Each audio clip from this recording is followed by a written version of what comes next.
Hello my friends, welcome to a new video. Without delay, don't forget to like the video and leave a comment. It really helps me a lot and I truly appreciate it. Thank you so much for your support. Now, let's get started. I came to Glacier National Park because I needed to disappear. That sounds dramatic, but it's the honest version. The hiring ranger, a woman named Kess who had the kind of laugh that didn't match her serious eyes, didn't ask why I requested the most remote assignment available. She just nodded and handed me the paperwork for a solo winter posting at Gunsite Lake cabin, nearly 6 miles from the nearest trail junction. I'd spent 5 years as a seasonal ranger at busier parks, checking permits, breaking up campfire violations, smiling at tourists who asked if bears could climb trees. I was good at the work, but it had hollowed me out. My marriage had ended in the kind of quiet that comes from two people slowly becoming strangers. My mother had died. A friend I'd known since childhood stopped calling. I needed the kind of silence that only comes from being entirely alone in a place where sound itself feels dangerous. The cabin at Gunsite sits in a glacial valley, surrounded by peaks that hold snow year-round. To the east, Mount Jackson rises like a cathedral. Water dominates everything here. The lake stretches nearly 2 miles, dark and impossibly cold even in summer. Several creeks feed into it from the higher elevations. In winter, when I was assigned to arrive in early October and leave the following May, the entire valley locks down. The main road closes by November. The park itself doesn't technically close, but the warnings become absolute. Rangers don't check on you once you're settled into the backcountry winter assignment. When I first walked the trail to the cabin in the 3rd week of October, the aspens had turned that shade of gold that makes you understand why people write poems about mountains. I was 43 years old and I was moving into a place that would see maybe 5 human visitors in the next 7 months.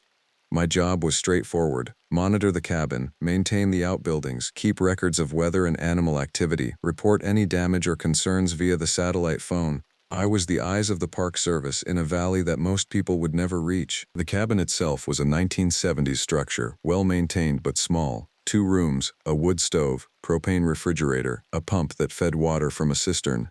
The outhouse was 100 yards downhill, something I learned to resent during the dark months. There was a radio I could use in emergencies, though I was advised that reception was spotty.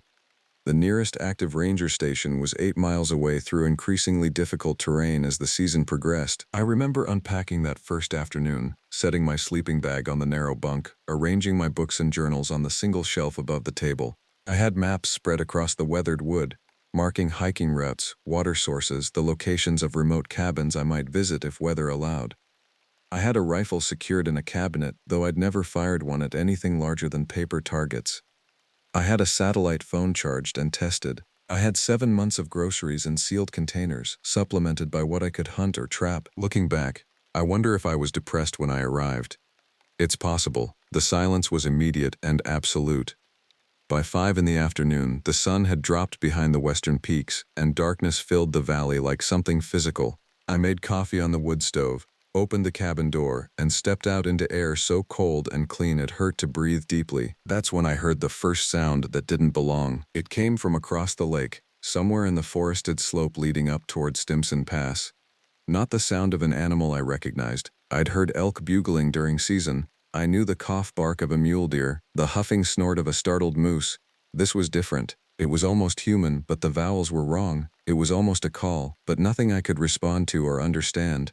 It lasted perhaps 3 seconds, then stopped. I stood on the porch for another 5 minutes listening. The wind moved through the trees. Water lapped against the frozen beach. Nothing else. I went inside, locked the door, and told myself that the park contained thousands of animals, many of which made sounds I'd never heard. This was just something new. This was why I'd come here. That night I wrote in my journal, "First evening at Gunsite. Heard unidentified animal vocalization from eastern shore, approximately 8:15 p.m. Temperature dropping rapidly. No other significant observations." It seemed important to document things in an official capacity, even though my reports would barely be read. Maybe especially because of that. There's something about writing that makes your experiences feel real in a way that just living through them doesn't. You become both the witness and the record keeper of your own life. I slept poorly that first night. The cabin made sounds I hadn't expected. Wood settling, the wind testing the structure, something in the walls that might have been a mouse or might have been my own hyper-awareness turning normal sounds into something else. Sometime around 3 in the morning, I woke convinced that something was moving outside the cabin. I lay still listening but heard nothing definitive. By dawn, I'd convinced myself it was anxiety, a normal response to isolation. The next 3 weeks were unremarkable in the way I needed them to be. I established routines. I hiked the perimeter of the lake on trails that became harder to follow as fallen leaves accumulated. I checked the equipment in the smaller ranger station 2 miles north. I practiced using the satellite phone. I tried to write, but my words felt thin and purposeless. I read instead. I read voraciously, moving through 7 novels and 2 books on regional history. It was the history book that first gave me context for what I'd heard. The book was called Mountain Crossings, The Blackfeet and the Land, and it had been left in the cabin library by a previous ranger. In the chapter about animal spirituality and the Blackfeet relationship with the natural world, I found a section discussing creatures known as the Tibby. They were described as large, solitary creatures that inhabited the high forests and moved at night. The Blackfeet recognized them as a distinct part of the ecosystem, something between animal and something else. The descriptions were vague, deliberately so, as if the author was trying to respect something that shouldn't be directly named. The western peaks of Glacier National Park sit directly on Blackfeet Nation land. The boundary is more of a legal fiction than an actual border. The valley where I lived, where Gunsite Lake sits, was traditionally Blackfeet territory. It occurred to me while reading that afternoon that the cultures surrounding this place had always known something about it that European settlement had mostly forgotten. That night around 8 o'clock, I heard the sound again. It came from the same location, the eastern shore, somewhere up in the dark forest. This time I was ready with my journal and a focused attention. The sound was definitely vocal, but nothing I could categorize. It had depth and resonance, as if whatever was making it had lungs much larger than I'd expect. It wasn't aggressive. It was almost mournful. It lasted perhaps 4 seconds, then dissolved into the ambient noise of the forest. I stood at the window, looking out into darkness so complete it might as well have been solid. I had a good flashlight. I could take the rifle. I could go out and investigate. I didn't. Instead, I wrote in my journal, second confirmed vocalization, 9:03 p.m. from eastern slope, possible large ungulate. Wind from southwest may be affecting acoustic perception, no visual confirmation. I was already lying to my own record. I knew it wasn't an ungulate, but admitting what I was actually thinking, that something large and unknown had established a presence near my cabin, felt like admitting I'd made a terrible mistake coming here. By mid-November, the nights had become so long that I stopped thinking of afternoon in the normal way. The sun would rise around 7 a.m. and drop behind the peaks again by 4:45.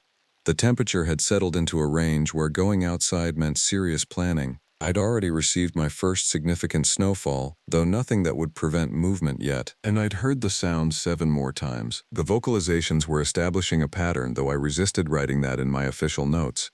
They came between 7 and 9 p.m., almost always from the eastern shore, sometimes from the far side of the lake, occasionally from much closer to the cabin. They never sounded threatening. That was perhaps worse than if they had. There's something deeply unsettling about a sound that doesn't fit your expectations, that exists outside your framework for understanding what danger should sound like. I began reading everything in the cabin library about predator behavior, about the possibility of undocumented large primates in North America, about Bigfoot sightings in the northern Rockies. The material was eclectic and unreliable. Some of it was serious field research from legitimate sources. Some of it was credulous nonsense from websites dedicated to cryptids. But one thing appeared consistently across sources. When people heard sounds they couldn't identify coming from the forests of Montana and the northwestern parks, they often heard them for months, sometimes years, before anything else happened. The sounds seemed to precede interaction. I kept trying to dismiss this. I was a scientist, or at least I was trained to think scientifically. Large unknown primates don't exist in North America. If they did, we would have specimens, bodies, clear evidence. The absence of proof was proof of absence. This is what my education had taught me, but I was also a person living 6 miles from the nearest human being, and I was hearing something that didn't fit my framework. By the second week of November, I decided I needed to try to locate the source directly. The responsible thing would have been to call Kess, report the sounds, request guidance, but I knew what would happen. I'd be escorted out. My winter posting would be reassigned. I'd be back in a town somewhere, living a normal life, and the thought of that made my chest tight with something close to panic. So instead, I prepared for a night hike. I took the rifle, though I had no ammunition for large game. I took the serious flashlight, extra batteries. A handheld GPS, bear spray, a knife, and a whistle. I left a note in the cabin saying I was conducting nocturnal wildlife observation, in case anyone happened to check on me, though the likelihood was zero. I dressed for hours outside in severe cold. The moon was 2 days from full, and it provided enough light that I kept the flashlight off initially. The lake surface had begun to freeze at the edges, the water making the small sounds it makes when it's at the temperature where ice and liquid exist together. I followed the north shore toward the eastern slope, moving quietly, watching the tree line above the beach. I've never been patient. I've been aware of this about myself for a long time. It's made me reckless in ways that have shaped my life. That night I was moving too quickly, making more noise than I should have been. I was eager and nervous in equal measure, and it showed in my movement. That's why I nearly walked directly into the thing before I even knew it was there. I was about 3/4 of a mile from the cabin, in a section of beach that narrowed considerably, with dense forest pressing almost to the water's edge. The moon was bright enough that I could see maybe 20 feet ahead. The thing was standing at the tree line, and I nearly walked into its space before I understood something was wrong. It was the lack of a clear shape that registered first. In the moonlight, I expected to see a defined outline. What I saw instead was something that seemed to absorb light, that was more about the absence of light than the presence of a physical form. It was large, much larger than I'd anticipated. The shape suggested bipedal posture, but the proportions were wrong for a human. The head seemed too far forward, the shoulders too broad. I stopped. The thing stopped. We regarded each other across what might have been 15 feet of rocky beach. My first thought was that I should be more afraid than I was. Fear would come later, but in that moment what I felt was a kind of recognition. Not that I knew what this was, but that some part of me had always understood this moment was coming, that I had come here to encounter exactly this. The thing made a sound, not the vocalization I'd heard before from a distance. This was something else. It was a low rumbling that I felt in my chest more than heard. It wasn't aggressive. It sounded almost questioning. I put my hand on the rifle slung across my body, but I didn't raise it. The thing turned its head slightly, a gesture that had something almost curious about it. Then, moving with a speed that belied its size, it turned and walked back into the forest. Not running, walking with a heavy, loping gait that spoke of enormous weight and power. I stood there for 10 minutes afterward, unable to move, unable to think in any organized way. When I finally managed to continue, I didn't follow it into the trees. I walked back toward the cabin, my legs feeling disconnected from my body, my mind cycling between the same thought repeated over and over. That was real. That was real. That was real. I didn't sleep that night. I sat at the table in the cabin with the lamp on and my journal in front of me, and I tried to write an account of what I'd seen. The words kept failing me. How do you describe something that exists outside your normal experience? How do you commit to paper something that, in the act of writing, sounds impossible? By dawn, I had a single paragraph, heavily crossed out, that documented time, location, and the bare facts. Large animal, bipedal, possible undocumented species. That was all I could manage. I used the satellite phone to check my email. No messages from Kess. No check-ins from any other rangers. The park continued its normal bureaucratic operation in complete ignorance of what had just occurred on the shore of Gunsite Lake. This was both comforting and deeply isolating. The day was gray and cold. Snow threatened but hadn't yet materialized. I spent most of it reviewing the trail cameras I'd installed in early October. These were my official responsibility. The Park Service maintained several of these throughout the backcountry to document animal populations and movement patterns. I had 4 positioned strategically around the lake, though one had a dead battery that I'd been meaning to replace. The memory cards from the others contained what I expected. Dozens of images of elk, mule deer, a coyote, 2 separate black bears in September before they denned up for winter.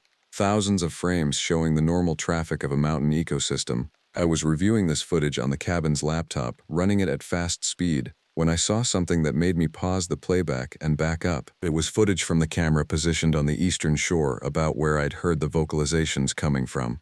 The timestamp was from 4 days ago, around 8 p.m. In the frame, partially illuminated by the camera's infrared capability, was a massive shape moving through the trees. The resolution was low, the movement fast, but the proportions were unmistakable. Something large and heavy, moving with that same loping gait I'd seen the night before. I extracted the memory card and pulled the image file onto the desktop. I enlarged it. Even pixelated and dark, there was no ambiguity. This wasn't a bear. Bears move differently. The posture was too upright, the silhouette too wrong. I made a copy of the file and saved it to multiple locations. Some part of my brain that was still operating rationally understood that evidence could be lost, could be doubted, needed to be preserved. I spent the rest of that day and into the evening going through all the camera footage from the past weeks, looking for anything else. I found 3 more images. Each was partial, each was brief, but each showed the same massive shape. It was establishing a pattern. The cameras caught it most frequently in the hours just after sunset, always approaching from the deeper forest, always moving toward the lake before seeming to change direction and moving back into the trees. It was doing laps around my cabin, I realized. It was investigating. That evening, as I sat with my images and my journal, the vocalization came again. This time it was very close. It came from the wooded slope directly behind the cabin, maybe 100 yards uphill. The sound carried a different quality now that I knew what was making it. There was almost something intentional about it, like it was checking in, like it knew I was here. I didn't go outside. I locked the door and the windows, something I'd been too stubborn or too hopeful to do the previous night. The sound came 3 more times over the course of an hour, each time from a slightly different location. It was circling the cabin. At some point in that night, I made a decision that would shape everything that followed. I decided to document this, not just in my journal, where my words would be buried in a stack of routine observations, but really document it. I would continue to note everything in my official reports, but I would also be recording this properly, scientifically, as much as I could. I had a decent camera with a telephoto lens. I had the trail cameras with memory cards. I had my journal. I had the satellite phone and email access. I was going to build a case for the existence of something that official science said was impossible. Looking back now, I can see that this was not a sound decision, not a sane decision. But at the time it felt like the only moral choice available. I had evidence of something extraordinary. I had the means to document it further. How could I not try? Over the next weeks, as the snow accumulated and November bled into December, I settled into a new routine. During the day, I maintained my ranger duties, checking the cabin structures, clearing a path to the outhouse, monitoring weather, and writing my official reports. These reports said nothing unusual. I reported normal animal sign, normal weather, normal observations. I was splitting myself into 2 versions, the official ranger with nothing remarkable to report, and the witness keeping a careful record of something that couldn't officially exist, the creature. I had started thinking of it this way, as a singular entity rather than an unknown species. Was active most nights. It never came too close to the cabin after that first approach, but it was always present in some capacity. I heard it. The cameras caught glimpses of it. I started finding evidence of it in more concrete ways. The first was at the shoreline near the cabin. I was checking the area after a fresh snow and noticed something unusual in the pattern of tracks. Massive prints in the snow, much larger than a bear's, with what appeared to be a bipedal gait. The prints disappeared into the lake at a depth where the water would have been far over my head. Something about this terrified me more than anything else. The understanding that this thing could move through terrain that was impassable for me, that could access the water, that could move in ways that challenged my understanding of animal movement. The second was the smell. In the second week of December, I was downwind of the creature as I collected firewood from a dead fall on the north side of the cabin.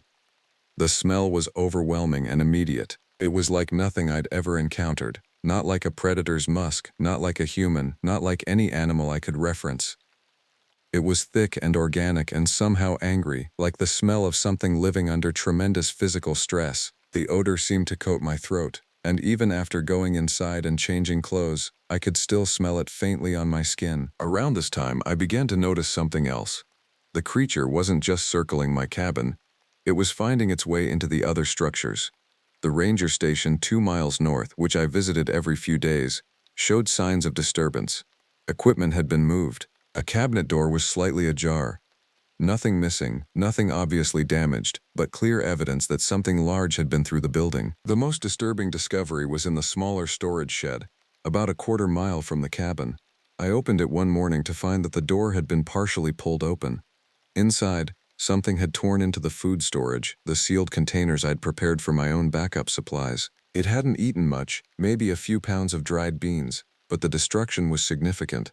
Large impacts in the metal containers as if made by something with tremendous strength. It was at this point that I realized I should probably alert someone.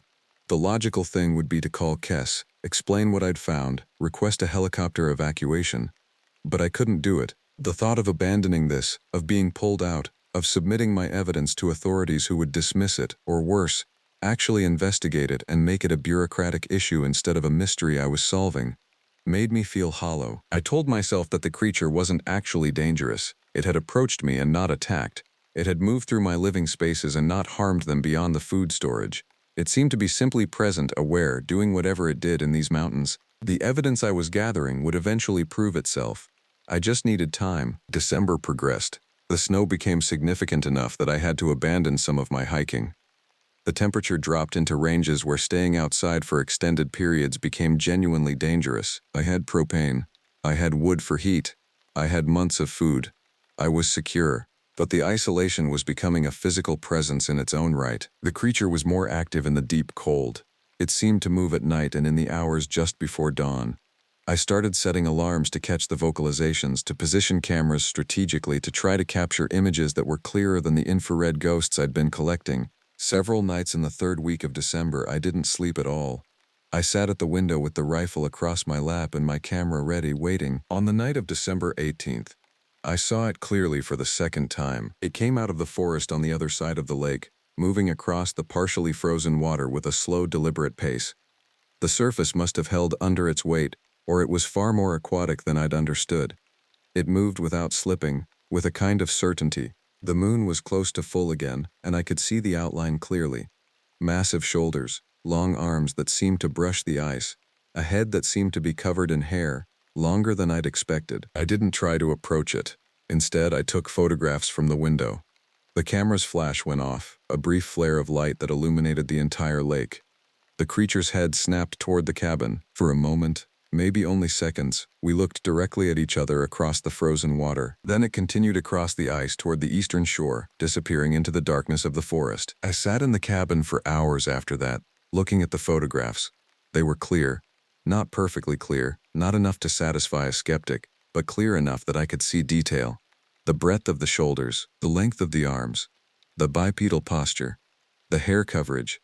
This was real. I had documentation of something that the world said couldn't exist. In my journal that night, I wrote something I hadn't written since arriving. I'm starting to understand why the Blackfeet kept the knowledge of this creature limited. There are things that should remain unknown. Knowledge changes what you can be. I'm not the person I was when I arrived at Gunsite. I'm becoming something else. Something that exists in the space between the normal world and this one. It was a dramatic thing to write, and looking back, I can recognize the early warning signs of someone whose isolation was beginning to affect their judgment. But at the time, it felt like the truth. December deepened, and with it came a cold that seemed absolute. The lowest temperature I recorded was 38 degrees below zero on the night of December 25th. The cabin had been built to handle this, and I was safe, but the severity of the environment was impossible to ignore. Ice formed on the inside of the windows. The propane had to be used carefully. Every venture outside was a calculated risk. The creature's activity increased proportionally. It was as if the cold somehow energized it. I was recording vocalizations on average 3 or 4 times per night. The trail cameras were capturing images regularly, not perfectly clear but increasingly detailed. I had started to recognize patterns in its behavior. It seemed to follow the shoreline methodically, in a circuit that took it several hours. It would approach various points around the lake, make vocalizations, sometimes retreat into the forest for what I estimated to be 30 to 60 minutes, then emerge again. Other animals had largely disappeared. The elk herds had moved to lower elevations. The deer population around the lake had thinned dramatically. The bears, of course, were denned. The coyotes still made occasional appearances, but they seemed to avoid the same areas where the creature was active. The bird population had also diminished. By the third week of December, the mornings were almost silent except for the occasional raven or eagle. It was as if the ecosystem was recalibrating itself around the presence of something that didn't fit normal rules. On December 28th, something changed. I found something in the shallow water near the cabin's beach. At first, I couldn't identify what it was. It was wrapped in ice, partially submerged. I used a stick to pull it closer to shore, then broke the ice around it carefully. It was the remains of an elk, partially decomposed, but it wasn't fresh. The decomposition suggested it had been in the water for weeks at least. The condition of the remains indicated that something had fed on it, but the pattern of consumption was odd. The front legs and shoulders had been consumed heavily, the rear had barely been touched. I stood on the shore in the severe cold, staring at this dead animal, and something occurred to me that I should have understood much earlier. The creature had been hunting. It had been established here longer than I'd assumed, and its prey patterns were something I needed to understand. That evening, I examined the body more carefully in what remained of the daylight. The cause of death wasn't predation. The bones showed no gnaw marks consistent with a large carnivore. It looked instead like the elk had been struck or crushed. The ribs were broken in patterns that suggested incredible force, a kind of impact trauma that was almost casual in its severity. I documented the remains with photographs, then left them where they were. Something about disturbing them further felt wrong. This was evidence of the creature's existence, but it was also evidence that the creature was large and powerful enough to kill an animal substantially heavier than myself. That night, the vocalizations came closer than ever before. The creature was at the beach directly in front of the cabin, and it was making sounds consistently, almost rhythmically. The calls went on for over an hour, and I didn't sleep or move. I sat at the table with my journal, recording timestamps, trying to note any variation in the sound. The intensity was different. This wasn't checking in, this felt like something else. Communication, maybe, or challenge, or grief. It occurred to me, sitting in the darkness of the cabin, that I might be misunderstanding this creature fundamentally. I had been approaching its behavior from a human framework, projecting motivation based on animals I understood. But this wasn't a bear or a large cat or any terrestrial creature I could reference. Its behavior might be communicating something so different from human expression that I was missing the meaning entirely. What if it was grieving? What if the dead elk had been something to it? Companionship, or kin, or something for which human language had no adequate word? What if the sounds it made were a form of mourning? This thought was both compassionate and deeply unsettling. Because if the creature was capable of grief, it was also capable of response to that grief, and a creature so large, so powerful, so unknown, might express its emotional state in ways that were dangerous without intending harm. The temperature dropped further in the last days of December. The snow had become so significant that I couldn't see much beyond the immediate perimeter of the cabin. I spent most of my time inside, monitoring the trail cameras, reviewing old footage, trying to build a comprehensive database of information about the creature's behavior.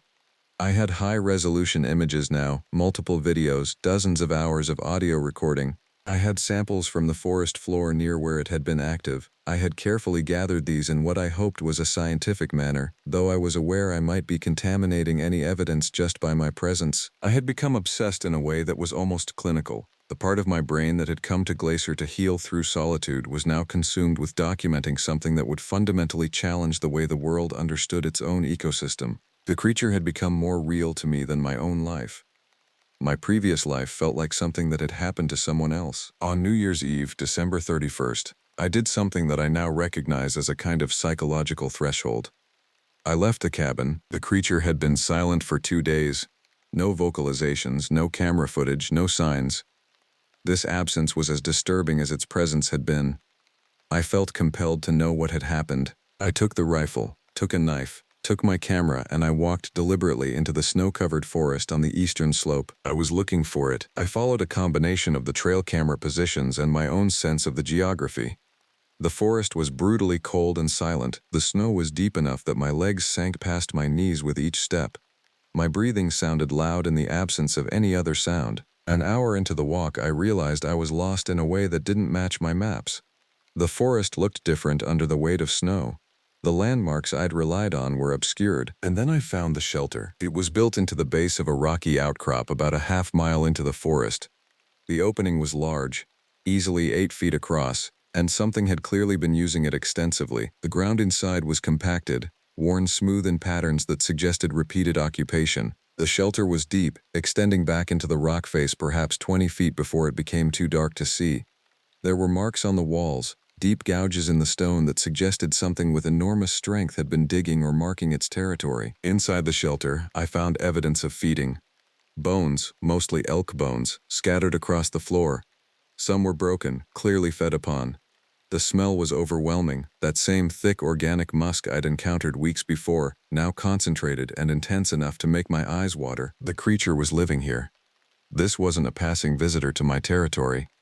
This was home. I should have left immediately. I had found what I was searching for, and I was in a place that belonged entirely to something else. But I was compelled forward, into the darkness, driven by something that might have been scientific curiosity or might have been something more psychological, some need to understand the full scope of what I was dealing with. I used my flashlight as I moved deeper. The stone walls were smooth, and the ceiling heightened as I went back. Eventually, I emerged into a larger chamber, and in that chamber I found something that made me stagger backward and nearly drop the rifle. There were bones here too, but they were different. They were human bones, not fresh, not recent, but unmistakably human. A skull that was caved in on one side, ribs that showed damage consistent with crushing force, a rib cage that was missing several bones entirely, other bones scattered in a pattern that suggested they had been arranged by something other than natural decomposition. For a long time, I couldn't process what I was seeing. The implications were enormous and horrible. The creature had killed people. This shelter was possibly a burial site for its victims. I was standing in the evidence of multiple homicides conducted by something that most of the world still considered mythical. I photographed everything. My hands were shaking so severely that it took immense concentration to operate the camera.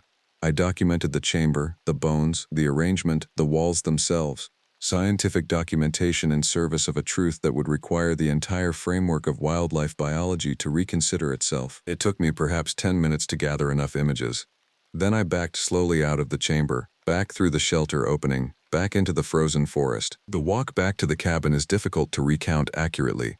I was in a state of shock that manifested as almost mechanical functionality. I found my way back. I locked the door. I sat at the table for what might have been hours without moving. The creature wasn't just unknown, it was dangerous. It had killed people. How many, I couldn't know. The bones I'd seen suggested at least 2 individuals, possibly more. This changed everything. This was no longer about documenting the existence of an undocumented species. This was about a potential threat to human life. This was about something that needed to be reported, contained, dealt with. I should have called Kess. I should have sent everything I had and requested immediate extraction, but I didn't. Instead, I sat in the darkness and I thought about the vocalizations, about the patterns I'd observed, about the grief I'd believed I was hearing. I thought about the creature crossing the frozen lake and the way it had looked at me through the camera flash. I thought about the books I'd read about Blackfeet understanding of the Tibby, about the deliberate choice to keep knowledge of it limited. I put the rifle on the table in front of me, and I made a choice that, even now, I'm not entirely sure I understand. I decided to stay. The first week of January was characterized by a kind of unstable equilibrium. I knew what the creature was now, not what it was biologically or scientifically, but what it was functionally.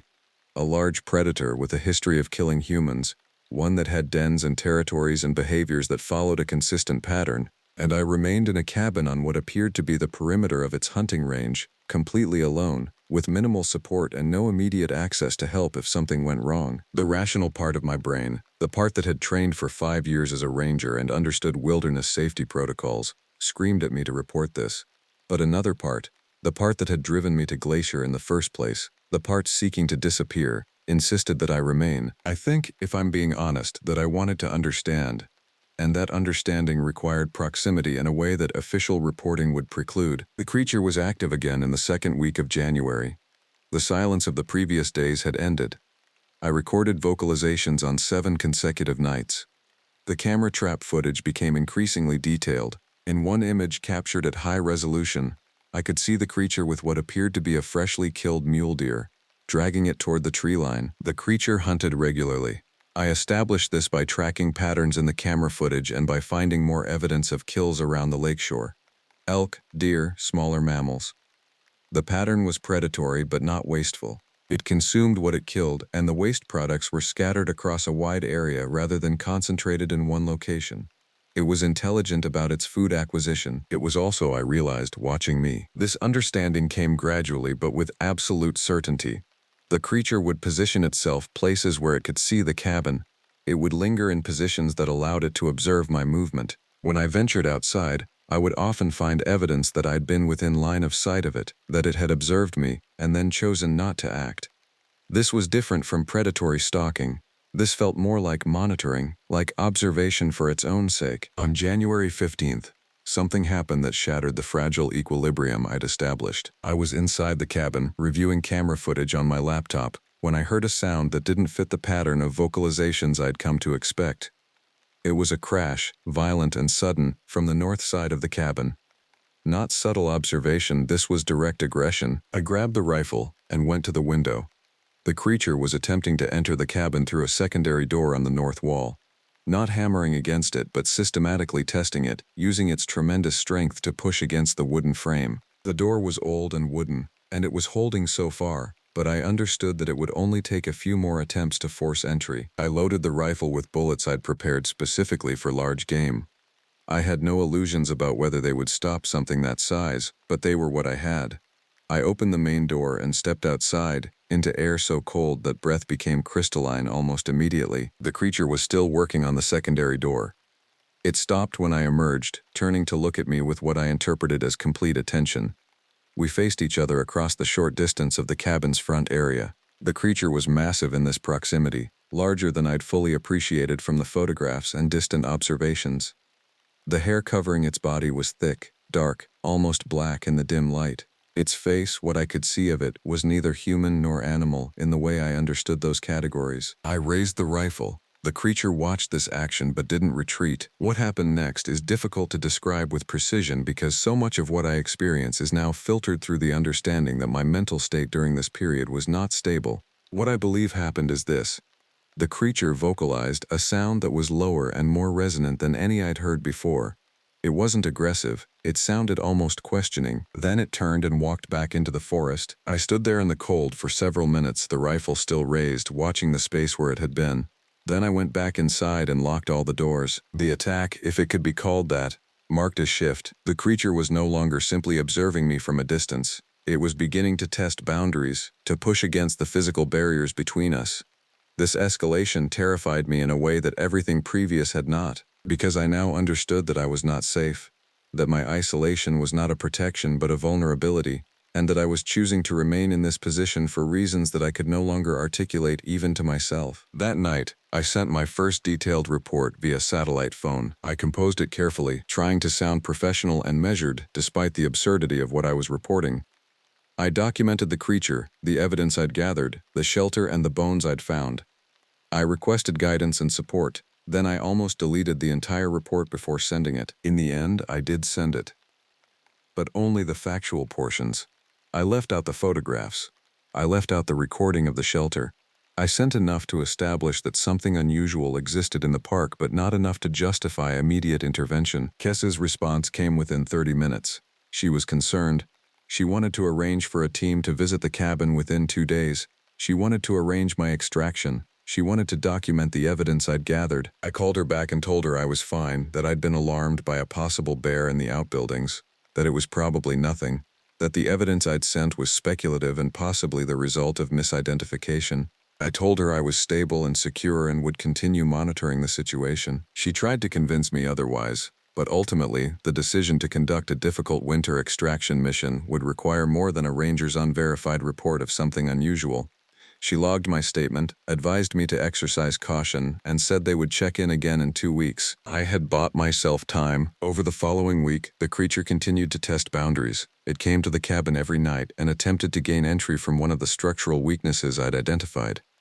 The north door, the west window frame, the roof where snow had collapsed the insulation slightly. Each time, I would emerge and the creature would retreat. It was as if we were engaged in a negotiation, a conversation conducted in the language of physical boundaries and assertions. I was starting to understand something about the creature that previous sightings and folklore had not adequately captured.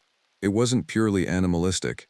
Its behavior showed planning, showed understanding of consequences, showed what might accurately be described as personality. It was curious about me, it wanted something from me, or perhaps wanted to understand what I was, and it was pursuing this goal with patience and intelligence. On January 23rd, I made a choice that would have consequences I still cannot fully articulate. I left the cabin door open. Not wide open, just unlatched. An invitation of the most dangerous kind. I stood inside the cabin, away from the door, and I waited to see if the creature would accept it. For a long time, nothing happened. The temperature dropped without the door providing thermal barrier, and the cold began to penetrate the cabin's interior. I stood in my jacket and maintained position, waiting. The creature came as the sun was fully gone, as darkness completed itself over the valley. It approached the cabin slowly, testing the door with what I interpreted as caution. It was aware this was unusual. It understood that something had changed. It pushed the door open wider and then paused, half its body in the doorframe. We looked at each other across the interior of the cabin. I had the rifle on the table, but I didn't reach for it. My hands remained where the creature could see them, and I made a sound, not a vocalization in the creature's language, but as close as my human throat could produce. An acknowledgement, a greeting. The creature made a sound in response. Lower, resonant, different from the vocalizations I'd heard before.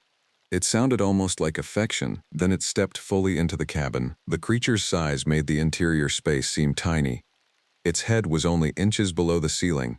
Its shoulders were so broad that its arms nearly touched the walls on either side. It smelled intensely of musk and living animal, but underneath that was something else, something that might have been recognition. It moved deeper into the cabin, examining the space with what appeared to be genuine interest. It inspected the table, the bunk, the stove. Its claws left marks on the floor. When it noticed the camera equipment, it seemed to pause, as if understanding that these were devices of observation. I did nothing. I remained standing, watching, not moving in any way that could be construed as threatening. My heart was beating so quickly that I thought the creature must be able to hear it. My hands were trembling, but I held my position and I observed. The creature spent perhaps 20 minutes inside the cabin. Then it returned to the door and looked back at me one final time. I cannot definitively state what I saw in that look. It was recognition, certainly, but of what? Kinship? Understanding? Some form of peace? It stepped back out into the darkness. I watched it walk back toward the forest, its massive form silhouetted against the moonlight reflecting off the snow. I locked the door behind it. The final week of January was the coldest on record for that winter season. Temperatures bottomed out at nearly 50 degrees below zero. The propane heaters had to run constantly, and I rationed my water and supplies carefully. The creature's visits continued, but they changed in character. It was no longer testing boundaries. It was simply present, an accepted part of the mountain's nightlife. On January 28th, I made a choice that seemed logical at the time, though looking back, I can see it was the moment that my judgment finally completely departed from any reasonable framework. I sent the full collection of my evidence via satellite phone to a university cryptozoologist who had published papers on undocumented primate species in North America.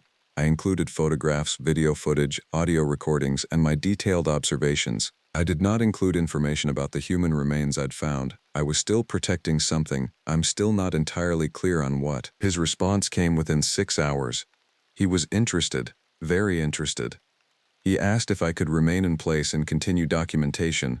He said he was arranging funding and a small team to conduct a proper investigation. He asked for exact coordinates and details about access routes. I provided everything he requested. What I told myself was that I was doing this for science, for knowledge, for the advancement of human understanding about a creature that had been relegated to folklore and legend. What I'm aware of now is that I was protecting the creature from immediate harm while facilitating its exposure. I was serving two masters that could not ultimately be reconciled. The researcher and his team arrived on February 4th. They came by helicopter in the afternoon despite the poor weather conditions, which made me understand that I had successfully communicated the significance of what I'd found. There were 3 of them: the researcher himself, a wildlife biologist named Adrian, and a man I never fully understood the role of, who seemed to be there to manage the logistics of what would happen next. I spent the evening with them in the cabin, reviewing the evidence I'd gathered. The photographs impressed them. The video footage impressed them more. The audio recordings seemed to move them into a state of near religious fervor. This creature, for which there was no scientific specimen, for which the burden of proof had always been considered insurmountable, had suddenly been documented in a manner that was difficult to dismiss. As the night progressed, I became aware of a shift in their questions. They began asking about where the creature's territory extended, about whether I had any sense of population numbers, about the accessibility of the area to larger teams with equipment. I understood, without being explicitly told, that my role as documentarian was ending. A larger machinery was engaging. The creature's existence was no longer a mystery to be studied from a distance. It was becoming a problem to be managed by institutions. The next morning, I showed them the shelter. The walk was difficult in the snow, but manageable with the gear they'd brought. The researcher, Adrian, approached the chamber with something like reverence. They examined the bones carefully, photographed them, and began discussing preservation and transportation options. It was when I pointed out the human remains that the tone changed. The man whose role I hadn't understood, whose name I've since learned was some form of government official, though I was never clear on the specific agency, took over the conversation. The human bones changed everything. This was no longer a matter of wildlife discovery. This was a matter of crime. Over the following 3 days, the team expanded. More people arrived via helicopter. Equipment arrived. They cordoned off the shelter. They began careful excavation of the remains and the surrounding area. The creature's home became a crime scene. I watched this happen, and I felt something break inside myself. I had brought this on, my documentation, my careful preservation of evidence, my reaching out to the university, my providing of access and coordinates, all of it had been in service of this outcome. The creature that had shown me something like curiosity, that had walked into my cabin and looked at me with what I wanted to believe was recognition, was now being treated as a killer. Which it was, objectively, but it was also something more. Something that deserved a different kind of understanding. On February 7th, the creature was captured. It was sedated and transported by helicopter to a facility that I was not told the location of. I watched them load the unconscious body into a crate and lift it away from Glacier. The operation was efficient and professional and devastating. That same day, Kess arrived to debrief me and to officially end my winter assignment. She was kind about it, though I could see the disappointment in her expression. She had trusted me with a position of responsibility, and I had used it to make discoveries that would dominate wildlife biology news for the foreseeable future, but in a way that had compromised the park's operational integrity. The university team remained for another week, completing their documentation of the shelter and continuing the forensic analysis of the bones. Adrian asked me extensive questions about everything I'd observed, which I answered with diminishing enthusiasm. One evening, near the end of their time at the cabin, Adrian asked me directly, "Do you regret documenting this?" I couldn't give him an honest answer. I still can't. Because the truth is fractured. Part of me is proud of what I documented. Part of me is ashamed of the consequences. Part of me wonders what would have happened if I'd simply left the creature alone, if I'd reported nothing, if I'd let it continue its existence in the mountains undisturbed. On February 15th, I left Glacier National Park for the last time. I carried my few possessions and my records. The creature was in captivity somewhere, subjected to the attention of institutions it could not possibly understand. The shelter on the eastern slope was a crime scene under study. The valley where I'd spent 5 months was returning to its normal state, now forever altered by the knowledge of what lived there. I was offered my position back the following season. I declined. The Park Service asked if I would consult on the creature's care, on understanding its behavior and needs. I declined that as well. I disconnected from everything having to do with Glacier and the creature and the winter I'd spent in that valley, but the winter never truly left me. I think about the creature regularly, about what it was experiencing in whatever facility now contained it, about whether my documentation was a gift to science or a betrayal of something that had never asked to be known. I took a job in a developed area of a developed park. I moved back into proximity with human society. I maintained my position as a ranger, but something important had been lost. I understand now that I came to Glacier seeking solitude, but what I found instead was connection with something that should have remained unknown. The creature is alive, as far as I know. The university research has become mired in legal complexity. Questions about jurisdiction, about whether a creature can be legally captured if it's not officially recognized as existing, about whether it has rights. The bones from the shelter have been analyzed, and I was informed that they matched no missing persons cases in the region. This information was kept quiet. The truth is still being managed by the institutions. The creature is still being managed, still being studied, still being held somewhere that I cannot access and know nothing specific about. I have the photographs and the recordings still. I have my journals from that winter. I have the evidence of something extraordinary. And I have the knowledge that I made a choice, in the dark of a mountain winter, to bring something unknown into the world of the known. Whether that was right, I have never been able to decide. The valley at Gunsite Lake remains as it was. The cabin is still maintained, still available for ranger assignments. No one has chosen to winter there since me, though the assignment is offered. People sense something in that place, something that changed when the creature was taken away. I sometimes wonder if anything moved into the shelter after the creature was removed. Whether the mountains reclaimed that space, or whether something else found it. I wonder if there are other creatures like the one I found, deeper in the wilderness, in places still remote enough to keep their secrets. But mostly, I try not to wonder anything at all. The weight of knowing is something I still carry, and I suspect I will carry it until the end of my life. This is what happened at Gunsite Lake. This is my account, for whatever value it holds. I was a man who came seeking silence and found instead a mystery that changed me fundamentally. I became a witness to something that the world had convinced itself didn't exist, and in bearing witness, I destroyed it. I stood in the ranger station parking lot on a morning so clear it felt like a lie.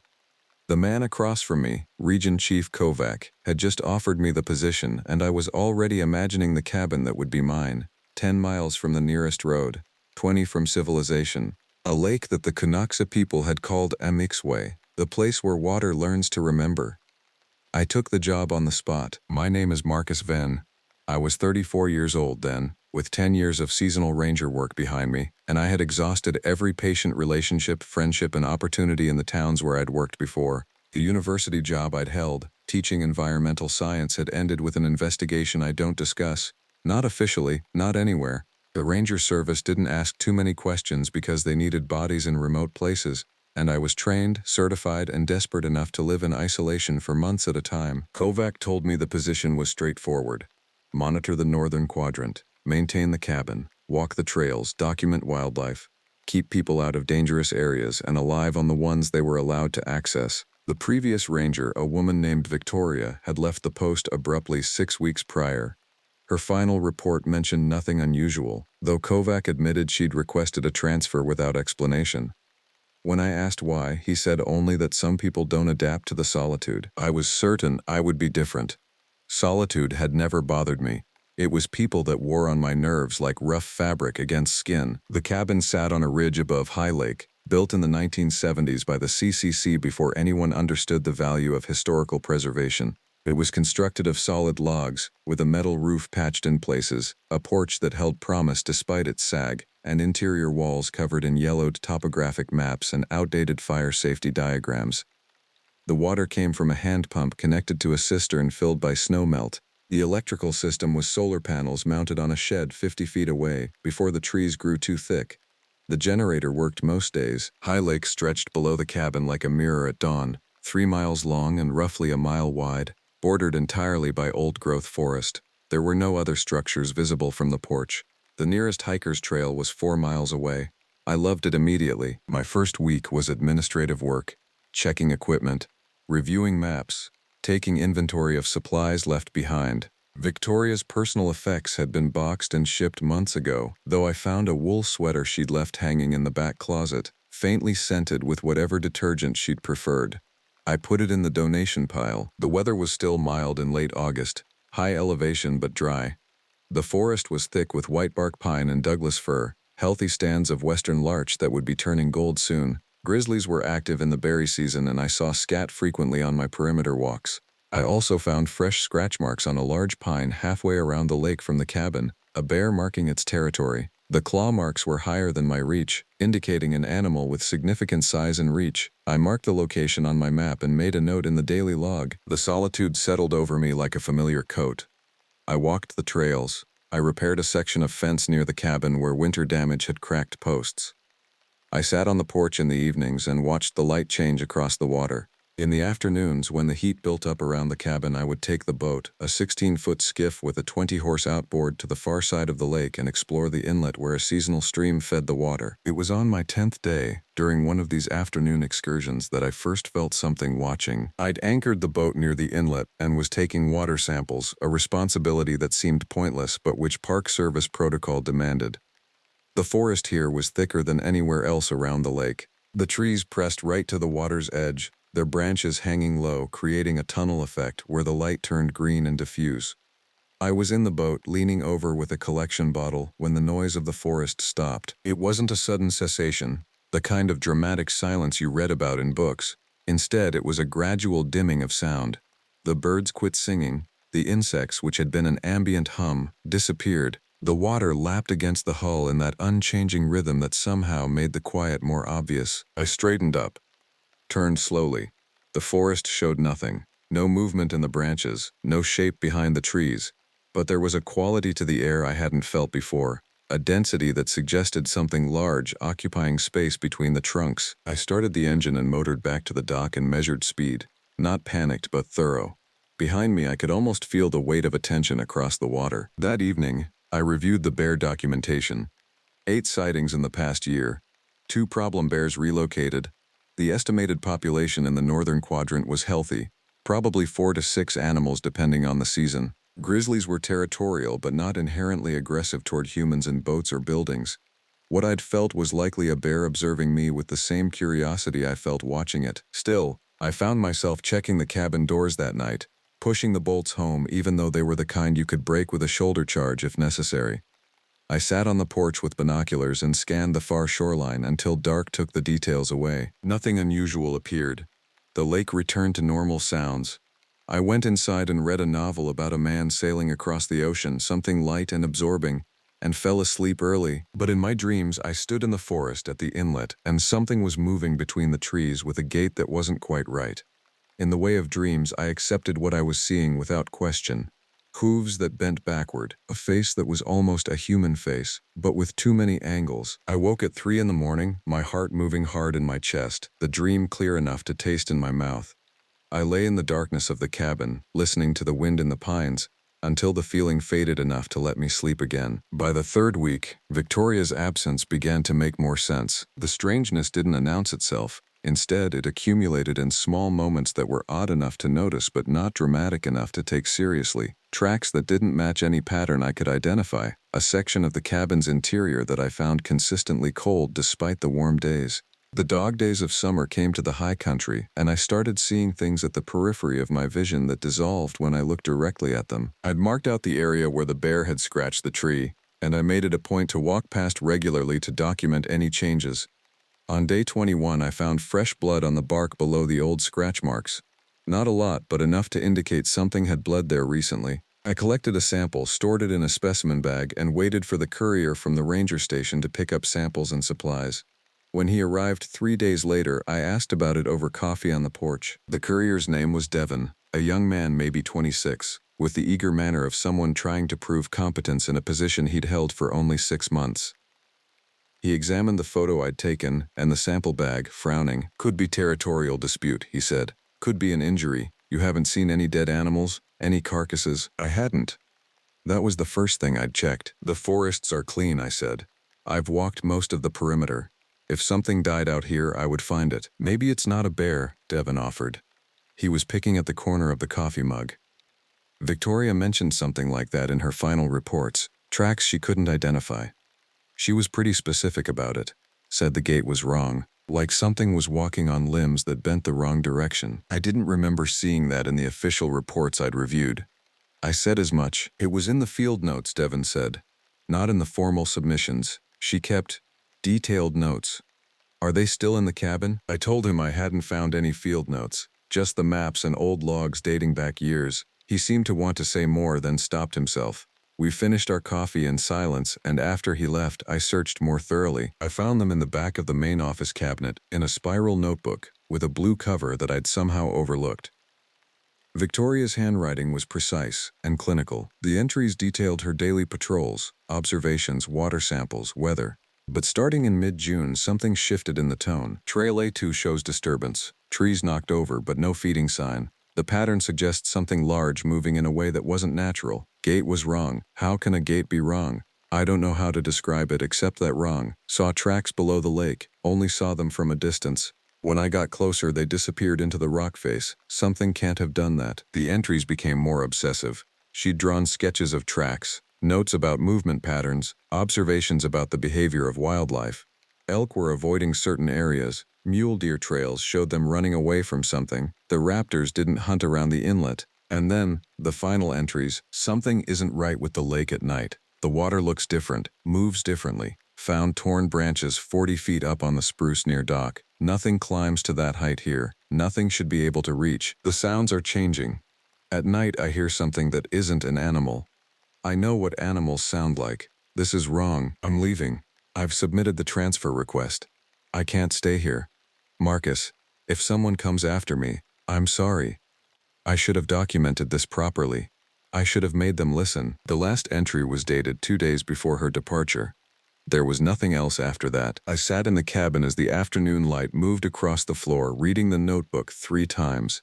The handwriting in the later entries became erratic, the pressure on the pen varying wildly. Certain phrases were underlined repeatedly. "Something is wrong with it" appeared 4 times on one page. The final page had a single sentence written in letters so large they covered half the space. It doesn't move like anything should move. I told myself that Victoria had experienced isolation psychosis, that the cabin and the wilderness had worn on her mental state, that what she was describing was a cascade of pattern-seeking behavior and anxiety. People in isolated situations could develop paranoia. The human brain was built to see threats, especially when you removed normal social anchors. But I kept the notebook, and I started keeping detailed notes of my own. The strange incidents continued. On the 27th day, I found a section of the dock that had been stripped. The wood wasn't splintered. It was clean, almost surgical in the way the material had been removed. Something had peeled back the surface planks and taken the wood beneath. I documented it with photographs and added it to my observations. More significantly, the animals were behaving strangely. I watched a bull elk abandon a meadow where it had been feeding, moving in panicked lopes toward the interior of the forest. I observed what looked like a black bear standing motionless in a stream for 3 hours, staring at nothing, before finally moving away upstream. The birds around the cabin slowly stopped coming to the area. By early September, the lake began to change. The water developed a quality I couldn't quite name. It wasn't discoloration, exactly. It was more as if the light moved through it differently, as if the depth and clarity were unstable. I tested the pH, the mineral content, took samples for analysis. The lab results came back normal, yet every night, the light on the water was wrong. Then the hiker appeared. His name was Robert Devlin, a solo backpacker in his mid-60s who had registered for a week-long backcountry permit. He was due out on a Tuesday. When Tuesday came and he hadn't appeared at the ranger station where permits were managed, alarm was raised. I was notified via radio on Wednesday morning. A second hiker had reported seeing Robert's camp apparently abandoned and still set up near Ridge Lake Trail approximately 8 miles from my cabin. The ranger who made contact with me was a woman named Sandra headquartered at the main station. She asked if I could investigate since I was closest. I said yes before fully considering the implications. I gathered hiking gear, water, my ranger pack with first aid supplies, and a bare canister of food.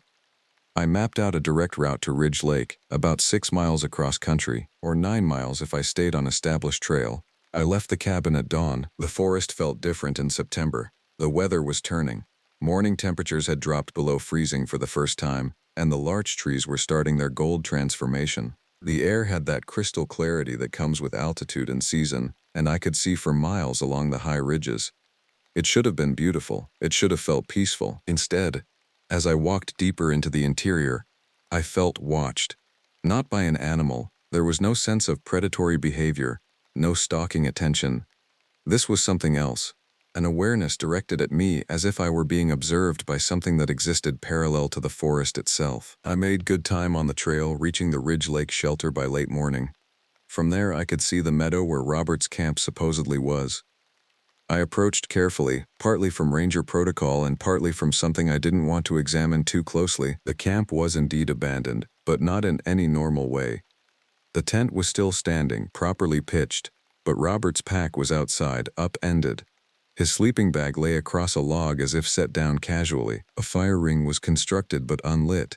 His cooking equipment was organized on a flat rock. There were no signs of struggle, but everything was arranged as if he'd simply stood up and walked away. He hadn't walked away. I found him approximately 50 yards from the camp, on the far side of a small ridge, sitting against a boulder with his back upright. From a distance, it looked like he might be resting. As I approached, I realized his legs were arranged at angles that wouldn't have been possible for someone sitting naturally. His head was tilted back at an angle that would have broken a living neck. His eyes were still open, and they were staring at the sky. He'd been dead for at least 2 days. The insects and cooling had done their work, but he was intact. His heart looked like it had simply stopped. There was no visible trauma, no wound, no blood. His hands were open, palms up, as if he'd released whatever he was holding. I did what protocol demanded. I documented the scene with photographs. I checked for signs of life, though it was obvious there would be none. I searched the immediate area for evidence of cause. There was nothing. No predator evidence, no signs of fall injury, no medication or toxins visible. I radioed Sandra at the station and reported the situation. She was quiet for a long moment after I finished. "What do you think happened?" she asked. "I don't know," I said. "There's nothing here that explains it. He just stopped. We'll need to contact his family. The coroner will come out tomorrow." Can you maintain the scene? I said I could. I set up my own tent at a distance from the body and spent the night at Ridge Lake, walking a perimeter around both camps every 2 hours, watching. Whatever attention I'd felt in the forest intensified. By midnight it was so present that I had to remind myself constantly that nothing visible was approaching. The darkness under the trees seemed to hold a different quality than normal darkness. There was weight to it. At 3 in the morning, I heard footsteps on the trail. I stood and drew my flashlight, hands shaking despite my attempt to maintain control. I pointed the beam down the trail. Nothing was there. The footsteps had been clear, distinctive, the sound of boots on the worn path, branches brushing against a person, but the trail was empty. I waited, listening. The sounds continued, moving parallel to me but never in a direction where I could see their source. Branches broke. Something large moved between the trees, but when the sounds would approach the edge of my light, they would stop.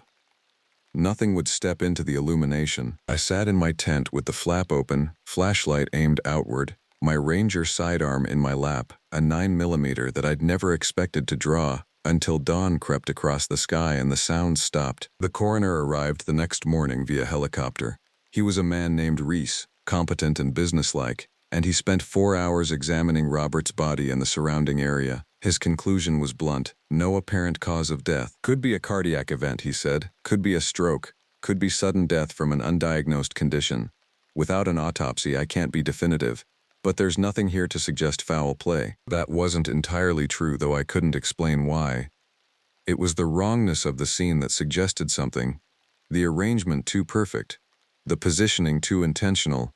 But none of that would constitute evidence of foul play in any legal sense. I rode out with the body in the helicopter, leaving my tent to be retrieved later, and I spent a night at the ranger station in consultation with Sandra and the park superintendent. They asked carefully worded questions about what I'd found, what I'd observed. I answered carefully. I didn't mention the footsteps. I didn't mention the feeling of being watched. I didn't mention Victoria's notebook, though I'd brought it with me. When I showed them the notebook, the reactions varied. Sandra read it quietly, her expression growing more concerned. The superintendent, a man named Garrett who was in his 60s and had worked the park for 20 years, read the same passages twice. Victoria was a solid employee, Garrett said finally. Reliable, professional. But the isolation, he trailed off, not wanting to say the word outright. The isolation is intense, I agreed. But a lot of this matches things I'm seeing. I walked them through my observations. The strange behavior of the animals, the tracks that didn't match known species, the water in the lake, the feeling of being observed. When I finished, Garrett was quiet for a long moment. I'm going to tell you something that doesn't appear in the official record, he said. Because you're going to be at that cabin for at least another 3 months, and you need to know what you're dealing with. He pulled up a digital file on his computer. In 1987, we had a ranger working the same quadrant as you, named James Tolbert. He was a solid ranger, 6 years in the service. One morning, he called in to report that something was wrong in his area. An animal, he said, something that didn't match anything in the region. When I asked him to describe it, he couldn't. He kept saying it was wrong, that it moved wrong, that nothing about it matched natural behavior. What happened? I asked. We sent a team. They found his cabin clean, his logbooks up to date, his supplies in order. But James was gone. They searched for a week, never found a body, never found evidence of foul play. The official report states that he abandoned his post, left the park, never came back. But his car was still at the ranger station. His ID was in the cabin. He just disappeared. Into the forest, Sandra said quietly. There are stories, Garrett continued. Local tribes, Katunaxa and Blackfeet especially, they have traditions about something that lives in the high places, something that doesn't belong to the natural world. They call it many things in different languages, but the most common name translates roughly to the wrong thing, the thing that walks wrong, the thing that moves through the world incorrectly. You're talking about folklore, I said. Not a question. I'm talking about what's in their oral history, Garrett replied. I'm talking about what several rangers have reported over the years when they've been positioned near that lake, and I'm talking about the fact that Victoria isn't the only one who requested transfer from that position. 3 rangers in the past 20 years, 2 of them left without completing their contracts. One, like James, didn't leave at all. I asked the question I already knew the answer to. Why didn't you say something? Why didn't you tell me before I went out there? Because we can't prove anything, Garrett said. And because we need rangers willing to stay in that quadrant. And because when I tried to close the station, management overruled me. They said the folklore wasn't enough to justify the expense of abandoning a remote post. So instead I staff it and hope that nothing happens. And I tell each new ranger what I'm telling you now, in the hope that awareness might help. I left the ranger station the next afternoon with more supplies. A satellite phone that had a better signal than the cabin's equipment, and a copy of Garrett's digital file containing historical documentation of the incidents. I also took Victoria's notebook. The flight back to High Lake was quiet. I watched the forest pass below, trying to see patterns in the landscape that might explain something, trying to make sense of the impossible. September deepened. The weather turned. The first significant snow came in the second week of the month, early for that elevation but not unprecedented. I was alone with it, alone with the cabin, alone with the lake that reflected the gray sky in a way that made it hard to tell where water ended and sky began. I kept detailed logs now. Every sound, every observation, every moment of that watching sensation. I documented the strange behavior of animals. On September 20, I watched a wolf pack approach the cabin, circle it 3 times, then retreat. They didn't attack, they didn't approach menacingly. They simply needed to verify something. The water in the lake continued to move wrong. I understood what Victoria had meant. It wasn't that the water itself was abnormal, but the way light traveled through it, the way it reflected, created an impression of movement that wasn't consistent with waves or currents. The lake surface would be perfectly still, and yet it would move. On September 23rd, I heard the sounds at the inlet for the first time since that morning I'd felt watched. I went to the dock and looked across toward the far shore, but the afternoon light was against me. I could see nothing. The sound that came from that direction was like footsteps on water. That night, I prepared myself carefully. I took the skiff across to the inlet, armed with my flashlight and my weapon, knowing that neither would probably help if I encountered what I suspected was waiting.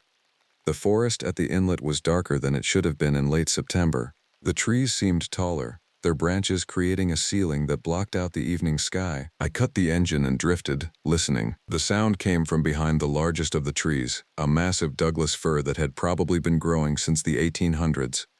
The sound was breathing, but not any kind of breathing I'd ever heard. It was wet, labored, as if something were pulling water into lungs that weren't designed to process it. I aimed my flashlight at the tree. The light caught something that I still struggled to describe. It was roughly the shape of a 4-legged animal, perhaps 7 feet at the shoulder, but the proportions were entirely wrong. The legs bent the wrong way, the spine curved with too many articulations. The head was averted, but I could see enough to understand that its features didn't exist in natural configurations. There was a wrongness about every part of it that made my eyes want to slide away, that made my brain protest receiving the information my eyes were sending. It didn't turn to look at me directly. Instead, it shifted, and the movement was so fundamentally incorrect, the way the limbs bent, the way the spine folded, the way the weight redistributed, that I had to grip the boat hard to keep my balance. I understood then why the word Victoria kept using was wrong. There was no other vocabulary for it. It wasn't monstrous in the way a bear or a wolf could be terrifying. It was wrong in the way that a reflection in a funhouse mirror is wrong, except the wrongness was fundamental and structural. Looking at it made some part of my mind want to reject the experience. "You're leaving," I heard myself say. My voice sounded very small on the water. The thing didn't respond. It simply continued to stand among the trees, that wet breathing the only sound, and I realized with a clarity that was almost peaceful that this was what had happened to the others. Not killed, not attacked, simply given the choice to stay or go. James Tolbert had stayed. Victoria and the others had left. Robert Devlin, who had wandered into this forest unknowing, had simply decided to stop. I started the engine and motored back to the cabin. I tied off the boat carefully, methodically. I went inside and sat at the table with pen and paper. I was not going to leave. I understood this with a certainty that surprised me. I had spent my life running from things, running from the university when my past caught up, running from the towns and the ranger stations where people had begun to ask questions, running from normal life because it required honesty about who I was and what I'd done. I was done running. I began to write the full account, everything I'd seen, everything Victoria had documented, everything Garrett had told me. I detailed the incidents with Robert Devlin, the animals, the behavior of the forest itself. I described what I'd witnessed at the inlet with as much accuracy as I could manage, knowing how impossible it would sound. I wrote about James Tolbert, and wondered if he was still in the forest somewhere, still conscious, still aware, or if he'd become something else entirely. I wrote about the wrongness and tried to explain why that was the most accurate word available. When I finished, it was past midnight. I sealed the account in the cabin's safe, left instructions for it to be found, and settled myself to wait. The winter was long. The snow built up around the cabin, and I maintained my routines: walking, logging, observing, and waiting. The thing at the inlet did not approach the cabin again, but it was still there. I could feel it in the way the forest moved, in the way the animals behaved, in the quality of the silence on certain nights. By March, I understood what was happening. The thing wasn't hunting. It wasn't territorial in any aggressive sense. It was patient. It was watching to see what I would choose, to see if I would, like James, stay and slowly become something else, or if I would, like the others, eventually decide that leaving was the only option my sanity would allow. On the first warm day of spring, I packed the skiff with supplies and pushed away from the dock. I didn't head toward the ranger station. Instead, I motored across the lake to the inlet. I cut the engine and drifted toward the dark beneath the trees. The breathing started immediately, wet and labored. "I understand now," I said to the forest. The thing emerged slowly, all wrong geometry and impossible joints. Up close, it was even more difficult to perceive. My vision seemed to slip sideways from it, as if my eyes couldn't maintain focus on something that fundamentally shouldn't exist. "You're not killing anyone," I continued. "You're showing them what they are, what they're made of." James Tolbert chose to see more. Victoria chose to leave.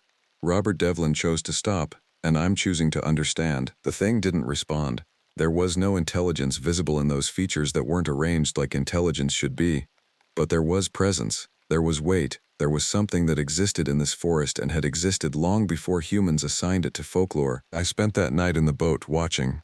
By dawn, the thing had retreated deeper into the forest, but I was no longer afraid. I was no longer even quite sure where the thing began and the forest ended. They seemed to be aspects of the same phenomenon. I returned to the cabin and wrote the final entry in my log.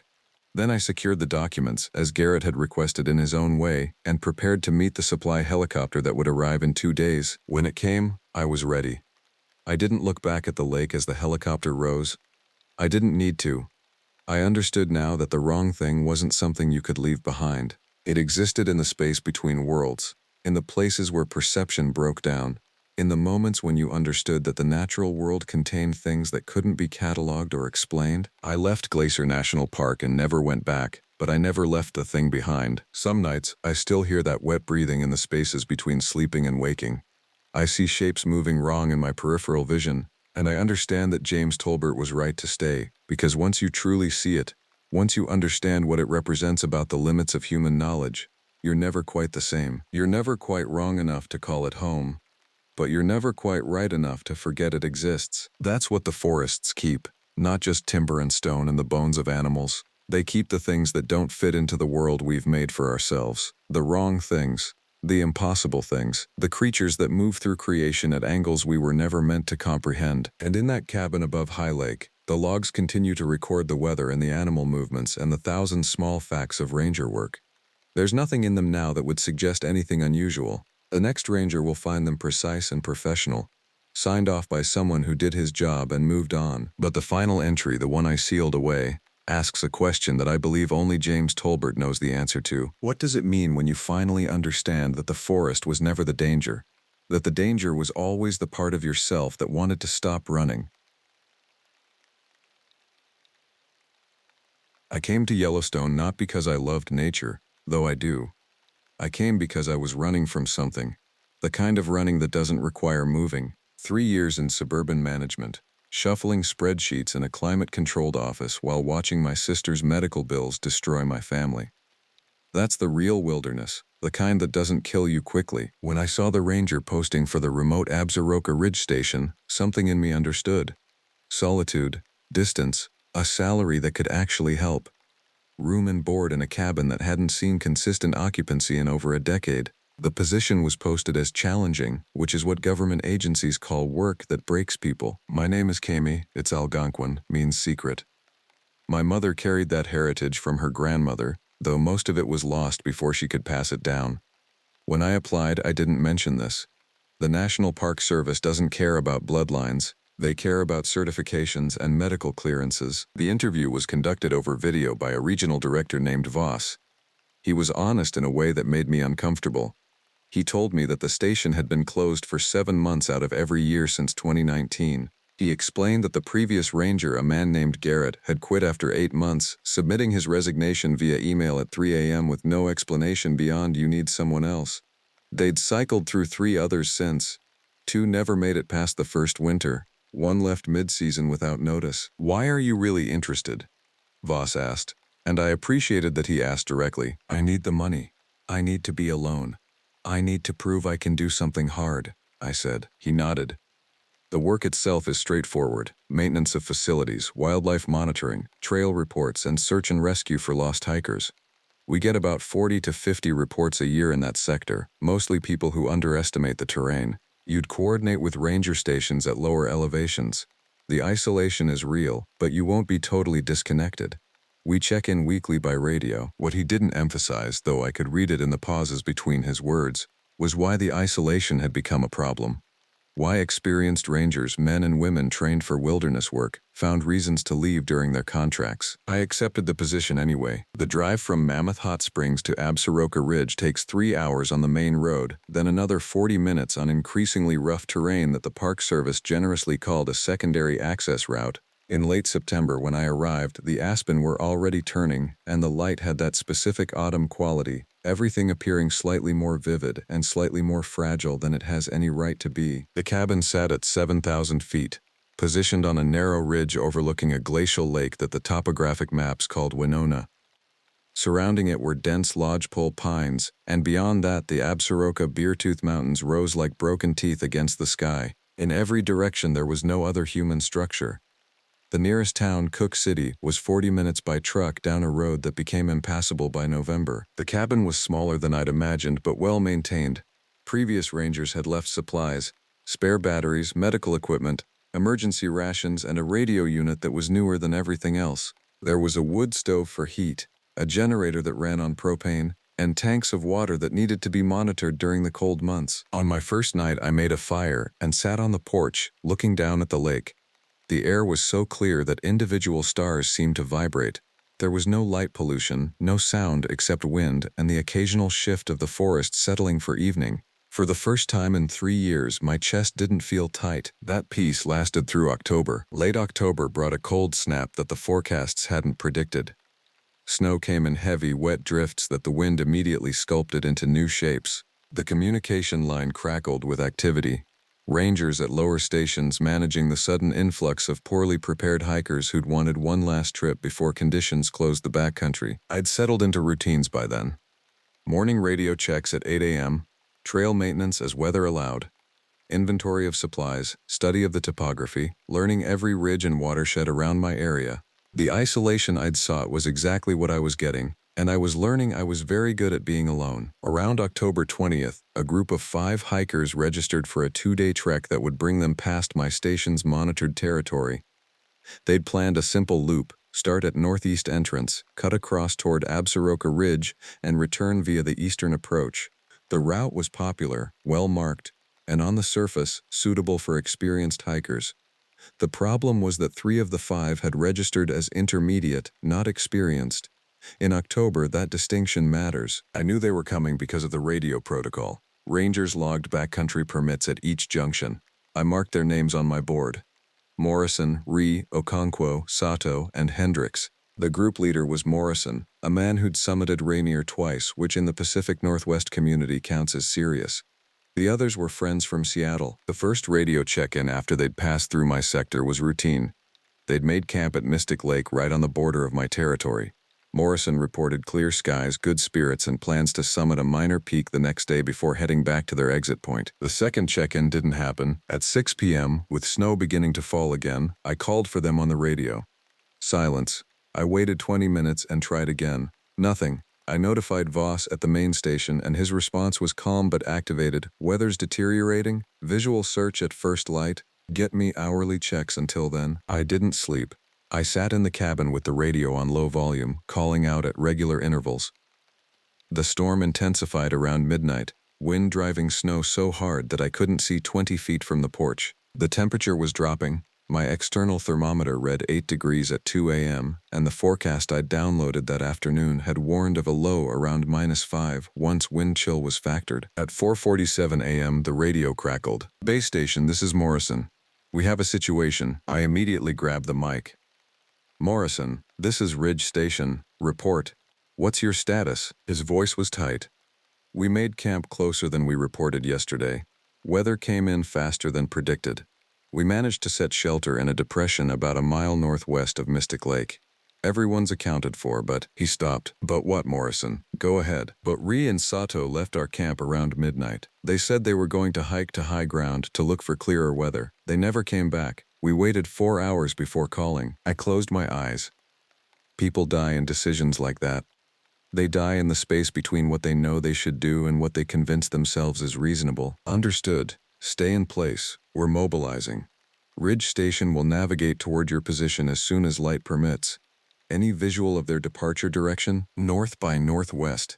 They had flashlights. They said 2 hours out and back. At 5:30 a.m., with the snow not stopping but the darkness beginning its slow retreat, I suited up. Everything I might need went into my pack: emergency beacon, rope, spare blankets, thermal flares, radio repeater. I took the rifle, park policy when searching for lost hikers in November weather. Not to hunt, but because bears don't enter complete hibernation at this time of year, and nothing makes a starving animal more aggressive than humans carrying food. The world outside was a study in monotone. Snow, rock, and dark sky merged without clear distinction. Wind had carved the snow into formations that didn't match the actual topography, which meant following the terrain by memory and compass rather than sight. The search took me north from the ridge station, following the drainage patterns and natural passes that Ree and Sato would have taken. They'd have looked for high ground, which meant climbing toward the ridgetops where wind would have blown the snow clear and visibility would increase. By 9 a.m., I'd found their first campsite. Just an area where the snow was beaten down, 2 sleeping bags unrolled, half buried. They'd stopped, realized things were going bad, and tried to find better shelter. Smart, but too late usually counts as not at all. The trail forward was marked by broken branches and disturbed snow where someone had stumbled, recovered, continued. I was moving fast, adrenaline and training working together. Morrison had said Sato was a physical therapist, Ree was a software engineer. Neither had mountaineering experience. Neither would be thinking clearly by now, even if they were still alive. Around 11 a.m., I found blood. It was at the base of a ridge face, maybe 30 yards across from a game trail that deer and elk used regularly. The blood was dark against the white snow, and it had the slick appearance of fresh blood that had been exposed to cold. Not spray, that would indicate arterial damage. Single source, maybe a liter spilled on the ground. Someone had sat here or collapsed here. I called it in. Base Ridge Station. Possible casualty site. Blood evidence. Continuing search pattern. Copy Ridge. Weather holds. Keep reporting. Helicopter is staging but unlikely to launch in these conditions. I moved in a widening spiral from the blood, looking for body, looking for clothing, looking for any indication of direction. Snow had started covering any tracks, but I was inside 2 hours of the blood, probably closer. Whoever this was had been here recently enough that the ground beneath the snow would still be disturbed. Then I found the boot. It was a Salomon brand, size 9 with the foot still inside it. The leg ended 3 inches above the ankle. I'd been a paramedic for 2 years before I became a ranger. I'd seen trauma before. This was different. The cut wasn't ragged from being crushed or severed by falling rock. It was too clean, too precise. Like something with extremely sharp edges had sectioned the leg away from the body, and the cold had immediately cauterized the wound enough that there was less blood than there should have been. I pressed my transmit button. Base Ridge Station. I've located Ree. Partial remains. Single lower extremity. Cause of death unknown, possibly predation or injury from descent. Searching for Sato. Voss's response took longer than usual. Copy. Document location. Continue search. What's your assessment on wildlife threat? That's when I heard it. The sound came from above, from somewhere higher on the ridge. It was distant but clear enough to carry through the wind. It wasn't animal. It wasn't wind in a canyon. It was a sound that didn't have a taxonomy in the standard ranger database. It was almost human. Almost a voice. Almost language. But articulated by something that didn't have the right throat to produce the sound. It cycled. A low moan that rose into something between a shriek and a groan, then descended back into something that resembled a howl. I have excellent field instincts. They tell me when conditions are deteriorating, when animals are nearby, when weather is about to change. Those instincts were screaming now, but what they were screaming was incoherent. Danger? Yes. But the specific flavor of danger was something I didn't have a framework for. Did you hear that? Voss asked. He had the base station radio running open, which meant he was monitoring my channel rather than just receiving reports. I heard something. Unknown source. Could be wind distortion, animal call, unclear. Ranger Kimi, what was your honest first interpretation? I looked at the severed foot in the snow. I looked at the precise way the bone had been cut. I looked at the ridge above me where snow swirled and the trees became progressively more sparse and twisted. I think something took Sato. Something large. I think I heard it move. Another pause. Then, return to camp. Now, we're calling in state wildlife officers and coordinating a full team for first light. You're not equipped for what we're looking at, and neither am I. I wanted to argue. I wanted to continue the search, to use the remaining daylight to find Sato if there was any chance he was still alive. But Voss wasn't giving me tactical options. He was giving me an order wrapped in concern, and I recognized that I was hearing something in his voice I hadn't heard before. Fear. The way back felt longer than the way out. By evening, 3 additional rangers had arrived at Morrison's camp. The weather was too severe for helicopter extraction of the hikers, but the rangers could at least provide shelter and medical evaluation. Voss had authorized me to shelter Morrison's group at my cabin for the night, which meant coordinating a pickup of 3 people and supplies. By 10 p.m. the cabin was crowded for the first time since I'd arrived. Morrison, Hendricks, and Okonkwo filled the living space with the particular shock numbness that comes from losing hiking partners. Ri and Sato had been their friends. The reality of that loss was still processing. I didn't tell them about the sound I'd heard. I didn't explain what I'd found beyond the remains were consistent with a fall and wildlife intervention. This was technically true, but it felt like the kind of lie that mattered. The kind that helped people sleep. Around midnight, Okonkwo came to the kitchen where I was making coffee. The others are sleeping, he said. Morrison gave Hendricks one of the emergency sedatives from the cabin first aid kit. They're out. I nodded, said nothing. You didn't tell us everything, Okonkwo said. He was a biology teacher, I'd learned. Late 30s. The kind of person who understood systems and patterns. About what happened to them. No, I said. I didn't, because what you found scared you. It wasn't a question. Yes, I said. He moved to the window, looking out at the lake. Snow had covered everything. The shoreline was indistinguishable from the ice that extended perhaps 20 feet out before the darker water beneath began to show. There's something in these mountains, Okonkwo said quietly. The hikers' networks, the online forums, we looked them up before the trip. There are reports, decades of them, people who see things, people who find remains. The official line is always bear, always predation, always something explainable. Usually it is, I said. But sometimes it's not, he said. That's what I'm asking. Sometimes it's not. I set down the coffee maker. In 3 weeks I've been told about 3 previous rangers who quit because of things they couldn't explain. I've just found human remains that were severed with precision that doesn't match any predator attack I can account for. A sound I heard came from something that doesn't match any known animal in this region. So your answer is yes. Sometimes it's not. Okonkwo nodded slowly. We're staying for 2 more days. Morrison called our families. We're staying until search and rescue finds them, finds what's left of them. And then we're going to testify. We're going to tell people that something is wrong with this place. That's your choice, I said. Is that why you're really here? He asked. Is that why rangers don't stay? Because eventually you can't unsee what this place has shown you. I didn't answer. But I went to the window and stood with him, both of us looking out at the lake, both of us thinking about the darkness that moved through it during winter when the ice was thick enough to drive on. The next morning, when I went down to the shore to check the water level monitoring station, I found tracks. They weren't bear, they weren't human, they were something in between, an impression left by what might have been hands or might have been paws, arranged in a pattern that suggested the creature had walked on its knuckles or haunches.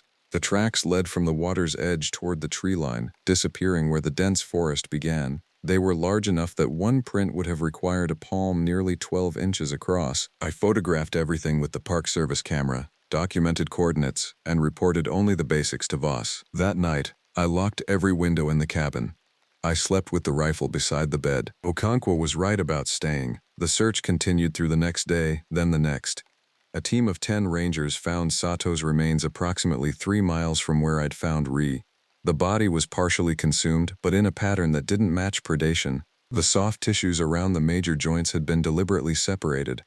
The remains had been positioned rather than scattered, and there was evidence of something having spent time with the body, circular patterns in the snow around it, as if something had walked back and forth, back and forth. The official report would later conclude that bears, disoriented by weather and the scarcity of natural food sources, had been responsible.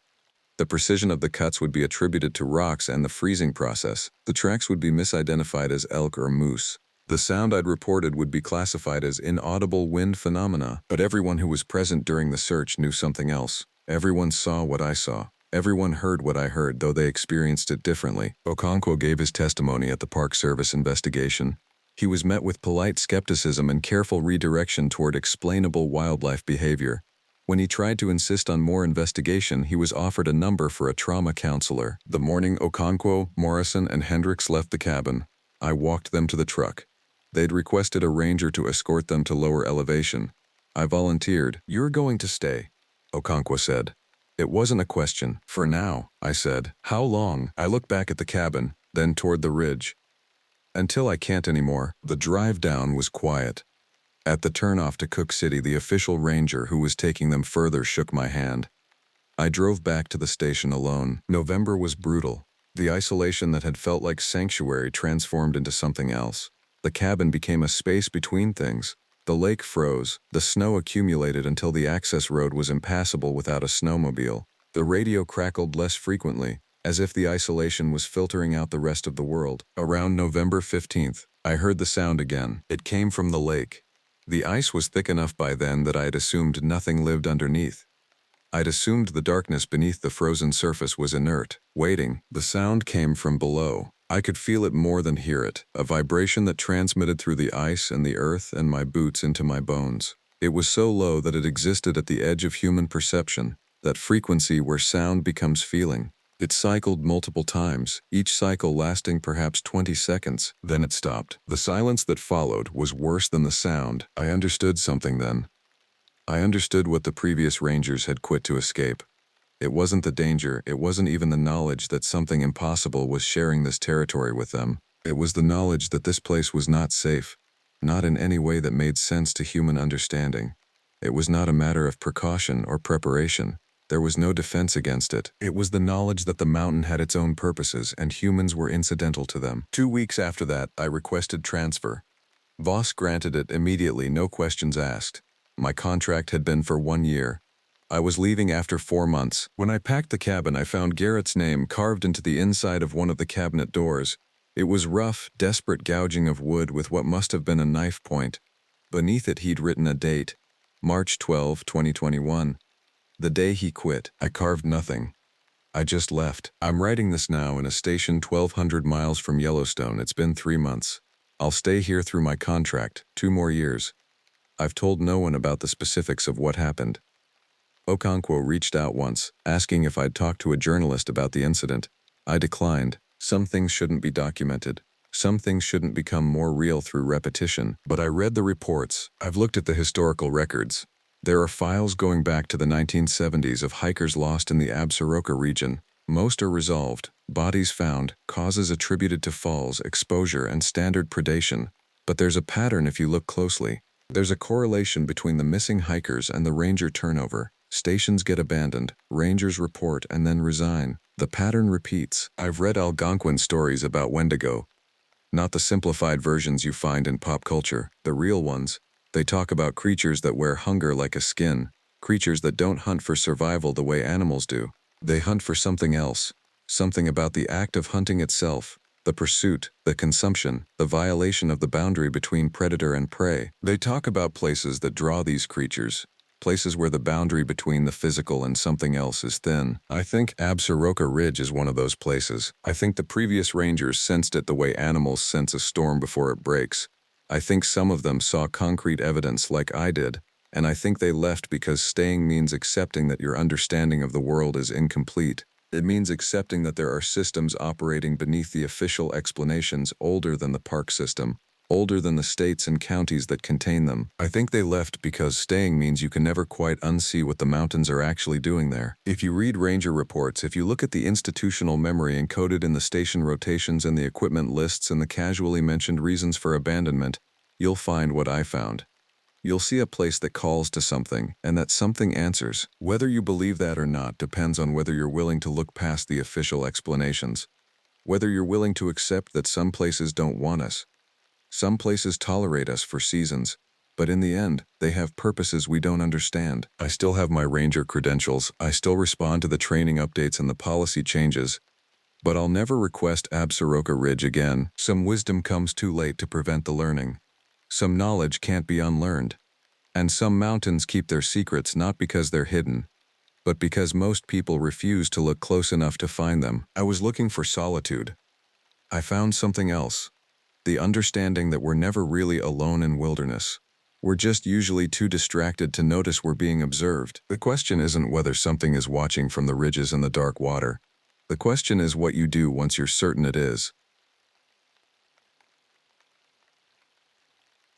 I came to Glacier National Park because I needed to disappear, and the Park Service needed someone broken enough not to ask questions. That's how it works with seasonal ranger positions in remote sectors.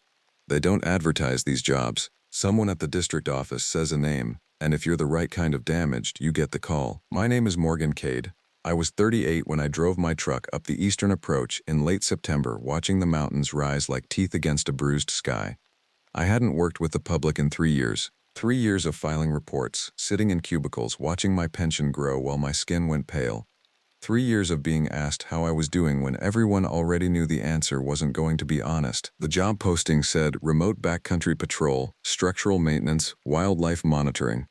What it meant was, sit alone in a cabin you haven't seen yet, walk trails nobody walks anymore, and don't cause trouble. I didn't have a choice. The cabin existed exactly where I'd been told, nestled against the eastern slope of Mount Jackson. It wasn't what I expected, which I suppose was the point. No power lines, no generator that worked, a water system that depended on gravity and an old cast iron pump. The previous ranger, a man named Derek, had left 5 months prior. He'd submitted his resignation and then simply stopped communicating. His personal effects were still in the small bedroom upstairs, dust collecting on a dog-eared paperback and a stack of journals tied with twine. I didn't open the journals. The kitchen was functional. The stove burned wood. The refrigerator was a root cellar built into the northeast wall, where temperature stayed between 40 and 50 degrees year-round. There was a radio that picked up the main office frequency, crackling with static and the occasional check-in from other rangers stationed in less remote sectors. The voice on that radio would come to sound like my only contact with the external world. Around the cabin stood the forest. Not a forest you move through easily. This was dense pine and larch, the kind of growth that takes a day to walk a mile through. North of my position sat the Gunsite Lake Pass, accessible only by trail. 15 miles north, across difficult terrain, lay the main accommodation at Gunsite Shelter.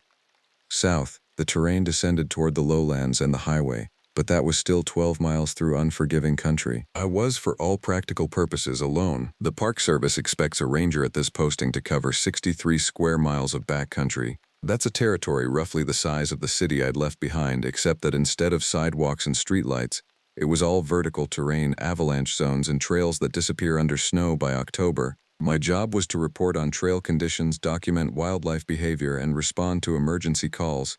In September, emergency calls were unlikely. By December, they would be impossible. I moved my gear into the cabin on a Tuesday.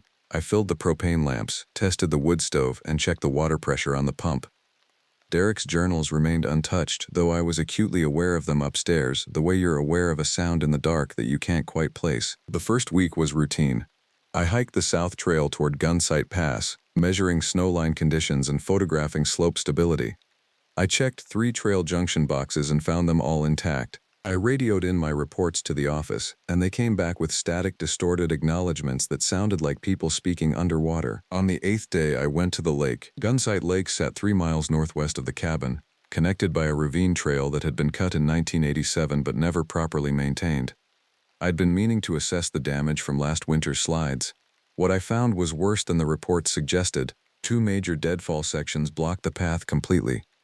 You could still hike around them, but it required leaving the cleared trail and pushing through dense vegetation. The lake itself was stunning. This is something no job briefing captures, no photograph conveys. The surface lay absolutely still, mirroring the sky, and the mountains cupped it like something they'd been holding forever. I stood on the rocky shore for 20 minutes. breathing air that tasted like cold stone. That's when I saw the tracks. They were pressed into the muddy section where a deer trail crossed the shoreline. Large, not bear. The spacing was wrong, not elk. The depth was inconsistent. The foot structure was strange, elongated in a way that suggested weight concentrated toward the forefoot and heel. I followed them for about 50 yards up the water's edge before they disappeared into the pine forest. I photographed them, made notes, and hiked back to the cabin. The office said they were likely wolf tracks, though wolves in this sector were rare. They said to keep monitoring. They didn't ask why the photographs came out blurred or why I'd described them as concerning in the report. They probably assumed I was new to wilderness work and overstating things. I wasn't new. I'd worked for the California Department of Fish and Game for 12 years before the thing that happened. The thing I still don't talk about except in statements to investigators, back when investigators were asking questions I couldn't answer, so I knew those weren't wolf tracks. September turned to October, and the season shifted like a door closing. By mid-month, the first snow dusted the higher elevations. By late month, wet dusting became substance. The trails froze at night, then thawed during the brief afternoon warmth, creating a cycle of ice and mud that made walking treacherous. The creature, because by then I understood I was hunting something specific, had established a pattern. It came to the lake every 8 to 10 days. I knew this because I began finding new tracks after each interval, and because the wildlife behavior had changed. The deer that usually bedded in the meadow below the cabin had evacuated. The elk were gone. Only the ravens remained, and their behavior had become increasingly aggressive, mobbing at something unseen in the deep forest, then fleeing. I kept a journal now, not like Derek's journals, which I finally opened one evening out of necessity and regretted immediately. Derek had recorded temperature, wind direction, wildlife sightings, and structural notes, useful information for a ranger. But the last entries, dated 2 weeks before he left, shifted into something else. The handwriting deteriorated. The entries became fragmented, filled with observations that made no functional sense. Not right. The shape of it, not right. How does it move like that? Radio broken again. Is it broken, or am I not hearing correctly? Is it getting louder? The lake is wrong at night. The sound from the lake is wrong. Why is nobody responding? The final entry, written in shaky script. I can't stay here anymore. I can't be the only one watching. Derek had deleted himself from the situation, and I understood why, but I didn't leave. Maybe that was the difference between Derek and me. He still had a future he wanted to get back to. I didn't. I established a routine around the creature's pattern. Every 9 days I would pack supplies and hike to Gunsite Lake. I would maintain a visual sweep of the shoreline and the forest edge. I would catalog any tracks, scat, or behavioral anomalies. And I would wait, though I couldn't articulate what I was waiting for. The tracks became clearer as the season progressed. The creature, whatever it was, seemed to grow in confidence. The tracks moved from the remote north shore to the east side of the lake, closer to where my observations were positioned. In November, I found it had disturbed a cache of supplies I'd left in a waterproof container for emergency use. The container wasn't opened, but it had been moved. Deliberately, investigated. The tracks around the container suggested the creature had circled it multiple times, then walked away as if concluding something. I became increasingly aware that I was being studied in return. The realization came not as a sudden insight, but as an accumulation of small details.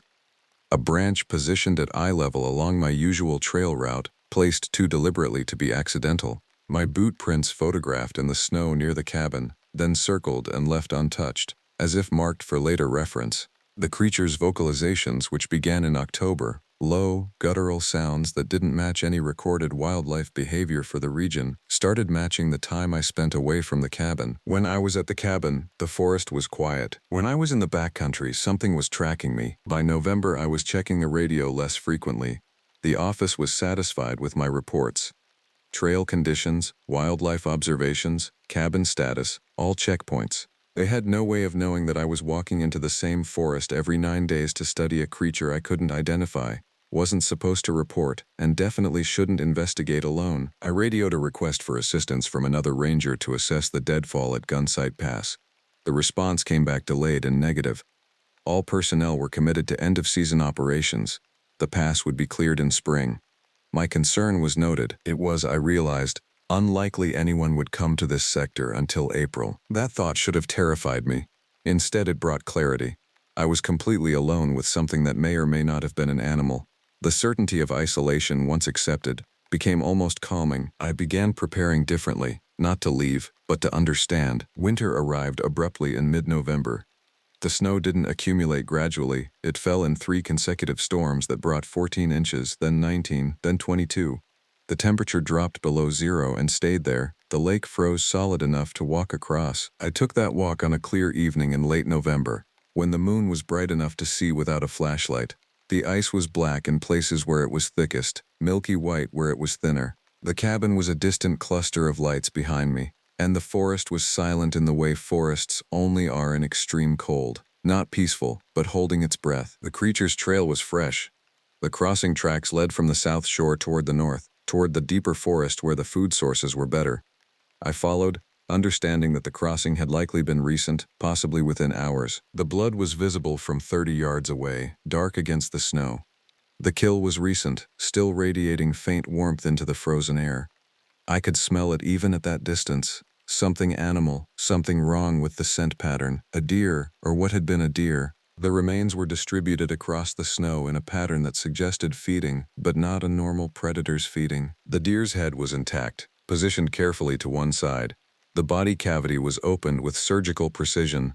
The arrangement seemed less like the result of a predator feeding, and more like the creature was making a statement, leaving something to be found by me. I photographed everything with the digital camera I'd brought, my hands shaking from cold and from something else I couldn't articulate.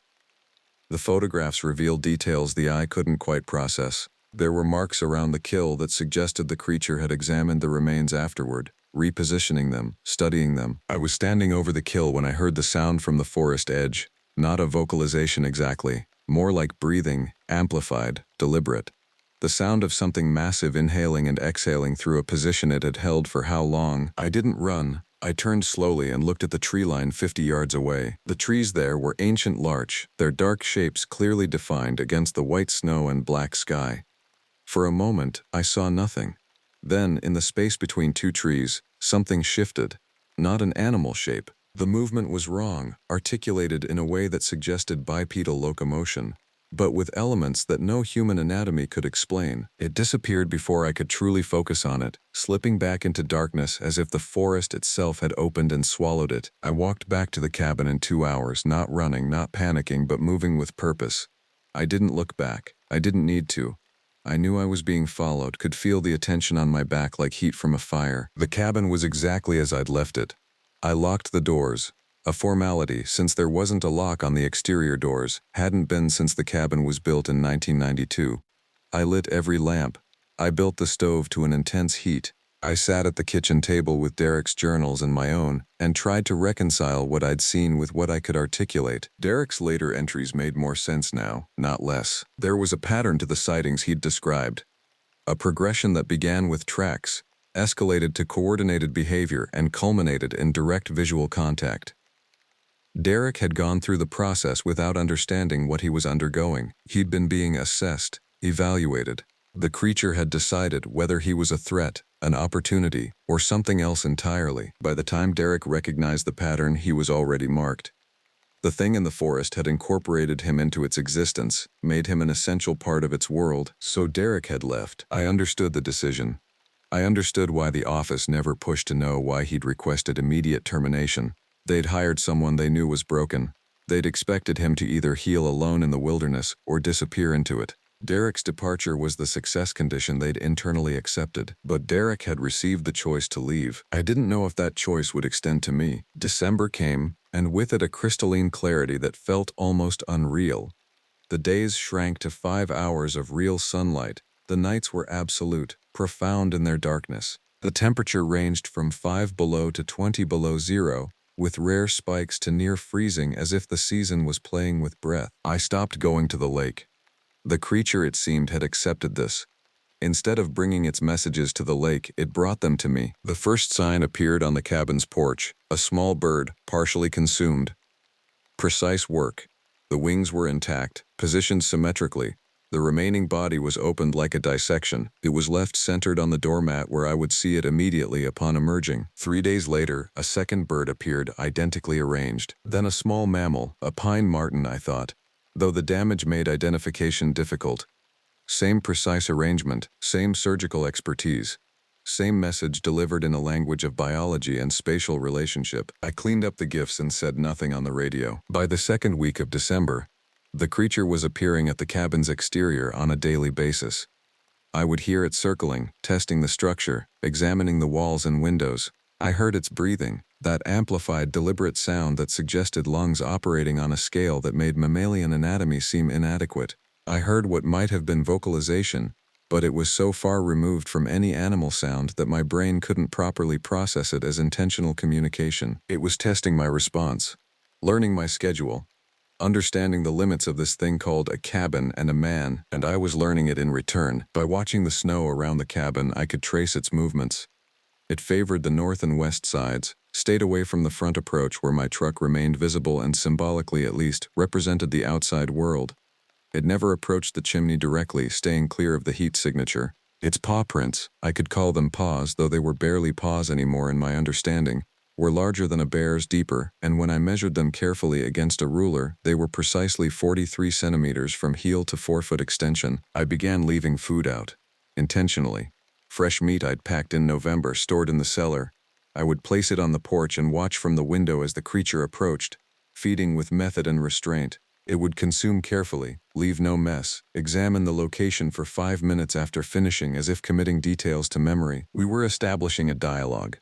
Not friendship, not even coexistence, something more fundamental than either of those things. The journal entries I wrote during this period, which I would later burn in the stove and never speak of, documented a progression towards something I couldn't name. The creature was becoming less alien to me, or I was becoming less confined by the categories I had been taught to use for the world. The boundary between us was becoming less distinct, not in any supernatural sense, but in the simple fact that we were the only two conscious entities in this sector of forest, and we were learning each other's patterns with the intimacy that only isolation can produce. By December 20th, I understood that something would need to resolve. The creature was becoming bolder. The night before the winter solstice, it pressed itself against the rear wall of the cabin with such force that the structure audibly groaned. Not attempting entry, acknowledging, declaring presence and pressure and weight and the reality that only one of us could truly claim this space as home. I spent that night with my rifle loaded, sitting by the window, watching the snow for movement. The snow fell continuously, softly, and when I saw its shape finally, standing at the forest edge, it was almost peaceful. The creature was bipedal.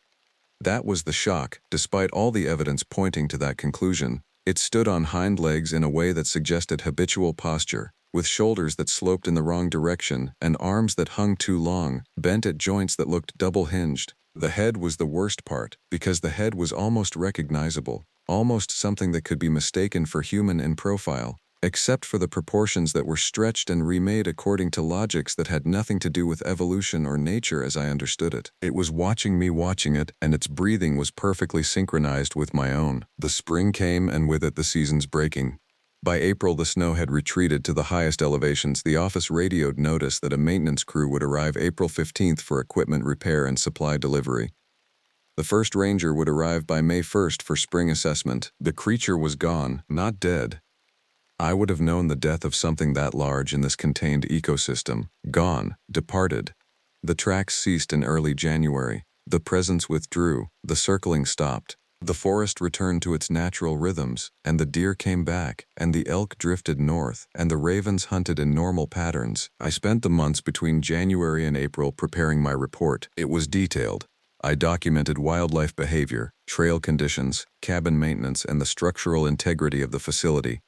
I wrote about the evidence of a large carnivore, possibly ursine, with behavioral patterns that suggested solitary hunting instinct with potential territorial markers. I recommended increased monitoring in the spring season and equipment for early detection of predator activity. I said nothing about Derek's journals. I burned those in February, feeding them to the stove page by page, watching the accounts of another man's unraveling dissolve into ash. I said nothing about what I had seen on the winter solstice.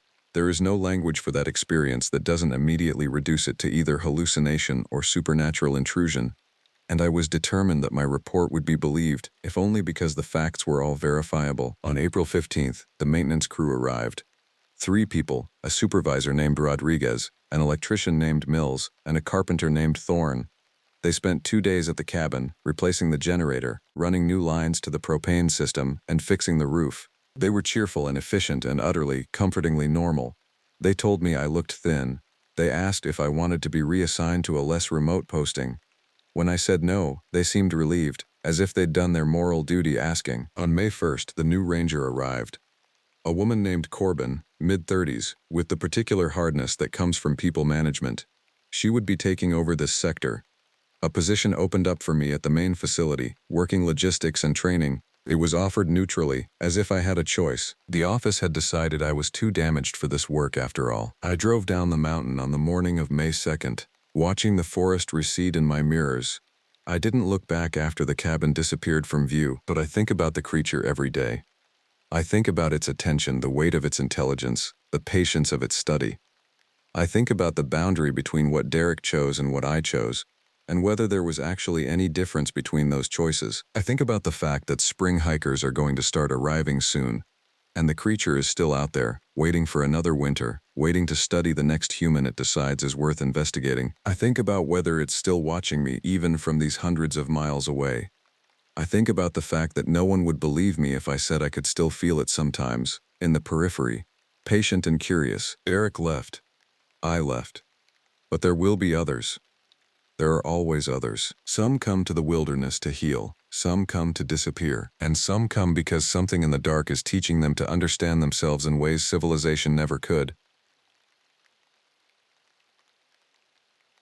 My name is Cota Whitehorse, and I've been a ranger in the Appalachian National Forest for 12 years.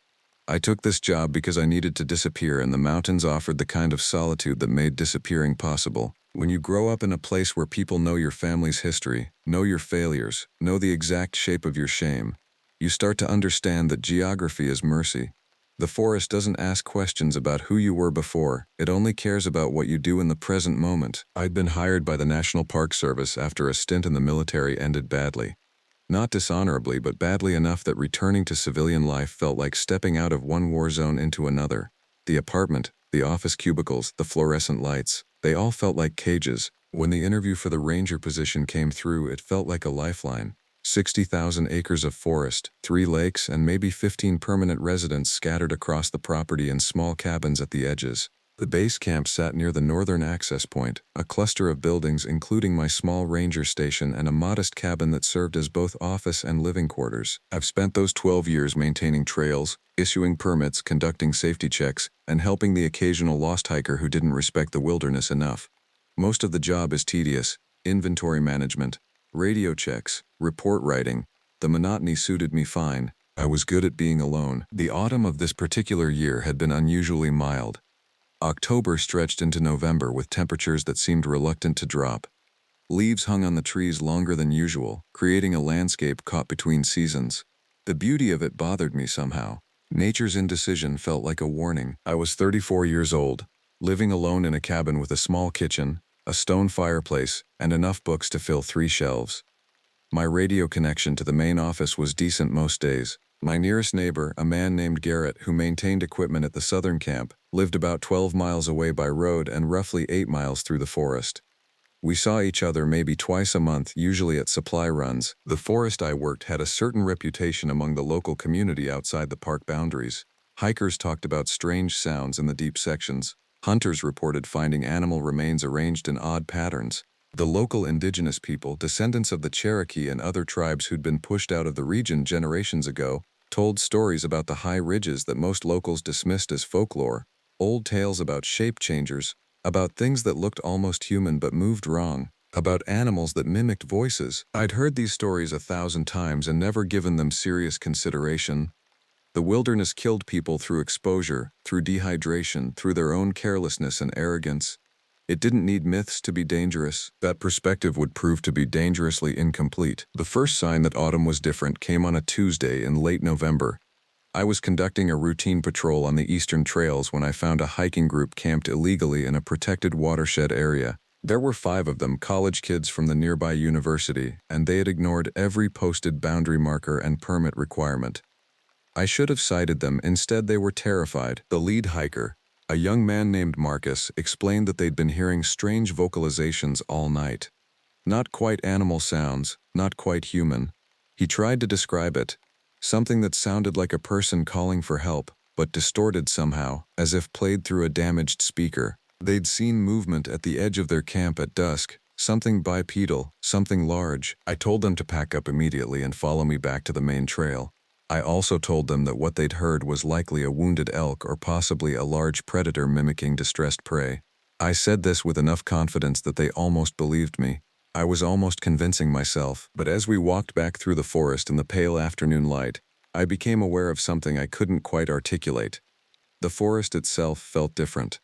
The bird sounds were wrong, too sparse, too quiet. The usual ambient noise of the wilderness, rustling, chirping, the distant calls of crows, seemed muted, as if something was absorbing sound itself. When we reached the parking area, I issued citations and watched them drive away. They left fast.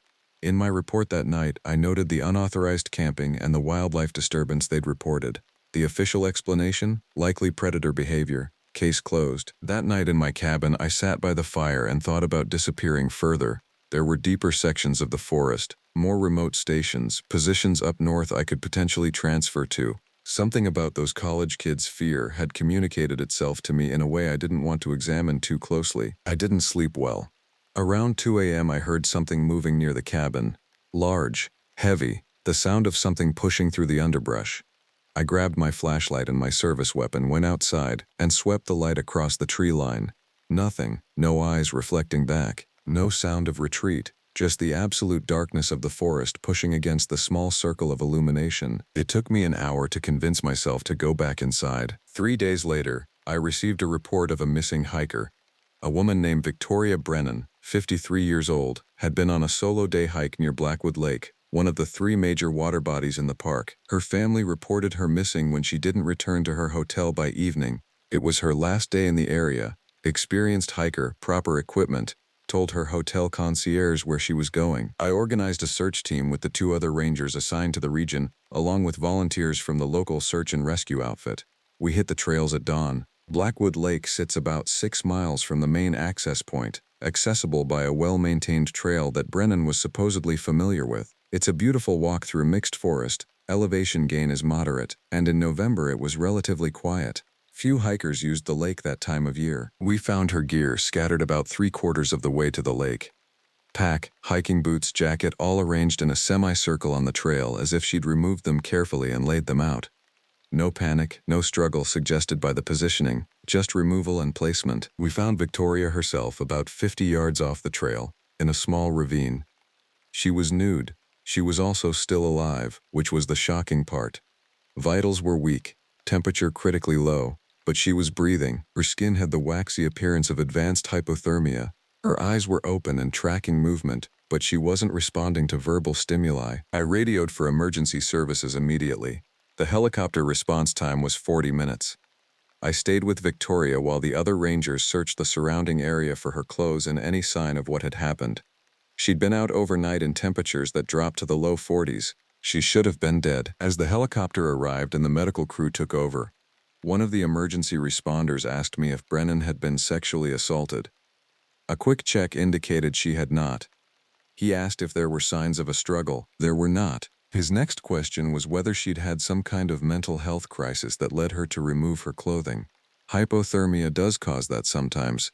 The sensation of burning that makes people strip off their protective layers. But Victoria's clothes hadn't been torn off in panic. They'd been carefully removed, laid out, arranged. We never found a good explanation. Victoria survived, but she couldn't or wouldn't explain what happened. She'd been taken from the trail to the hospital by helicopter, and when I tried to visit her 3 days later, she'd already been released into her family's care. The official report listed it as a hiking accident with complications from exposure. An elderly woman who'd experienced a mental health episode while on a solo hike. But I'd seen Victoria's eyes. She'd been conscious enough to track movement, enough to process that something was happening to her. And whatever experience had put her in that ravine, it had broken something in her that made normal explanation impossible. I started spending more time at Blackwood Lake. I told myself it was professional concern, that I was looking for signs of what happened. Really, I was trying to understand something I couldn't quite articulate. The lake itself was beautiful in that particular season. The water reflected gray skies. The shoreline was studded with rocks and dead wood. Evergreens crowded the near edge, and on the far side, the forest rose steeply into ridges that disappeared into mist. I found something on the fourth day of my lake patrols, about a quarter-mile up a deer trail from the main lake access. Partially hidden by a thicket of mountain laurel, there was a structure, not a shelter, not a cabin, but something. A frame made of branches lashed together, roughly human-sized, with an interior that seemed deliberately prepared. Smooth stones lined the interior. More branches had been woven into walls, creating a kind of nest or den. I found animal bones inside, arranged deliberately, and something that looked like dried blood on the stones. I photographed everything and reported it to my supervisor. He suggested it might be evidence of illegal poaching activity, which wasn't entirely wrong. Poachers sometimes created processing stations in remote areas, but poachers didn't usually arrange bones in the deliberate patterns I'd documented.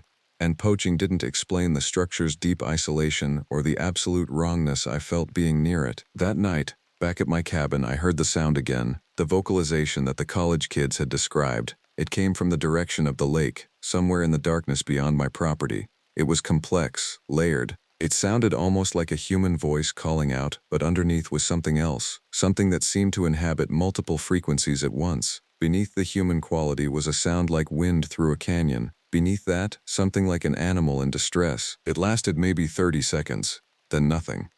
The forest returned to its normal quiet. I sat in front of my fire until dawn, not moving. In early December we had a cold snap.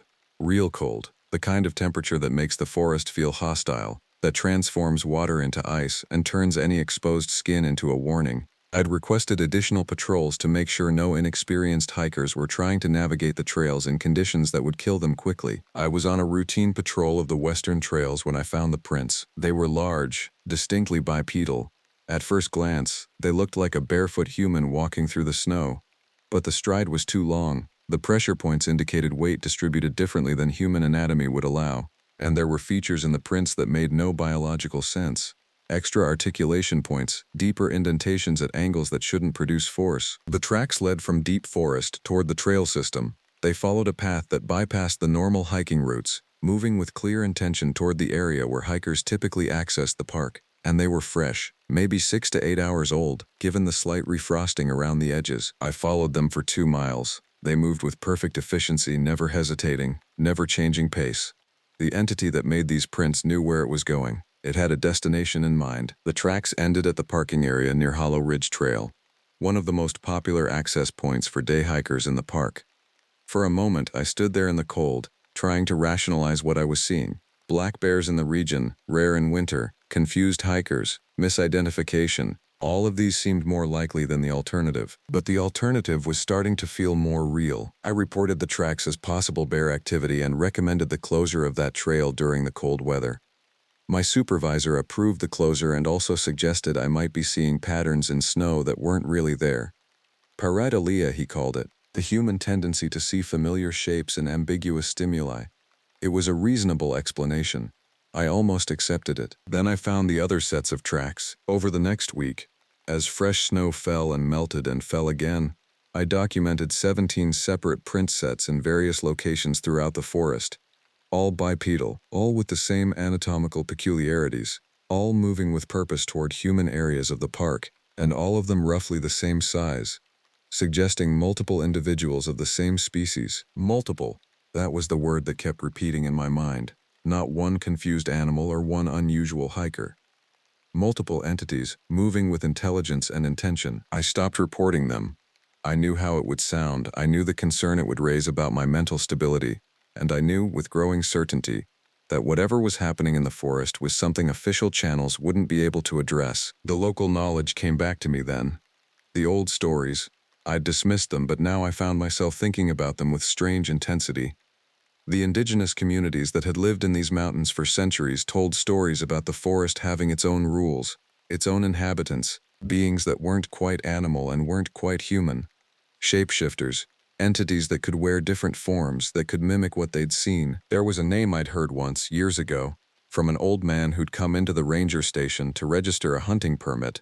Skinwalkers, that was the term his culture used, not the specific beings of southwestern tribes, but a general concept, humans or entities that had crossed some threshold and become something else. something that existed in the spaces between what humans were and what wild things were. I'd spent 12 years in this forest trying to disappear from my own nature.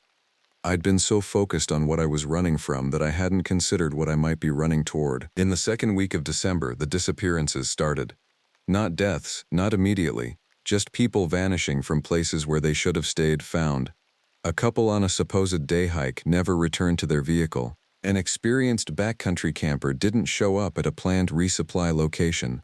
A geology student researching cave formations disappeared from a study area less than 3 miles from the main visitors center. The searches found nothing, no bodies, no equipment, no sign of struggle or desperation, just absence. I was on the third search, looking for the geology student, when I found myself moving away from the official search pattern.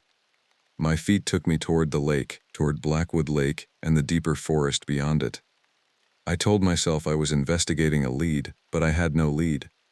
I was being drawn. The structure I'd found before was still there, but it had been expanded. More branches woven into the walls, more stones lining the interior, and in the center something that looked disturbingly like a human altar.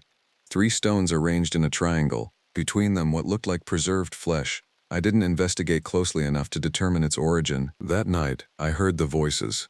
Multiple overlapping vocalizations coming from different directions around my cabin.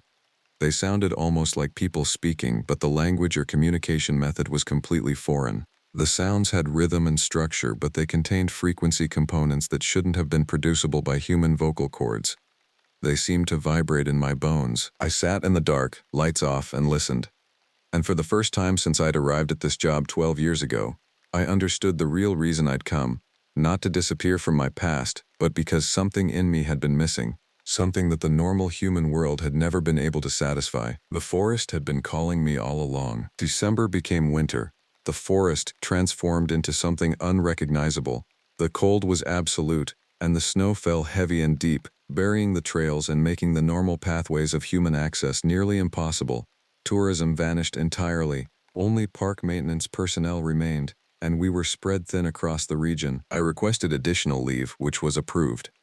Officially, I was dealing with personal matters and would return to full duty after the new year. What I was actually doing was spending every waking hour in the forest, documenting the activity, following the patterns, understanding the intelligence behind them. The structures had multiplied. I'd found 7 of them spread throughout the park, positioned at strategic locations, each one more elaborate than the last, each one suggesting planning, organization, and long-term habitation. They weren't temporary shelters, they were infrastructure. A network of locations suggesting permanent occupation that had somehow escaped human detection for years. The tracks continued to appear and multiply. I could now distinguish between different individuals based on slight variations in their gait and size. There were at least 5 distinct entities, possibly more. They moved regularly, visiting each of the structures in sequence, moving to different locations as seasons changed. The pattern suggested intelligence, familiarity with the seasonal rhythms of the forest, knowledge of where human populations congregated and when. It was also becoming clear that they were aware of me. I'd find tracks that led directly to my cabin and then away again. Evidence that something had examined my living space while I was away. Predatory intelligence, yes, but also what seemed like curiosity. I found Garrett on the morning of December 23rd. His truck was parked at the maintenance facility at the southern camp, but he was nowhere to be found. His equipment inventory was incomplete. His logbooks showed no recent entries. A search of his cabin revealed it had been cleaned meticulously. Personal items removed. Food supplies gone. The only thing left was a note in his handwriting. Going deeper. Followed them into the old growth. No way back. The note was dated 3 weeks prior. I should have raised an alarm. I should have reported Garrett as a missing person and brought in the official search apparatus. Instead, I went looking for him in the deep forest, following the most remote trail patterns, moving into areas where the forest became so dense that navigating by normal means was nearly impossible. That's where I finally encountered one directly. It was standing in a clearing at dusk, positioned on a ridge overlooking the valley where Blackwood Lake spread out below. The humanoid shape was unmistakable, but wrong in ways I didn't have vocabulary for. It was tall, perhaps 7 feet, with disproportionately long arms. Its skin seemed to have a slightly reflective quality, not quite fur, not quite smooth. The face was a mishmash of features, human eyes but positioned slightly wrong, a mouth that opened too wide, cheekbones that jutted at angles that shouldn't articulate that way. But what struck me most wasn't the physical strangeness. It was the sense of presence. The entity had weight, intelligence, awareness. It was looking at me with what seemed unmistakably like recognition. We stood there for perhaps 30 seconds. Neither of us moved.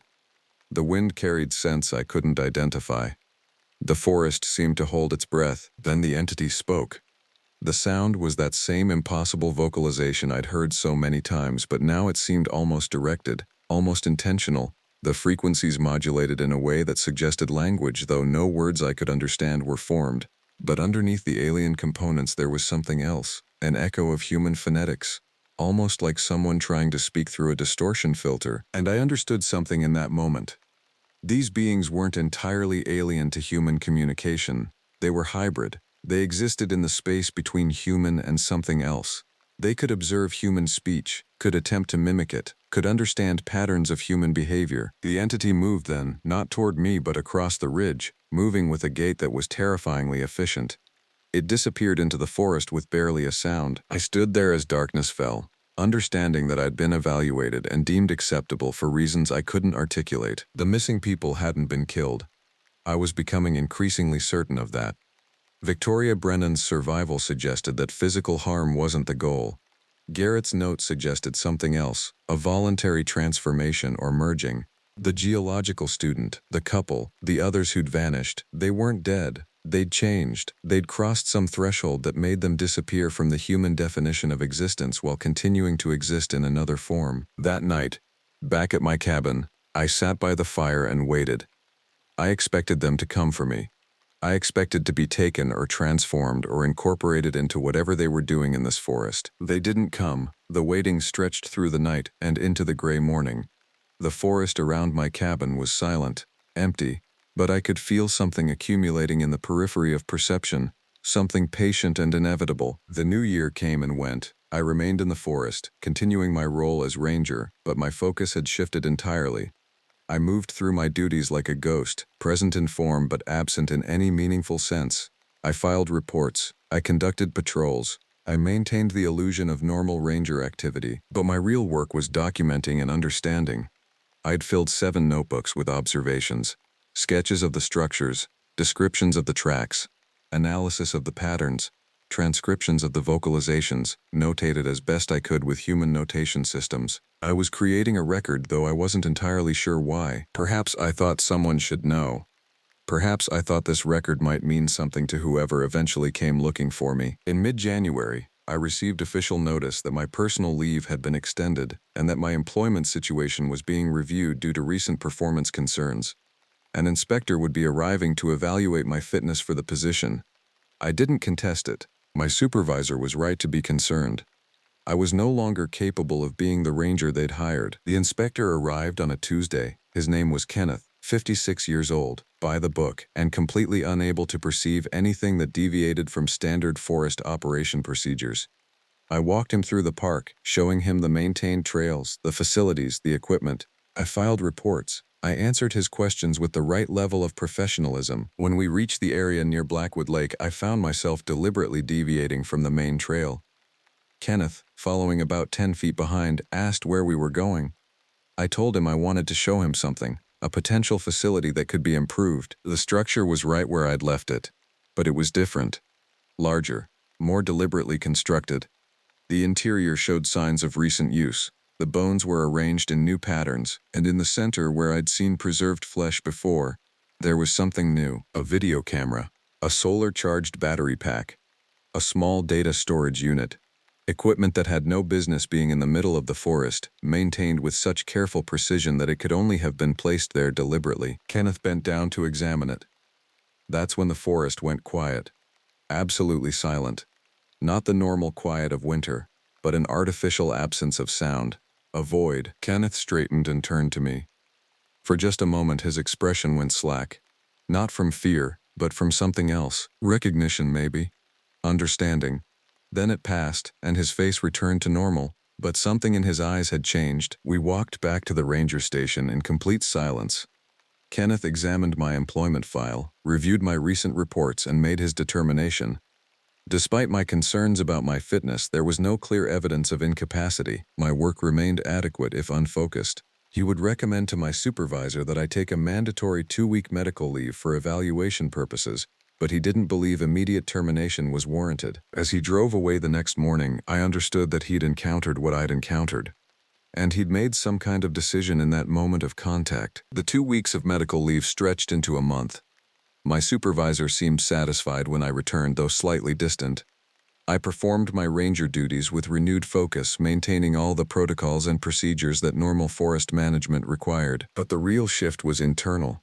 I was waiting. The forest was waiting. We were both part of some process that was moving toward inevitable conclusion. In February, another ranger disappeared. This one from the northern station, about 8 miles from my cabin. His name was Davis, 32 years old, relatively new to the position. When the search began, I participated fully, but I already knew the outcome. Davis wouldn't be found.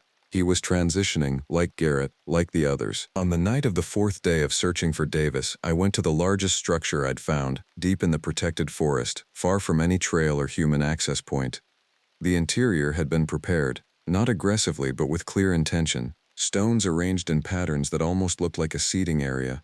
Branches woven into shapes that suggested shelter and comfort, and standing at the entrance was one of them. It didn't move, didn't threaten, it simply existed there, its massive frame backlit by the moonlight, its strange geometry somehow becoming less alien the longer I looked at it. It made a sound, not the harsh vocalizations of before, but something almost gentle, almost like the echo of human speech. I understood then what Garrett had meant in his note. There was no way back because there was no need to go back. Going deeper wasn't a journey into something foreign. It was a journey into something that had always been present, always been calling. I removed my ranger uniform, folding it carefully and placing it on the ground.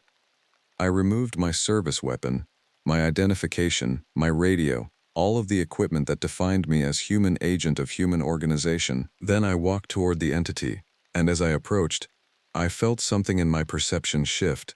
The boundaries between self and forest began to dissolve.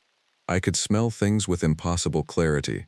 I could hear frequencies far beyond human range. I could feel the movement of other beings in the darkness, moving with perfect coordination through the deep forest. The entity made another sound, and this time I almost understood it. Not in any conscious way, but in some deeper register of comprehension. It was saying something like welcome, or perhaps it was saying something like finally, or perhaps those concepts were too limited, too human to capture what it actually meant. I don't know how long the transformation took. Time became unreliable, but when it was complete, when I could move through the darkness with the same confidence as my new companions, when I could vocalize in those frequencies that seemed to contain infinite meaning, I understood that I'd been moving toward this moment for 12 years. The forest hadn't called me away from my past. It had called me toward my future, toward what I was meant to become. My cabin remains empty now. The ranger station process is routinely transferred to other personnel. The official explanation is that I took extended medical leave and eventually resigned for personal reasons. Kenneth filed a report noting psychological unfitness. My supervisor accepted my resignation without further investigation. The park continues to operate. Hikers continue to use the trails, unaware of the other inhabitants that move through the deep forest. The structures remain hidden. The vocalizations continue, but people hear them as animal sounds, natural phenomena, the normal sounds of an active ecosystem. Sometimes I see the humans. They move through my territory with such limited perception, with senses so dull and restrictive. I remember when I was like that. I remember the limitations of the human experience, the way human consciousness creates boundaries between self and environment, between observer and observed. I also remember why I came here, why I needed to disappear. The human world had no place for someone like me, but the forest had known all along. It had been waiting with infinite patience. Now I move through the darkness with my companions. We maintain our structures, we monitor the human activity, we exist in the spaces they can't perceive. And sometimes, when I encounter another human who seems ready, who seems to be calling out from some fundamental mismatch between their nature and the boundaries of human existence, I make a choice about how to respond. This is my account. This is what happened. Whether you believe it as literal truth or metaphorical nightmare, the choice is yours. But I would ask you to think carefully about the boundaries of your own perception, about the parts of yourself that the human world calls aberrant or broken, about the places where you don't quite fit. The forest is always listening.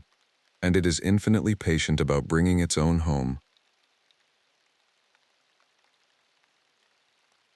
I took the position at Crow Lake specifically because nobody wanted it. That should have told me something. The job posting came through a regional forestry office buried in the Cumberland Mountains of eastern Tennessee. Seasonal ranger for a remote monitoring station, 3 months, March through May. Monitor wildlife patterns, check boundary markers, maintain equipment at the cabin on the northern shore of Crow Lake.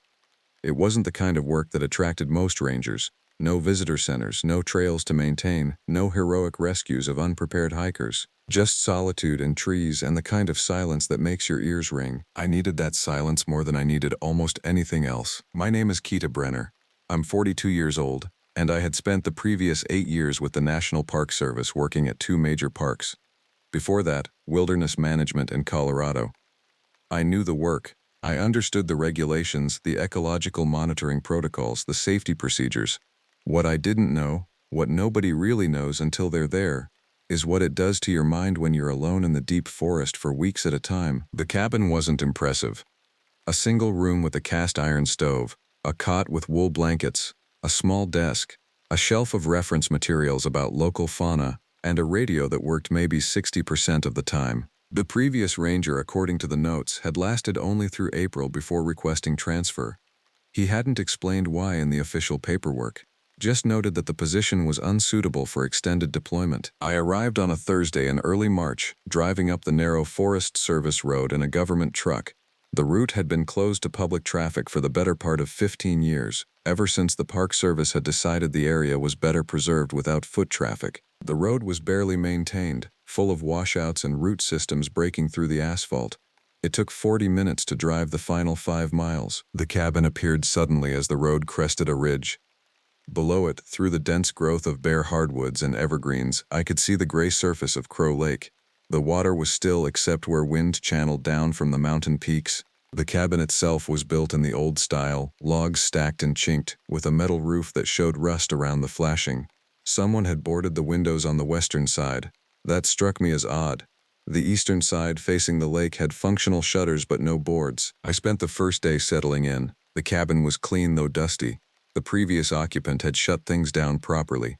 The propane heater worked. The water pump ran. There was a generator for the radio and the small refrigerator, though I was told to use it sparingly to preserve fuel. The outhouse was 50 yards north, downwind, in a small clearing surrounded by dense thicket. On the second day, I began my first patrol of the monitoring stations.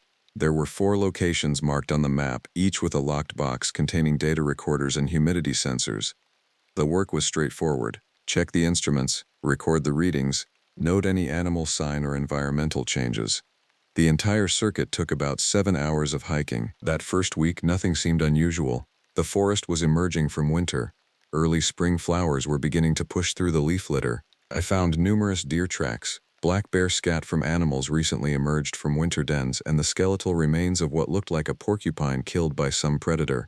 That was normal. The forest operates on a logic of hunger and sustenance. Everything there is either eating or being eaten. On my 8th night at the cabin, I heard singing. It wasn't loud. It came from across the lake, somewhere in the eastern ridge where the mountains rose in a series of rocky outcrops. The sound was carried across the water on the wind, making it difficult to pinpoint. It was a human voice, I was certain, though the melody was unlike anything I recognized. It had a quality that made my nervous system react before my conscious mind understood why. The cadence was wrong. The intervals between notes didn't follow any musical structure I had ever heard. I went outside with a flashlight. The night was clear, probably 38 degrees. The lake's surface reflected starlight in a way that made it seem like black glass. I stood on the small dock that extended from the cabin's rear and listened. The singing continued for perhaps 4 minutes, then stopped abruptly. Not fading away. Not tapering into silence, complete cessation, as if someone had turned off a recording. In the morning, I told myself it was probably someone camping illegally in the park. I noted it in the daily log. That was procedure. But I also found myself checking the cabin doors that night before sleeping, something I hadn't done the previous week. By the 3rd week, I had established a routine. Morning coffee. First patrol of the week to a different monitoring station. Afternoon spent on equipment maintenance or record keeping. Evening spent reading the books on the cabin shelf, mostly technical forestry manuals and 2 mystery novels left behind by a previous tenant. The isolation no longer felt oppressive, it felt cleansing. Then I found the first track. I was checking the northwestern monitoring station, the one that sat on a ridge approximately 2 miles from the cabin. The path was well established, marked with old survey ribbon and cairns. I had hiked it twice already without incident. On this occasion, coming back toward the cabin through the thick understory of rhododendron, I noticed something odd about the ground, an impression in the soft earth of the trail. It was roughly humanoid but wrong in several ways. Too large, certainly.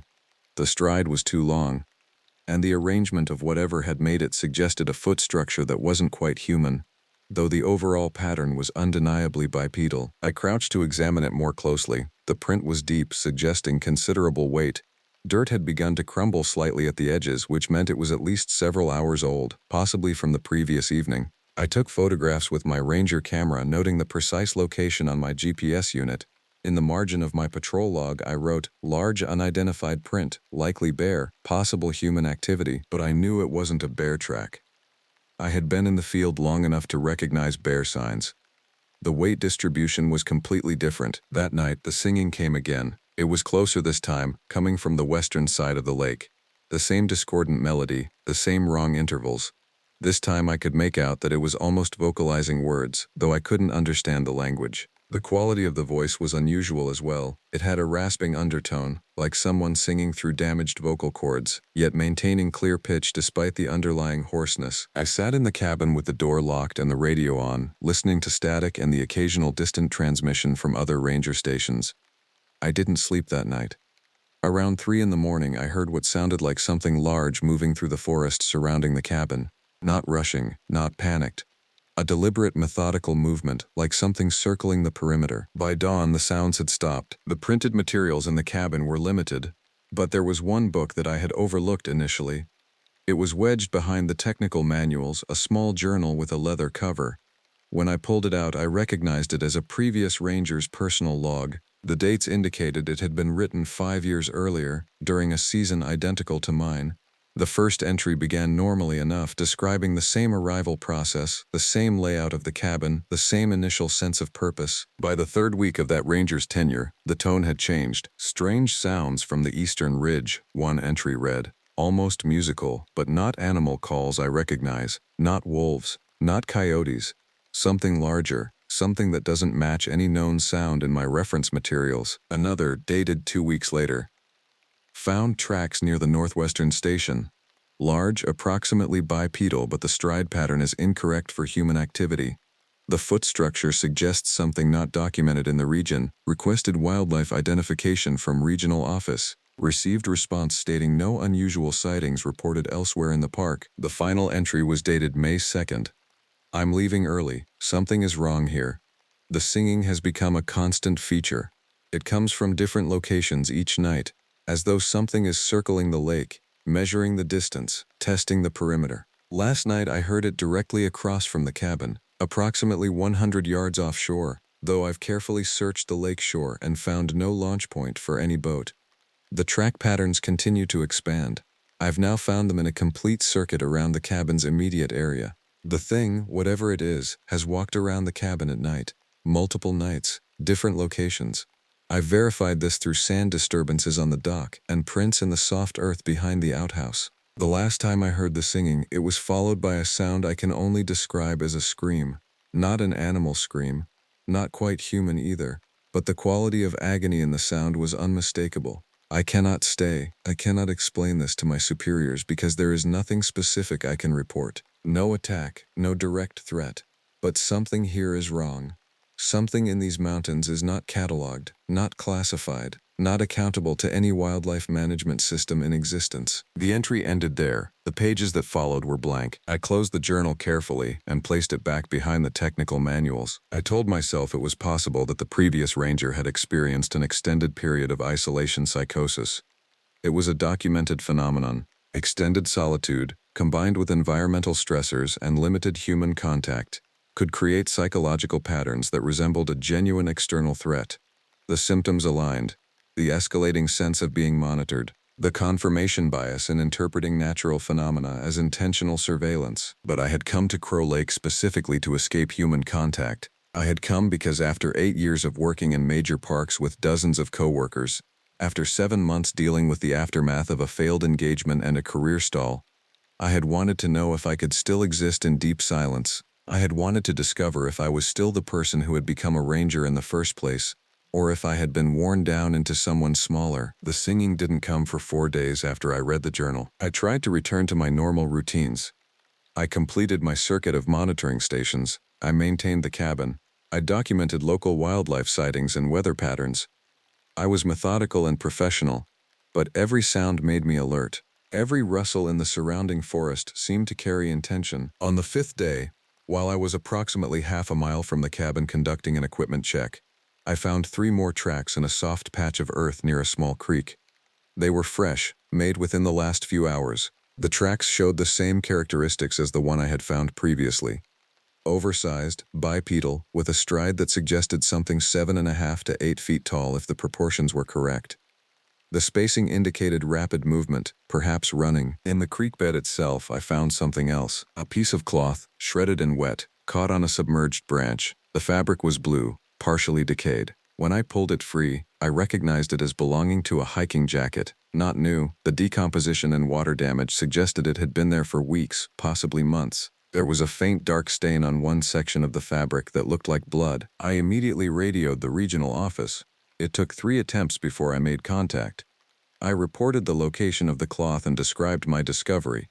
The response from the dispatcher was professional but non-committal. She said they would file a report and check missing persons databases. She asked if there was any evidence of a body. I said no.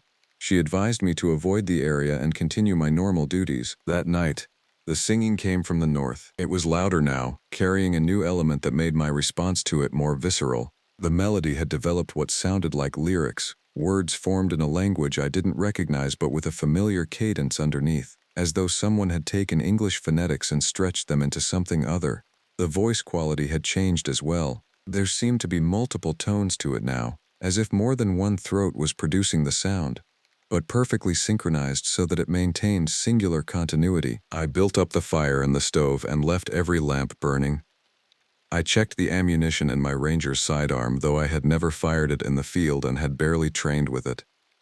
The weapon felt inadequate. Against what? I wasn't certain.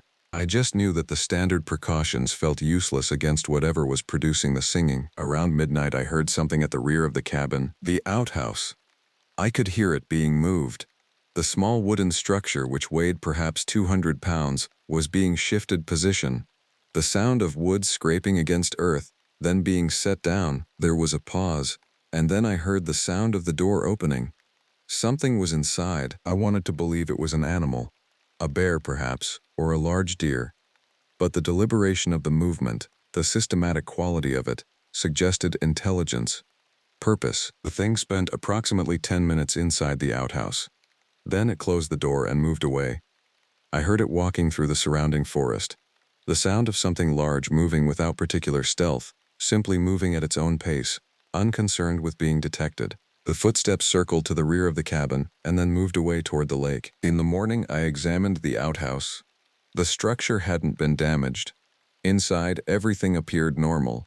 There was no evidence of disturbance.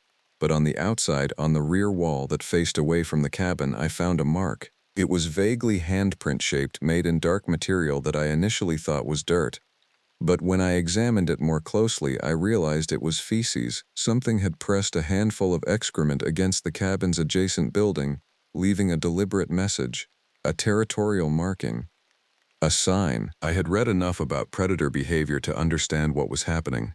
Something had established that the cabin was within its range. It was testing boundaries, communicating presence. The next phase in that progression was typically escalation. I called the regional office again and requested emergency transfer.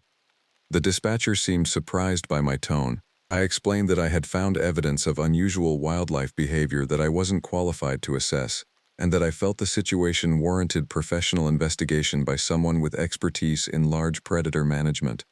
She asked me to provide details. I found myself unable to adequately describe what was happening. How could I explain a smell that wasn't quite animal and wasn't quite human? How could I convey the architectural logic of behavior that suggested something operating with human intelligence but animal motivation? After a long pause, the dispatcher said that all rangers were currently deployed on higher priority assignments. She suggested I complete my contract. She said that if I felt an immediate danger, I should evacuate. But the tone of her voice suggested that evacuation was something she hoped I wouldn't request. I stayed. 2 days later, I found the body. I had been conducting routine maintenance on the dock, checking the posts and the weatherproofing compound, when I noticed something floating near the rocky eastern shore about 40 yards from the dock. At first, I thought it was a piece of driftwood or debris from an old campsite. As I got closer, I understood what I was actually looking at. The body was male, clothed in remnants of what had once been a lightweight hiking outfit. The decomposition was advanced, suggesting the corpse had been in the water for weeks, possibly months.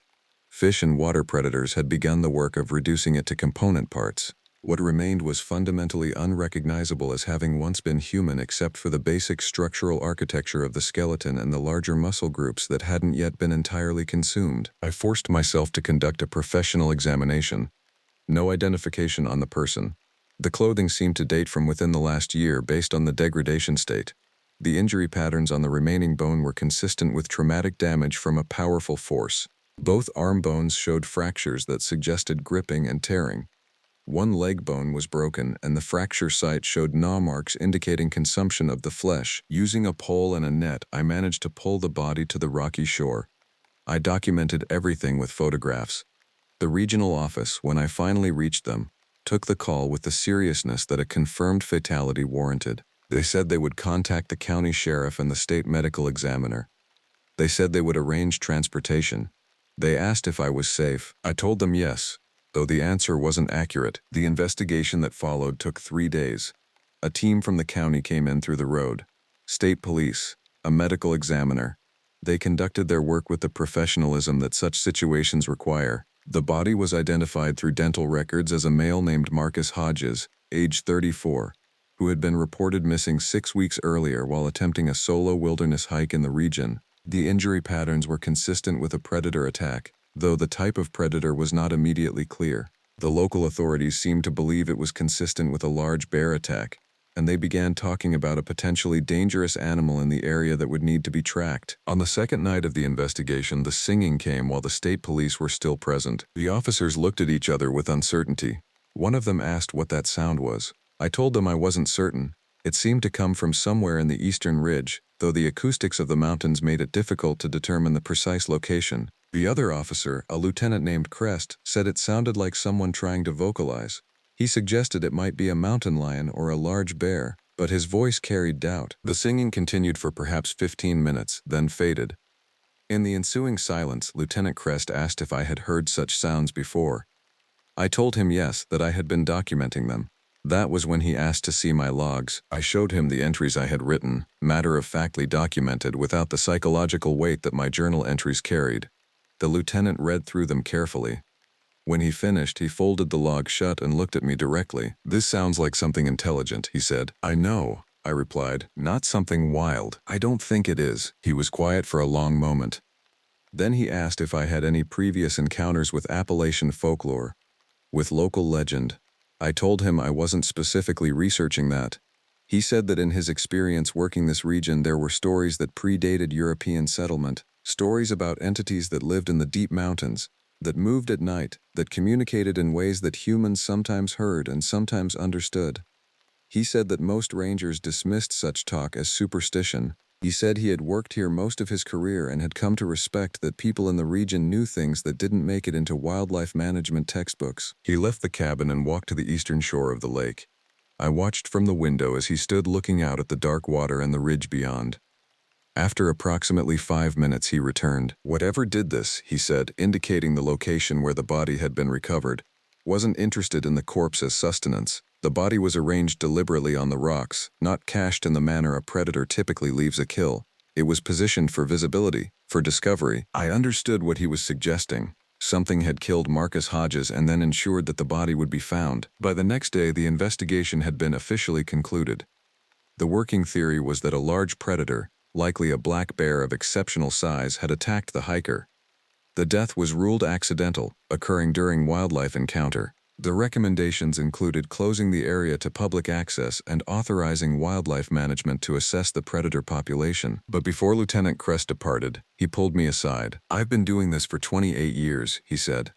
"I've investigated maybe 30 deaths related to wildlife in Appalachian terrain. The patterns never look like this. The presentation never feels like this. And the lake, for as long as people have lived near it, has had stories attached to it." "What kind of stories?" I asked. "The kind where something that isn't quite animal and isn't quite human comes down from the ridge and draws things toward it.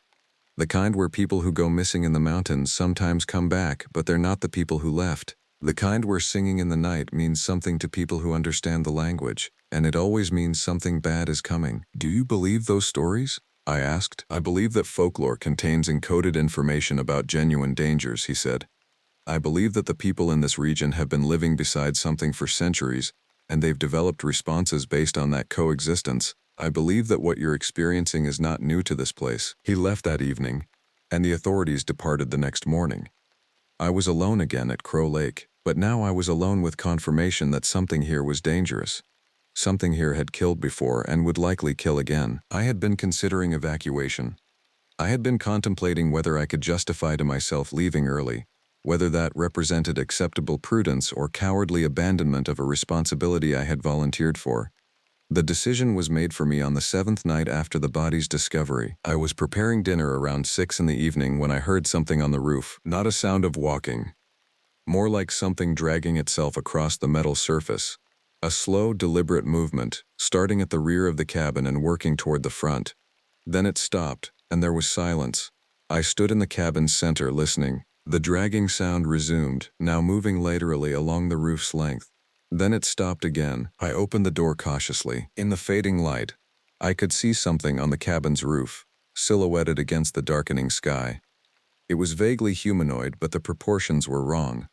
The limbs were too long, the torso too compact. It was moving in a way that seemed to involve using all 4 limbs simultaneously, scuttling across the roof's surface with an efficiency that suggested that bipedalism was not its natural mode of locomotion. When it became aware that I had opened the door, it stopped moving. We regarded each other across the distance. Even in the poor light, I could sense the attention it was directing toward me, the focus of something that had recognized potential prey. It began moving again, deliberately toward the front of the cabin. I stepped back inside and closed the door. I could hear it on the roof directly above me, moving with increasing speed as though it was working itself toward some kind of conclusion. Then it stopped. The silence that followed was worse than any sound. I stood in the cabin, every muscle tensed, waiting for what would come next. The singing began, but it was different now. It was coming from directly above my head, from something pressed against the interior of the roof, as though the creature was singing from inside the structure that housed me. The quality of the vocalizations had changed completely. There was no longer any pretense of melody or even of recognizable language structure.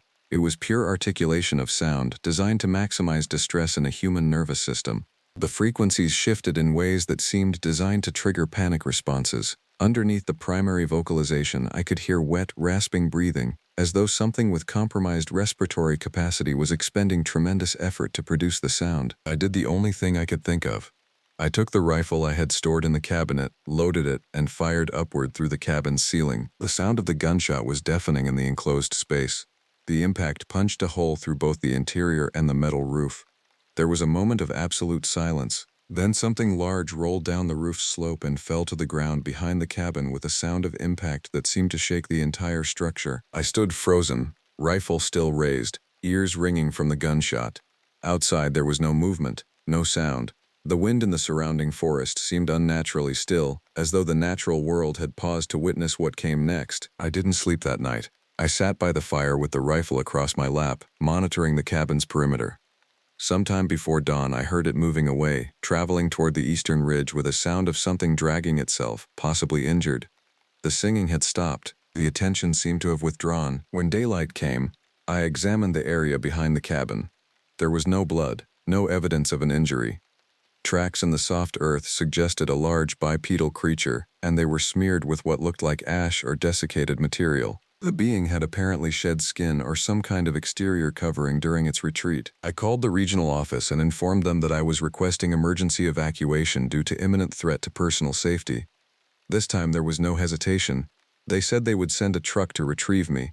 It would take approximately 4 hours to reach the cabin. In the interim, they advised me to remain inside with the door locked. As I waited, I read the end of the previous ranger's journal once more. The final entry that I had not read thoroughly now took on new meaning. The ranger had not written about cowardice or fear overtaking reason. The ranger had written about understanding, about the realization that what existed in the mountains surrounding Crow Lake was not something that would ever be photographed or classified or managed through standard wildlife protocols. It was something that existed in the spaces between comprehension and denial, in the realm where folklore describes genuine danger that civilization has simply chosen not to acknowledge. The ranger had left because staying would have meant complicity in something that transcended the job description of a forest monitor. The truck arrived at 2 in the afternoon. The driver was a young man named Raphael, who worked for the regional office. He seemed genuinely concerned about my well-being, which was refreshing after the bureaucratic distance of the previous conversations. I had packed my personal items and secured the cabin as best I could. I locked the door and took a final look at the location that had been my home for 35 days. As we drove down the Forest Service road, I asked Raphael if he had ever heard stories about Crow Lake. He hesitated before responding. He said that people in the towns surrounding the park had local stories, but that most rangers dismissed them as folklore without basis. He said the current management philosophy was to focus on documented science and not to perpetuate unsubstantiated narratives that might frighten hikers or camping enthusiasts. But that's not actually true, is it? I asked. The park actually closed certain areas to public access because something here represents a genuine threat. Raphael didn't respond immediately. After a long pause, he said that things were more complex than official policy suggested. He said that rangers who worked in certain locations for extended periods sometimes experienced something that shifted their understanding of what was possible. He said that the service functioned in a state of institutional denial about certain phenomena because acknowledging those phenomena would necessitate operational changes that management wasn't prepared to implement. "They'll want to hear that you experienced isolation psychosis," he said quietly. "They'll want to frame this as an extended solitude, creating psychological patterns that felt real but were manifestations of a stressed mind." "And what do you think?" I asked. "I think that Crow Lake has been closed to public access for a reason that's never been formally documented. I think that Marcus Hodges isn't the first death attributed to predator activity in this region, and I think that the sound you heard, the creature you fired on, is something that the Park Service has been living beside for decades while pretending it doesn't exist." The ride to the nearest ranger station took most of the afternoon. I completed a formal report detailing the body discovery and my observations of unusual wildlife behavior. I described the creature only in the most clinical terms, emphasizing that identification was impossible from the encounter. I allowed the official narrative to stand unchallenged, that I had experienced an extended isolation that had created psychological patterns that felt significant but lacked objective verification. But in my own copy of the report, I documented everything: the behavior patterns, the tracks, the singing, the manner of the creature's movement, the deliberate way it had positioned itself on the roof, as though it was testing the boundaries of human shelter itself. 3 weeks later, I was offered a position at another park. The regional office wanted me back in the field, they said, but at a location with more support infrastructure. They wanted me working where there were other rangers nearby, where I wouldn't be alone. I accepted the position, but I kept the notes I had made at Crow Lake, and I began reading everything I could about Appalachian folklore, about historical sightings and encounters, about the layers of indigenous knowledge that had been dismissed by Western science as superstition. I began to understand that what I had encountered existed in the spaces where human civilization had not yet obliterated the knowledge of danger. The creature, if creature is the right word, still lives in the mountains surrounding Crow Lake.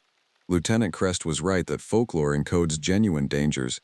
The Park Service continues to manage the area as a location of restricted access. They issue warnings to hikers about predator activity and recommend that people avoid the region during certain seasons. They do everything possible to prevent human contact with whatever exists there, while maintaining official silence about what that whatever actually is. On quiet nights when I'm at my current posting or at my apartment during off-season, I sometimes remember the quality of that singing, the way it carried intention, the way it seemed designed to communicate across the distance between what we are and what something else is. I understand now why the previous ranger left.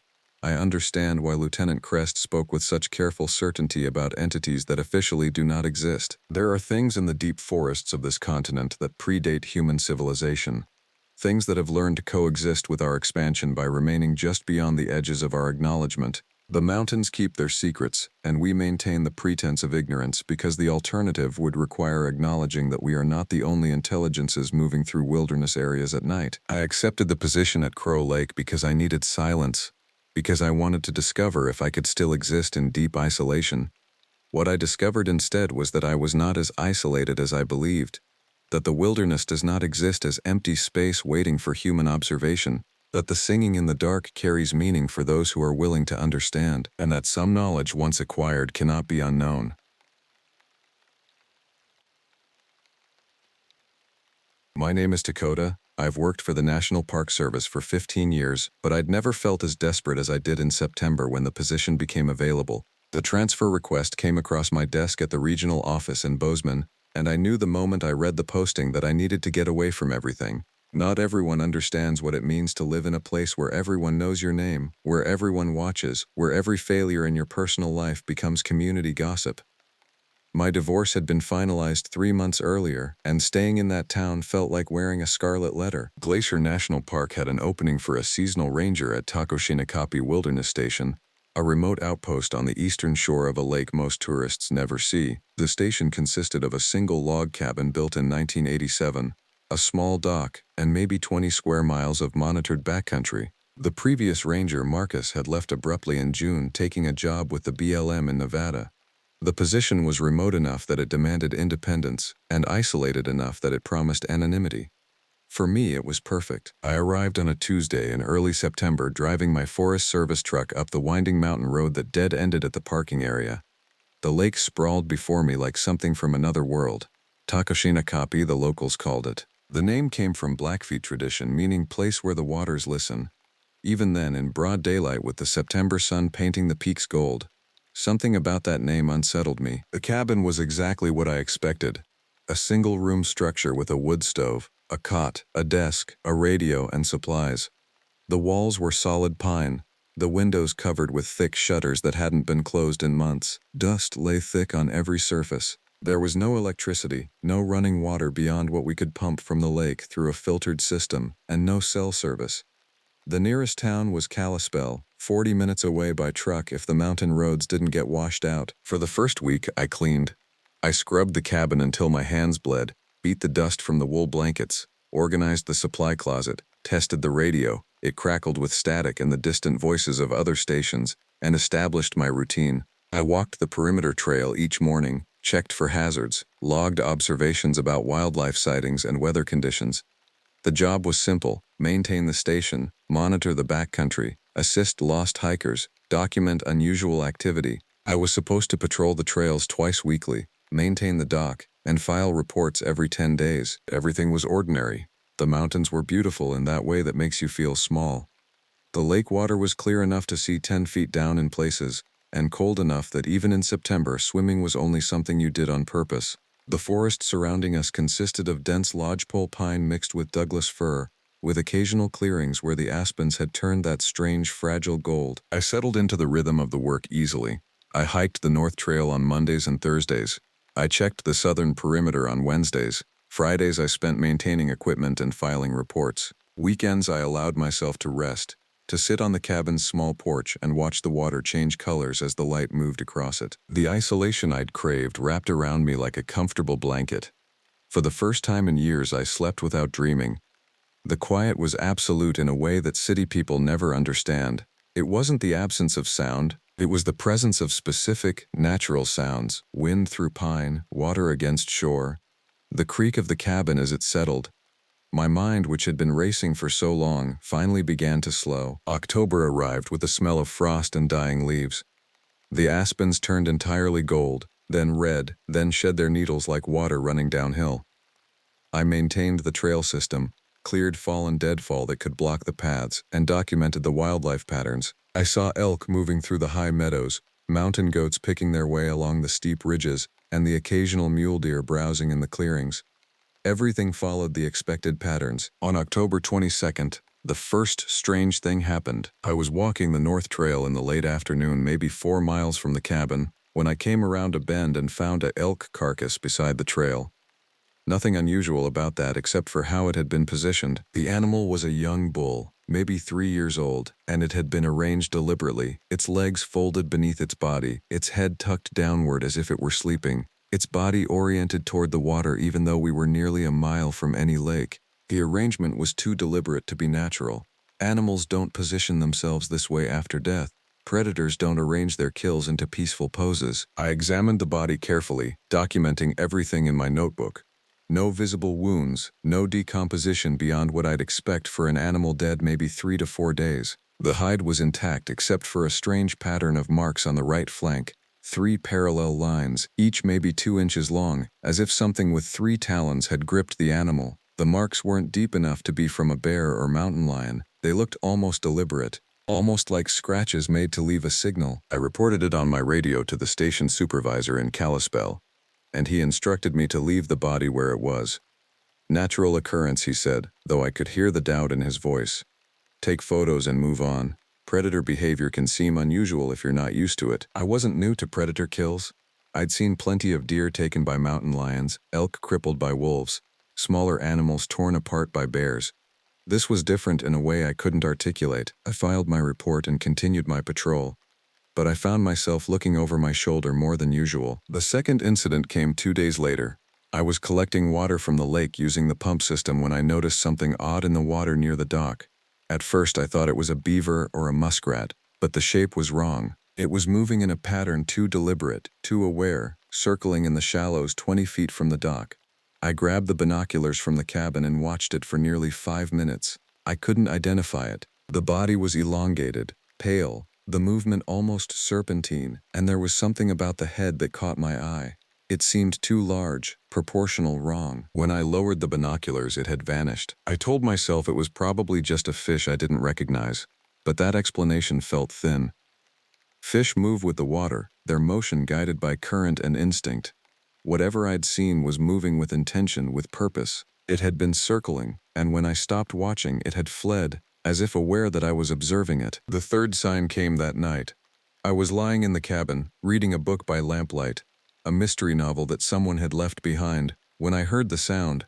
It started as something distant, a long, drawn-out note that seemed to come from the forest to the north. At first I thought it was the wind, but the sound was too vocal, too deliberate. It rose and fell like a voice, like words shaped by a throat, though no recognizable language emerged. The sound continued for nearly 2 minutes, then faded into silence so complete that I wondered if I'd imagined it. I stepped outside onto the porch, my flashlight casting a thin beam into the darkness. The night was clear, the stars brilliant above the dark masses of the mountains. No wind moved through the trees, no other sounds emerged from the forest. The lake was a dark mirror, reflecting nothing. I went back inside and locked the door, even though it was ridiculous. A lock wouldn't stop anything larger than a human, and the next nearest help was 40 minutes away by vehicle, a distance that might as well have been 40 miles in an emergency. Over the next week, the incidents accumulated. I found another arranged animal, a mule deer this time, positioned at the edge of the North Trail meadow in the same strange, peaceful posture. More of the 3-line scratches on its flank, no other wounds, no evidence of what had killed it. On 2 separate nights I heard the voices again, sometimes one voice, sometimes what seemed like multiple voices calling back and forth across the lake. They weren't howls or cries or any animal sound I recognized. They were too complex, too layered with what seemed like intention. The more unsettling development was the behavior change in the living wildlife. The elk that normally grazed without fear began to avoid the areas near the lake. The mule deer population seemed to have shifted to the western side of my patrol area. Most striking was the behavior of the gray jays that usually filled the forest with constant chatter. They had gone silent. The entire forest seemed to be holding its breath. I documented everything meticulously, as my training demanded. Dates, times, locations, descriptions, photographs. I filed a report with the station supervisor suggesting that something was affecting the wildlife population, possibly a disease vector, or a predator species that had moved into the territory. He seemed uninterested. Rangers report these kinds of patterns all the time, he said over the radio. Seasonal variation in animal behavior. Nothing to be concerned about unless you see actual injuries to the population. But I could feel it in a way that his dismissal couldn't touch. Something was wrong in the forest around Tibby Lake. Something was watching. Something had changed the behavior of every living creature within my territory. The fourth week of October brought heavy snow, early for the season and thick enough to close the upper mountain pass. My supply run to Kalispell would have to be delayed. I was stocked well enough. The cabin had flour, canned vegetables, dried meat, coffee, and plenty of firewood stacked against the north wall. I could survive comfortably through November if needed. The isolation, which had felt so welcoming when I arrived, began to feel different. It felt like a trap with very clean walls. On the night of October 27th, I saw the first one. I was lying in bed, reading by lamplight, when I heard the scratching at the cabin wall. It wasn't the sound of wind or branches, it was deliberate, methodical, three-line patterns being dragged slowly across the wooden planks. I froze, my hand still holding the book, listening. The scratching moved along the wall toward the window, then stopped. Silence returned, complete and suffocating. I got out of bed and approached the window, which had been closed and shuttered. I opened the shutter carefully, my heart moving in a way that made my breathing difficult. The window was intact, and outside was only darkness. I pressed my face close to the glass and tried to see anything beyond the reflection of the lamplight behind me. That's when I saw it. The face was pressed against the glass from the outside, so close to the window that if the glass hadn't been between us, we would have been breathing the same air. At first, my mind refused to process what I was seeing. The shape was roughly human, pale enough to show clearly in the darkness, with a head that seemed too large for the body below it. But the details were wrong in a way that made my stomach convulse. The eyes were too wide set, positioned almost on the sides of the skull. The mouth was open, stretched far wider than a human mouth could stretch, the opening extending nearly from ear to ear if ears were present. The thing had a neck, yes, but it seemed to twist at an angle that no human spine could achieve. And beneath the pale skin I could see muscles working, contracting, as if the face was trying to make expressions that human musculature couldn't support. I screamed. I actually screamed, the sound tearing from my throat before I could control it. I slammed the shutter closed and backed away from the window, my breathing becoming short, panicked gasps. The thing outside didn't make a sound. There were no impacts against the shutter, no attempts to force entry, no response at all. I spent the rest of the night with the lamp burning, all the shutters closed and barred, and my service pistol, which I'd never expected to use, sitting on the table in front of me. My hands shook for hours. Rational thoughts tried to assert themselves. I'd been alone for weeks. I'd been stressed. Shadows played tricks, and the mind sees what it expects to see in darkness. I'd probably seen a distorted reflection or a bear standing on its hind legs, my fear translating it into something worse. But I knew what I'd seen, and I knew that explaining it away was the first step toward dying in this cabin. In the morning, I examined the window from outside. The wooden frame showed fresh gouges, 3 parallel lines of them, scratched into the wood with enough force to penetrate the weathered surface. Whatever had been at the window was real, and it was powerful. It was patient. It had looked at me and then simply waited. The temperature dropped below freezing that night. By the next morning, ice had formed on the lake, a thin skim that would grow thicker as October became November. I did something I hadn't allowed myself to do before. I called the supervisor on the radio and requested an emergency evacuation. I said I had a medical condition that needed attention, that I didn't feel safe staying at the remote station. The response was bureaucratic and frustrating. An emergency extraction would cost the park money, would raise questions about my fitness for the position, would likely result in my reassignment. The supervisor suggested I take some personal medication if I was experiencing anxiety, make sure I was getting adequate sleep, and reassess my emotional state in a few days. Most rangers experience some degree of psychological adjustment when stationed remotely, he said in a voice that suggested he was reading from a script. The isolation can create a kind of heightened perception where normal sounds and sights seem threatening. I suggest you maintain a regular schedule, document any actual problems, and check in again next week. I didn't bother trying to convince him. What would I tell him? That something with an inhuman face had pressed itself against my window? That animals were being arranged in ritual patterns? That the entire forest seemed to be communicating something I couldn't understand? He would think I was having a mental breakdown, and maybe I was. But the scratches on the cabin wall were real. The arranged bodies of the animals were real.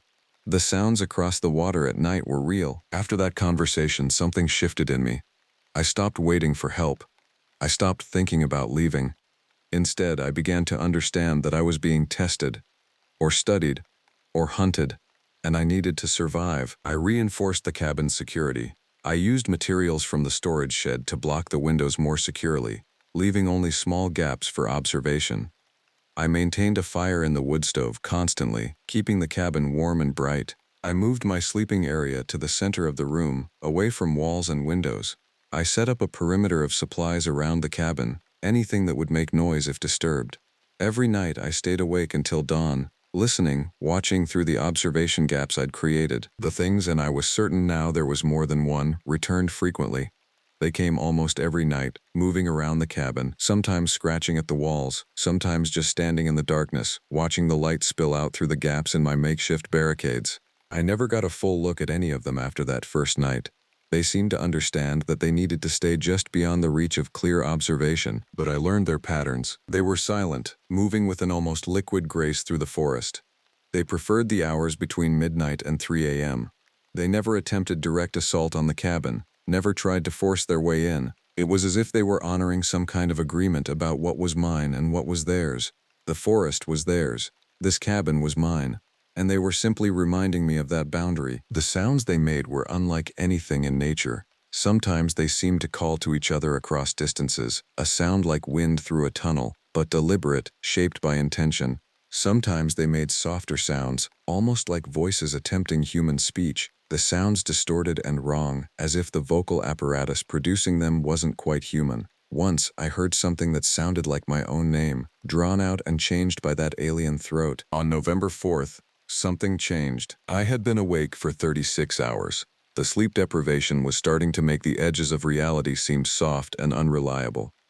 I kept coffee constantly brewing, using the small camp stove to maintain a continuous supply. My hands trembled from the caffeine and my thoughts moved in slow circles, like I was thinking through water. The day had been clear and cold, with a wind that seemed to come straight off the Canadian border. I'd done my morning observations and documented the continued absence of the wildlife that had once populated the area. The forest felt empty, abandoned. Only the things in the darkness remained. As twilight approached, I noticed something at the lake's edge, near the dock. From the cabin's window, I could see a shape positioned at the water's margin. Another animal, arranged in the now familiar peaceful pose. This time, it was a mule deer, positioned facing the cabin, its head tilted back as if looking at the sky. I knew what this was. It was a message, an invitation. Every rational part of my mind screamed that I should ignore it. Instead, I did something that people who survive alone in the wilderness long enough eventually understand. I made a decision based on instinct rather than fear. I collected my coat and boots, removed the barricades from the cabin door, and walked out into the gathering darkness. The cold hit me immediately. The wind cut through my layers, carrying the sharp smell of pine and frozen water. My breath formed clouds in front of my face. The cabin light spilled behind me, creating a rectangle of safety that seemed impossibly small against the vast darkness pressing in from all sides. I walked to the dock. The deer lay where I'd seen it from the window, its body still warm when I knelt beside it. The cause of death was obvious now that I was close enough to see it properly. The animal's back had been broken, the spinal cord severed with terrible precision. It had been placed here recently, maybe within the last hour. The blood was still liquid, the muscles not yet fully stiffened by rigor mortis. But beyond the technical observation of how the animal had died was the broader question of why. Why place it here, at my dock, where I would be sure to find it? Why arrange it with such care, positioned where the light from my cabin would illuminate it? I heard the sound behind me. It was the closest any of them had come to me while I was conscious and aware of the approach. The sound was soft, a kind of exhalation, like breathing made audible, but deeper than any human breath. When I turned, it was standing at the edge of the forest clearing, perhaps 20 yards away. Even in the darkness, with only the distant cabin light providing illumination, I could make out its general shape. It was tall, maybe 7 feet, its body thin in a way that suggested the frame beneath the skin was wrong, the proportions distorted to something that human evolution had never designed. Its arms hung at its sides, ending in hands with too many fingers, or fingers that were too long. Its head was the most disturbing part.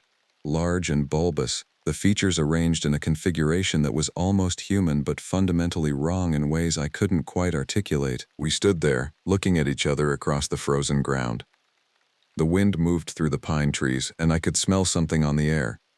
Something like old meat left out in the sun, combined with the iron smell of blood and something else. something ancient and wrong. And then it spoke. The voice didn't come from its mouth. It seemed to come from everywhere and nowhere, a sound that bypassed my ears and registered directly in my brain.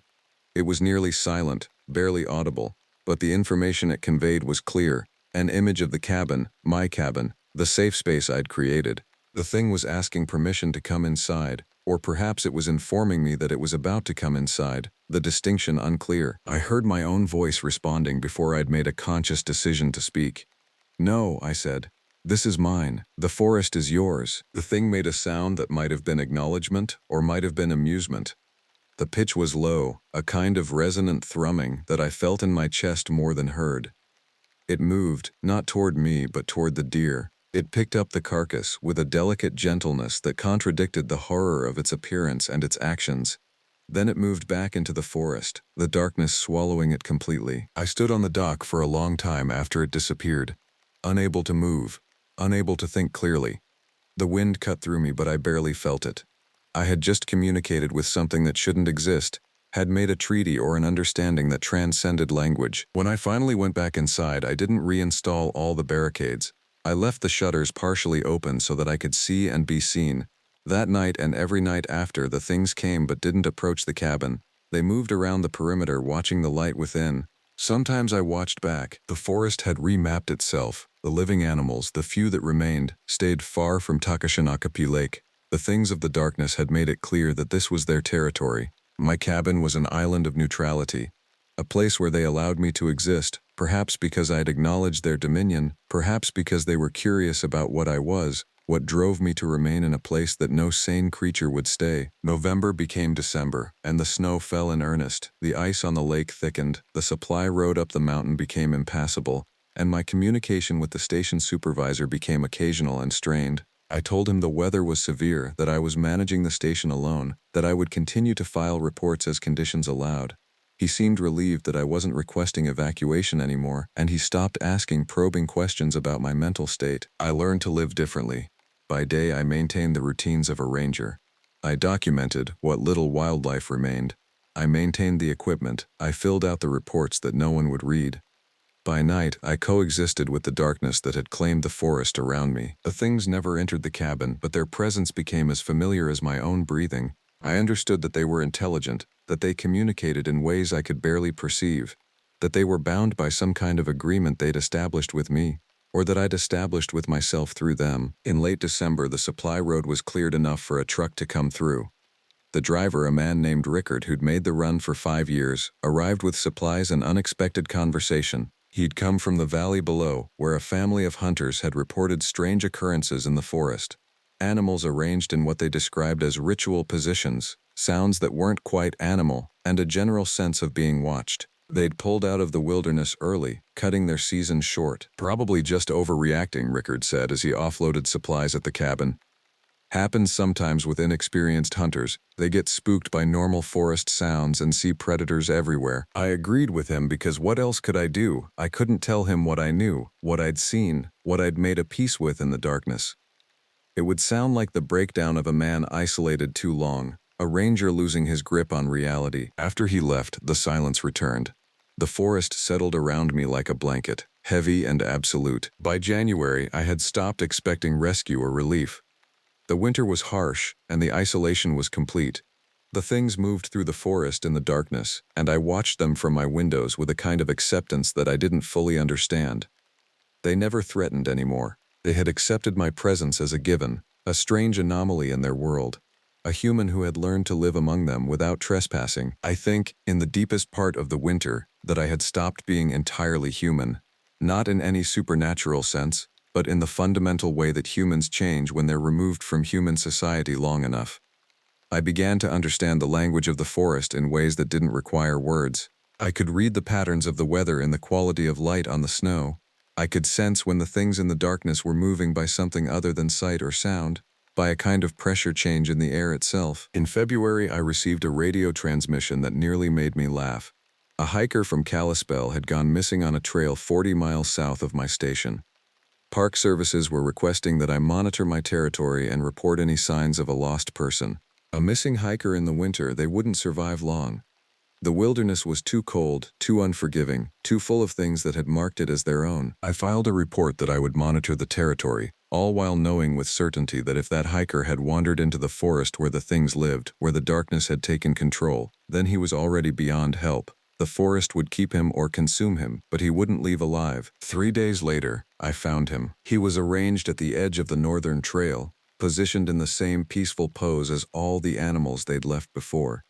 His body was intact, mostly undamaged, though the cold had made his skin waxy and pale. His eyes were open, staring upward at the gray sky. The medical examiner later concluded that he'd died of exposure, his body simply giving out in the cold.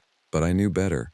The things had found him, had studied him the way they'd studied the animals, had made some kind of decision about him, and had arranged him as an offering or a warning. I filed a detailed report about the location where I'd found him. A rescue team came and collected the body. The incident was noted as a tragic accident, a hiker who'd gotten lost in bad weather and succumbed to exposure. No one asked why the body had been so carefully arranged. No one considered that something other than weather might have been responsible for the death. Spring came eventually, as spring always does. The snow melted.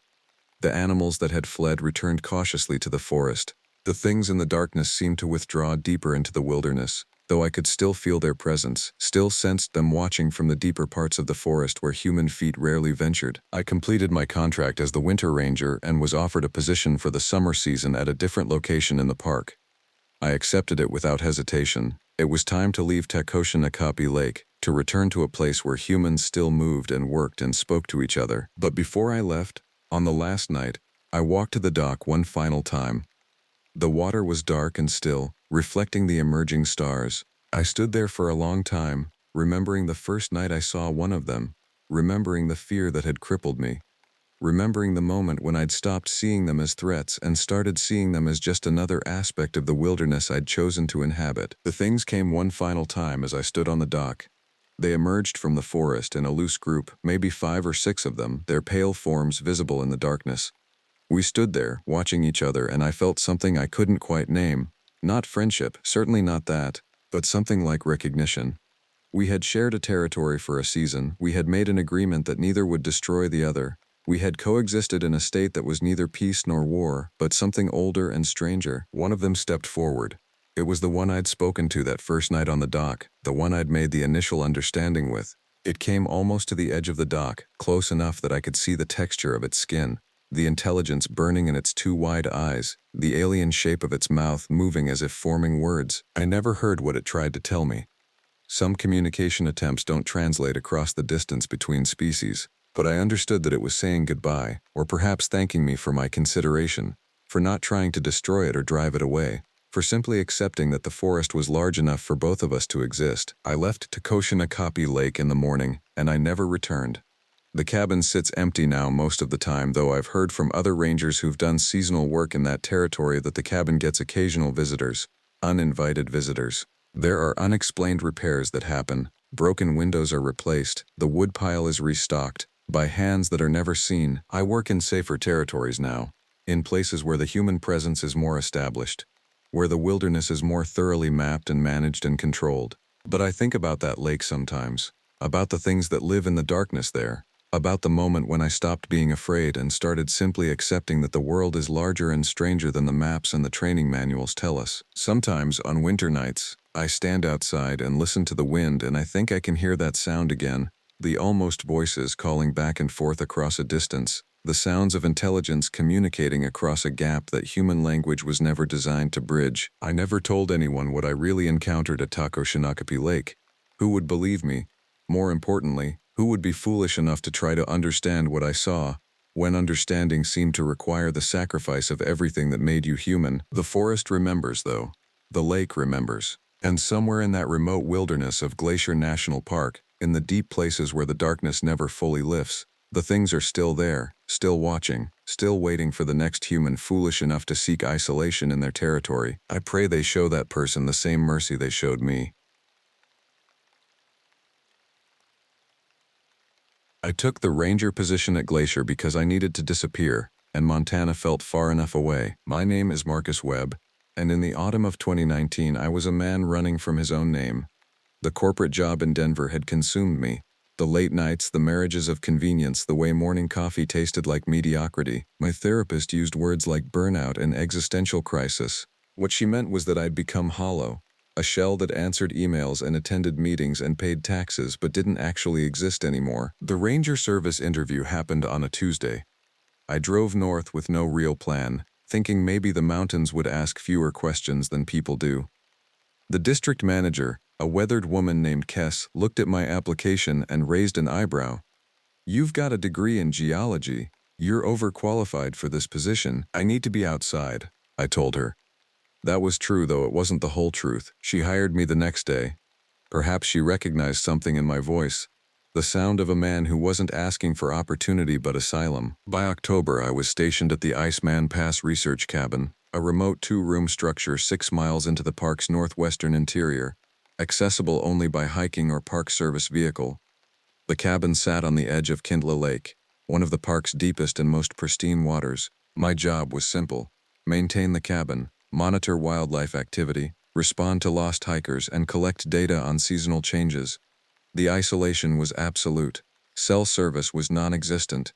Radio contact with the main station was possible but temperamental. I chose this assignment specifically for that isolation. I wanted silence. What I got was far different. The first month was restful. I repaired roof shingles, inventoried supplies, and learned the rhythms of the forest in autumn.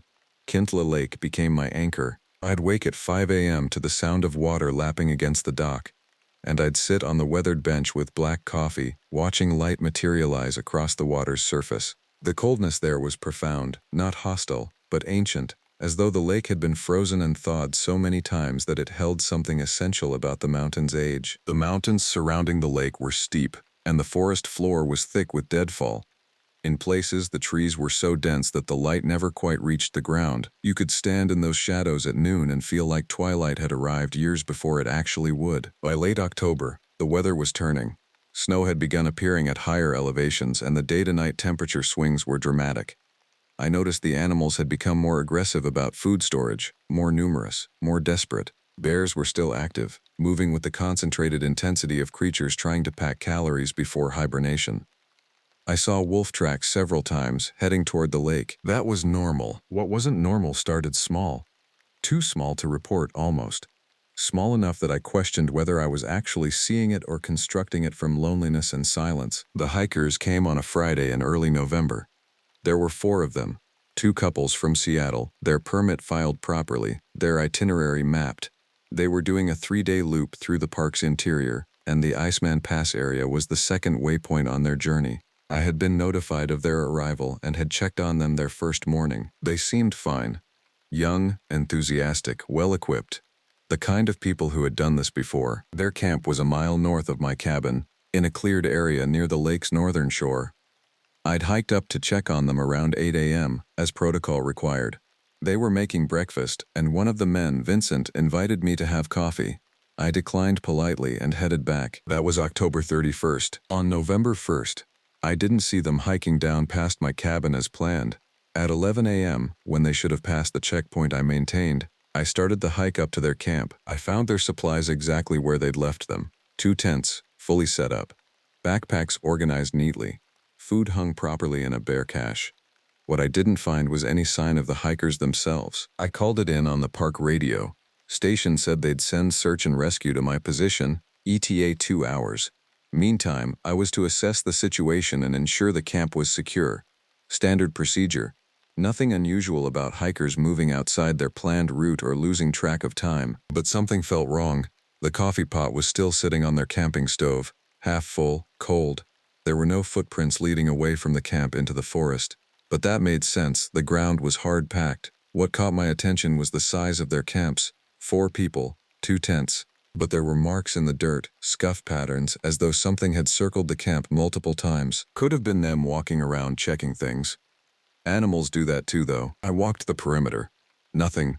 No blood, no torn equipment, no sign of emergency, just absence. The forest around the camp was quiet, in a way that felt deliberate. The normal ambient sounds of the woods, birds, wind in branches, small animals moving through undergrowth, seemed dampened. The absence of sound was almost louder than sound itself. By the time Sayar arrived, evening was falling.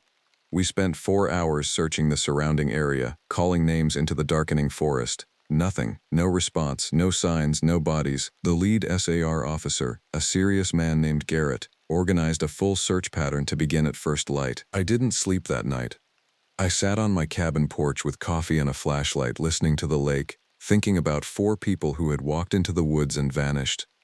The kind of thing that happened occasionally in wilderness areas. People fell, people got disoriented. The mountains were patient and indifferent, but something about this felt different. On November 2nd by noon, the search team still hadn't found them. The dogs had come, German shepherds and bloodhounds trained for exactly this situation. What the dogs did was strange. They'd pick up a scent, follow it maybe 100 yards, and then stop. They'd circle back, agitated, refusing to go further. The handlers had never seen them behave that way before. By November 3rd, the search was scaled back. Winter was coming, and resources were limited. The assumption, stated carefully in official reports, was that the hikers had suffered a catastrophic accident, a fall from one of the cliff faces that surrounded the area, a collapse into one of the old mining caves that dotted the mountains. Something sudden and fatal that hadn't left recoverable remains. People died in mountains. The mountains took them back. The search wound down over the next week. By November 10th, it was officially called off. I was alone again at Iceman Pass, but something had changed. The forest felt different now. The silence had texture, and I had begun to notice things that I couldn't easily explain. The first clear sign appeared during the second week of November, when the snow had accumulated enough to show tracks. I was making my morning rounds around the cabin when I noticed something in the snow near the dock. Prints.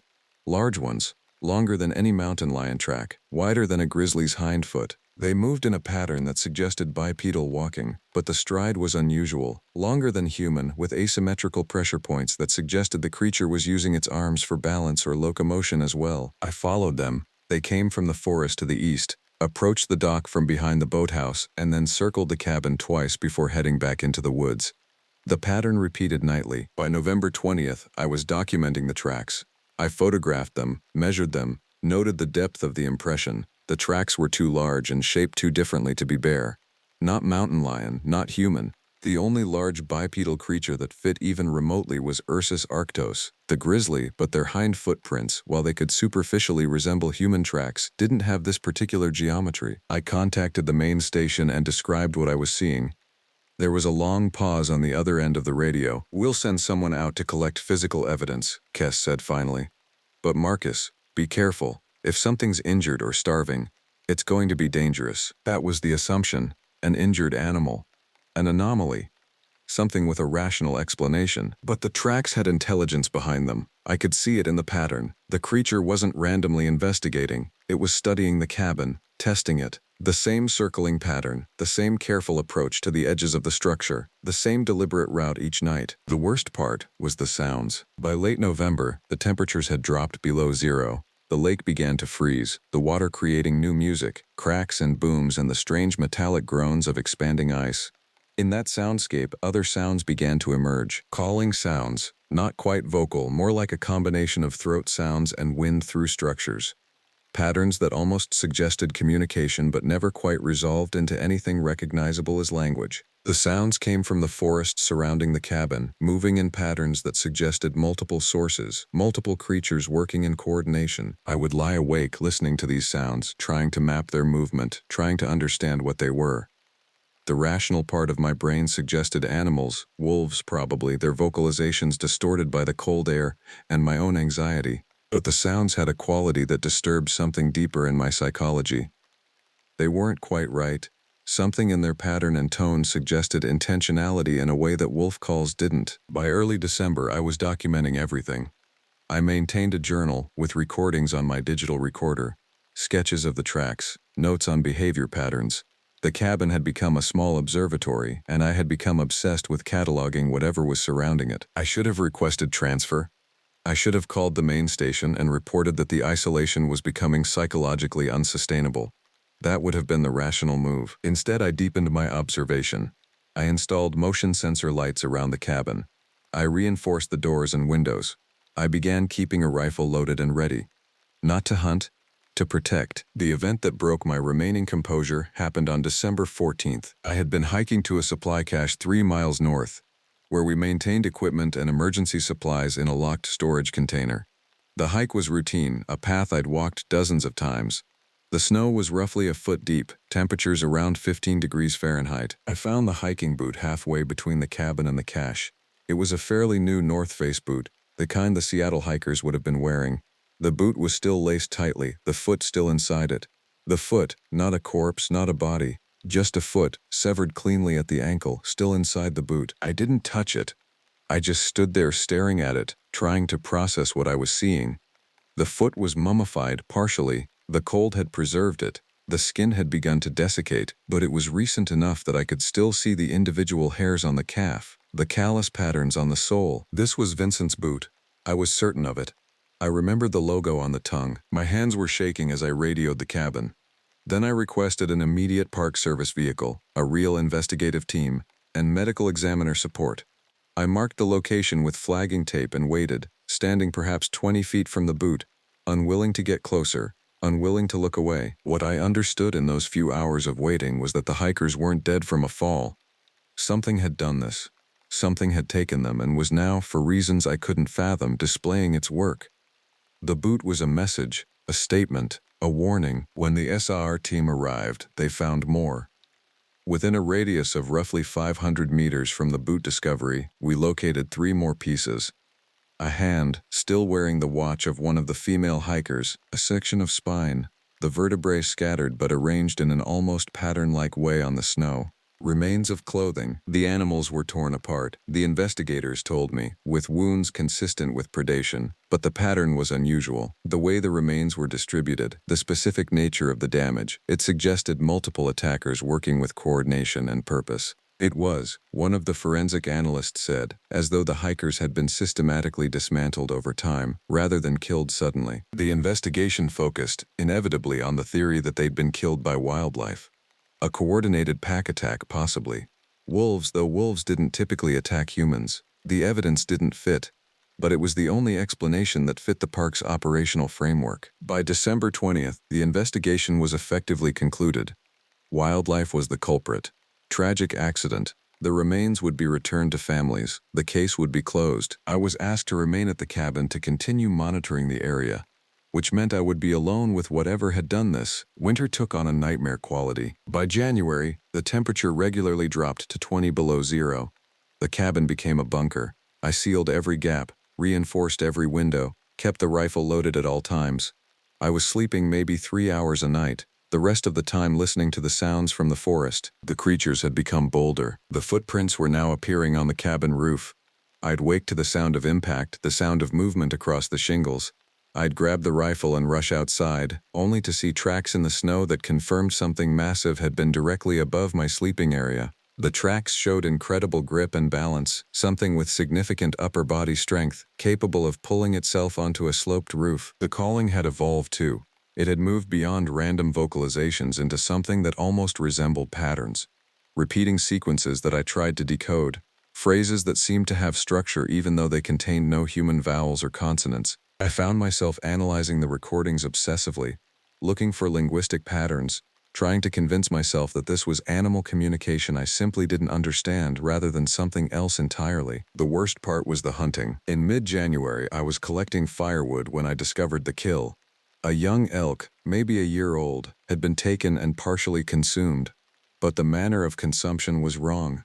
The ribs had been torn from the spine and arranged in rows. The organs had been removed but then positioned in a geometric pattern on the snow. The head had been separated and placed atop a fallen log, the eyes facing toward my cabin. This wasn't predation. This was arrangement. Intention. I documented it. I reported it. The Park Service suggested it was predator behavior. Wolves kill and eat. Sometimes they arrange kills in certain ways. It all made rational sense, except it didn't.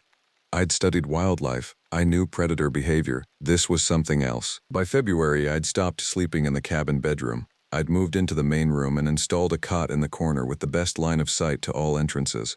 I kept the rifle within arm's reach. I was eating but not tasting the food. I was running automated systems and maintaining the log, but my actual daily behavior had narrowed to observation and defense. I was beginning to understand what was happening. Not intellectually, I couldn't form coherent thoughts anymore. but some deeper part of my mind had grasped the pattern. This wasn't about food. The creatures weren't hungry in any conventional sense. They were hunting me specifically. The remains of the hikers, the displays, the nightly circling, the sounds that seemed designed to prevent sleep. This was targeting behavior. This was predation on a psychological level. They were studying me the way I was studying them. This realization came with a kind of clarity that felt like insanity. I couldn't explain it to anyone. I couldn't report it. What would I say?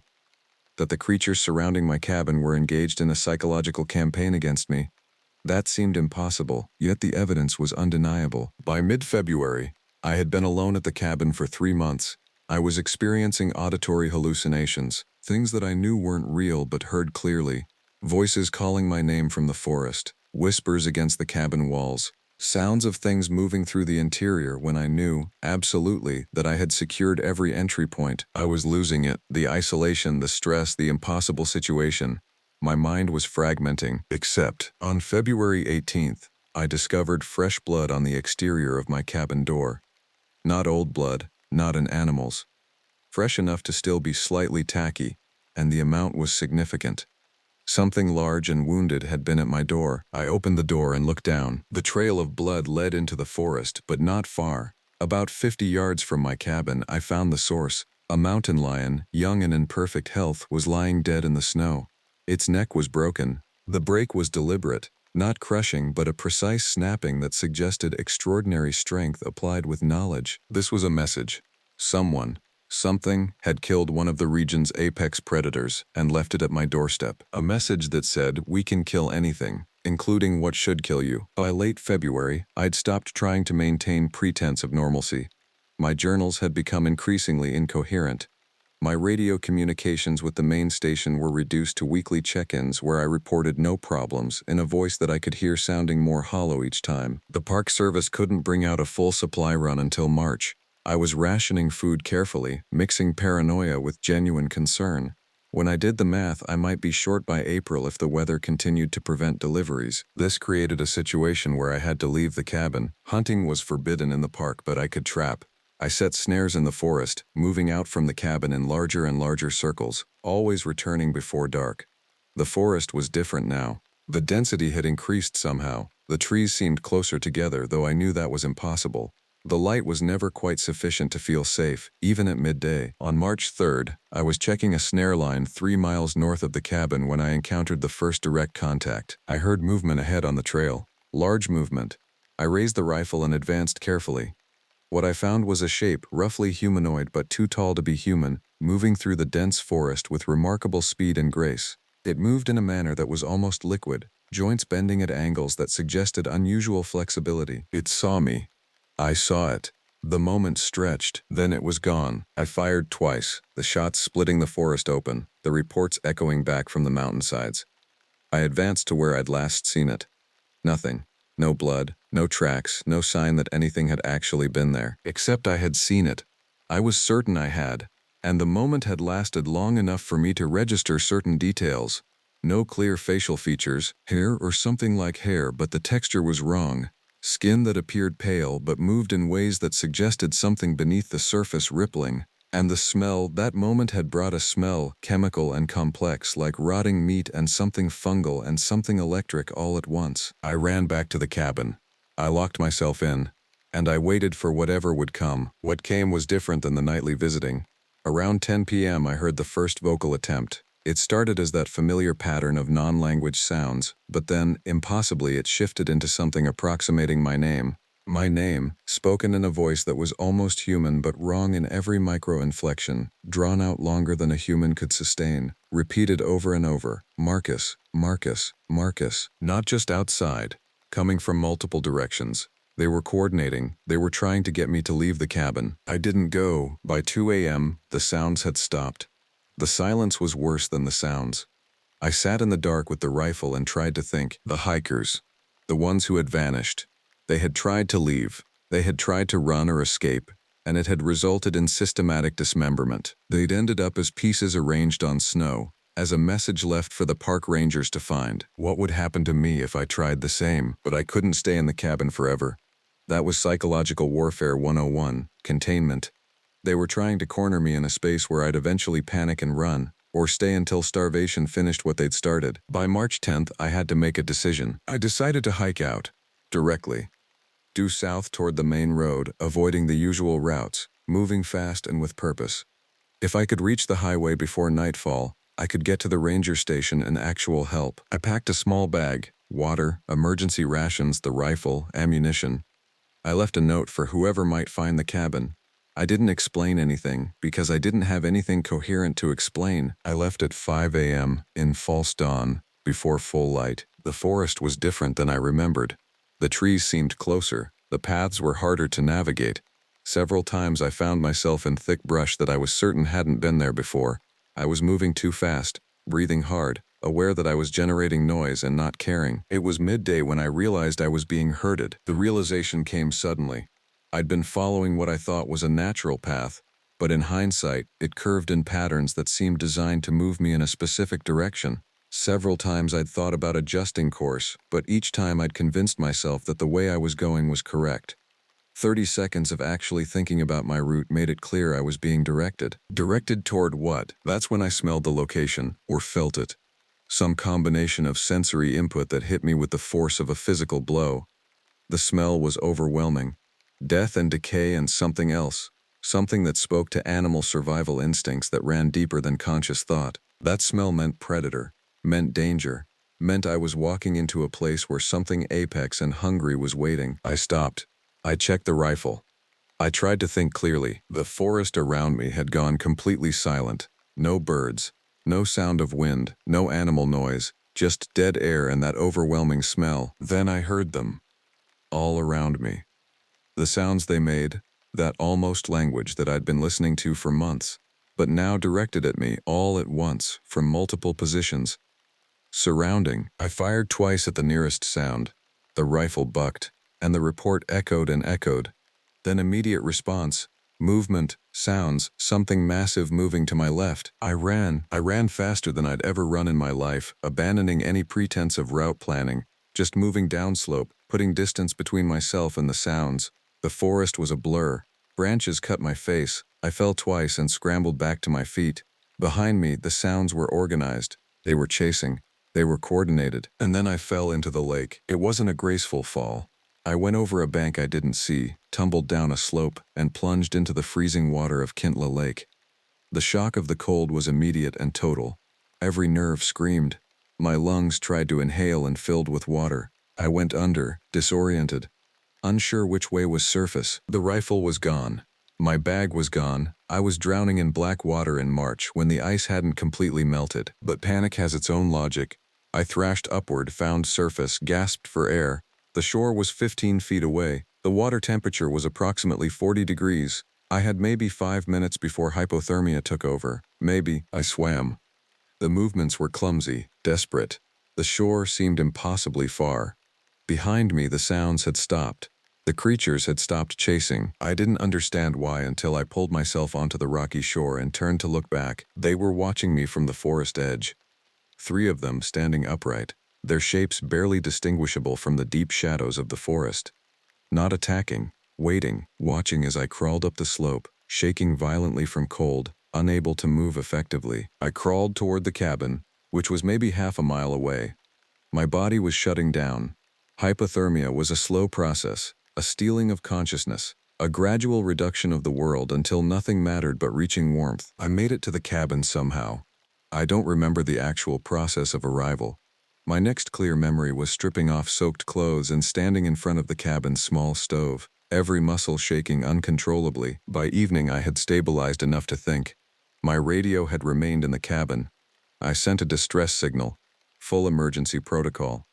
People. Help. A situation that had moved beyond park operations. The response came quickly. There would be a helicopter the next morning, weather permitting. I should stay in the cabin and await pickup. I agreed that something had broken in me during those minutes in the lake. Some final barrier between what I was experiencing and what I was willing to accept. That night, I sat on my cot and truly considered what had happened over the past 4 months. The hikers had disappeared. I'd found parts of them arranged deliberately.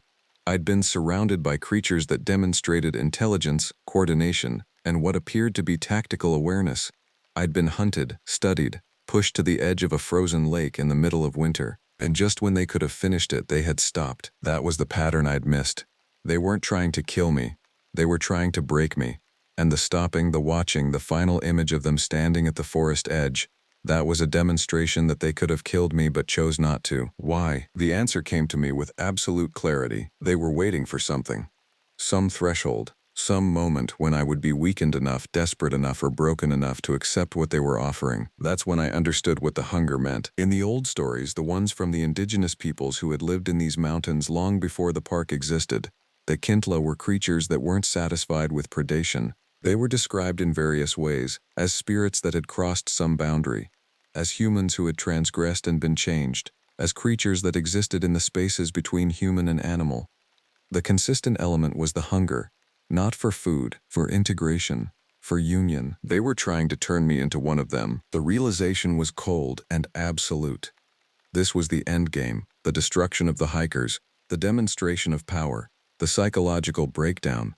It was all leading toward an offer. Stay in these mountains, join them, become part of something that existed on a level that normal existence couldn't comprehend. And the most horrifying part was that it was working. By the time I heard the helicopter approaching the next morning, I was genuinely uncertain whether I wanted to be rescued. I stood outside the cabin waving at the aircraft, signaling that I was present and ready for extraction.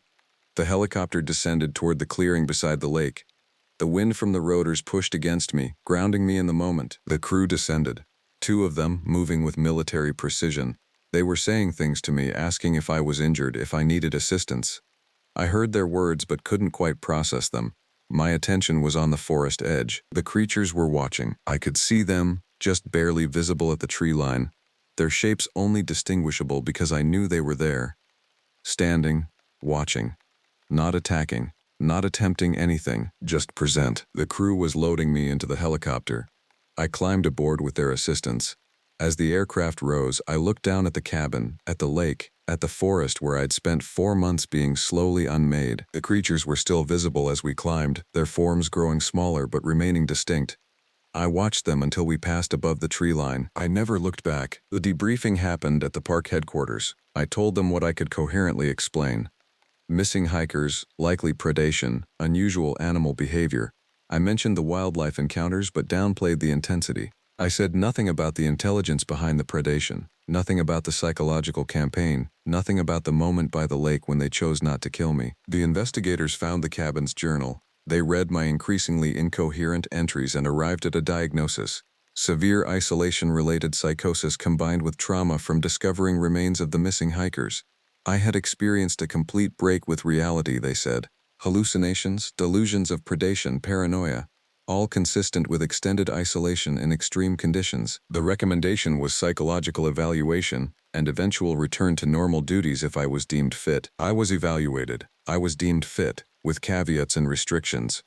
I was transferred to a ranger position in the Canadian Rockies, far from Glacier, where I've been for the past 4 years. But I know what happened. The official narrative is a convenient fiction that allows the Park Service to function without acknowledging the impossible. But I know, and I know why I'm writing this now. 3 weeks ago, I was hiking a routine trail in the new park.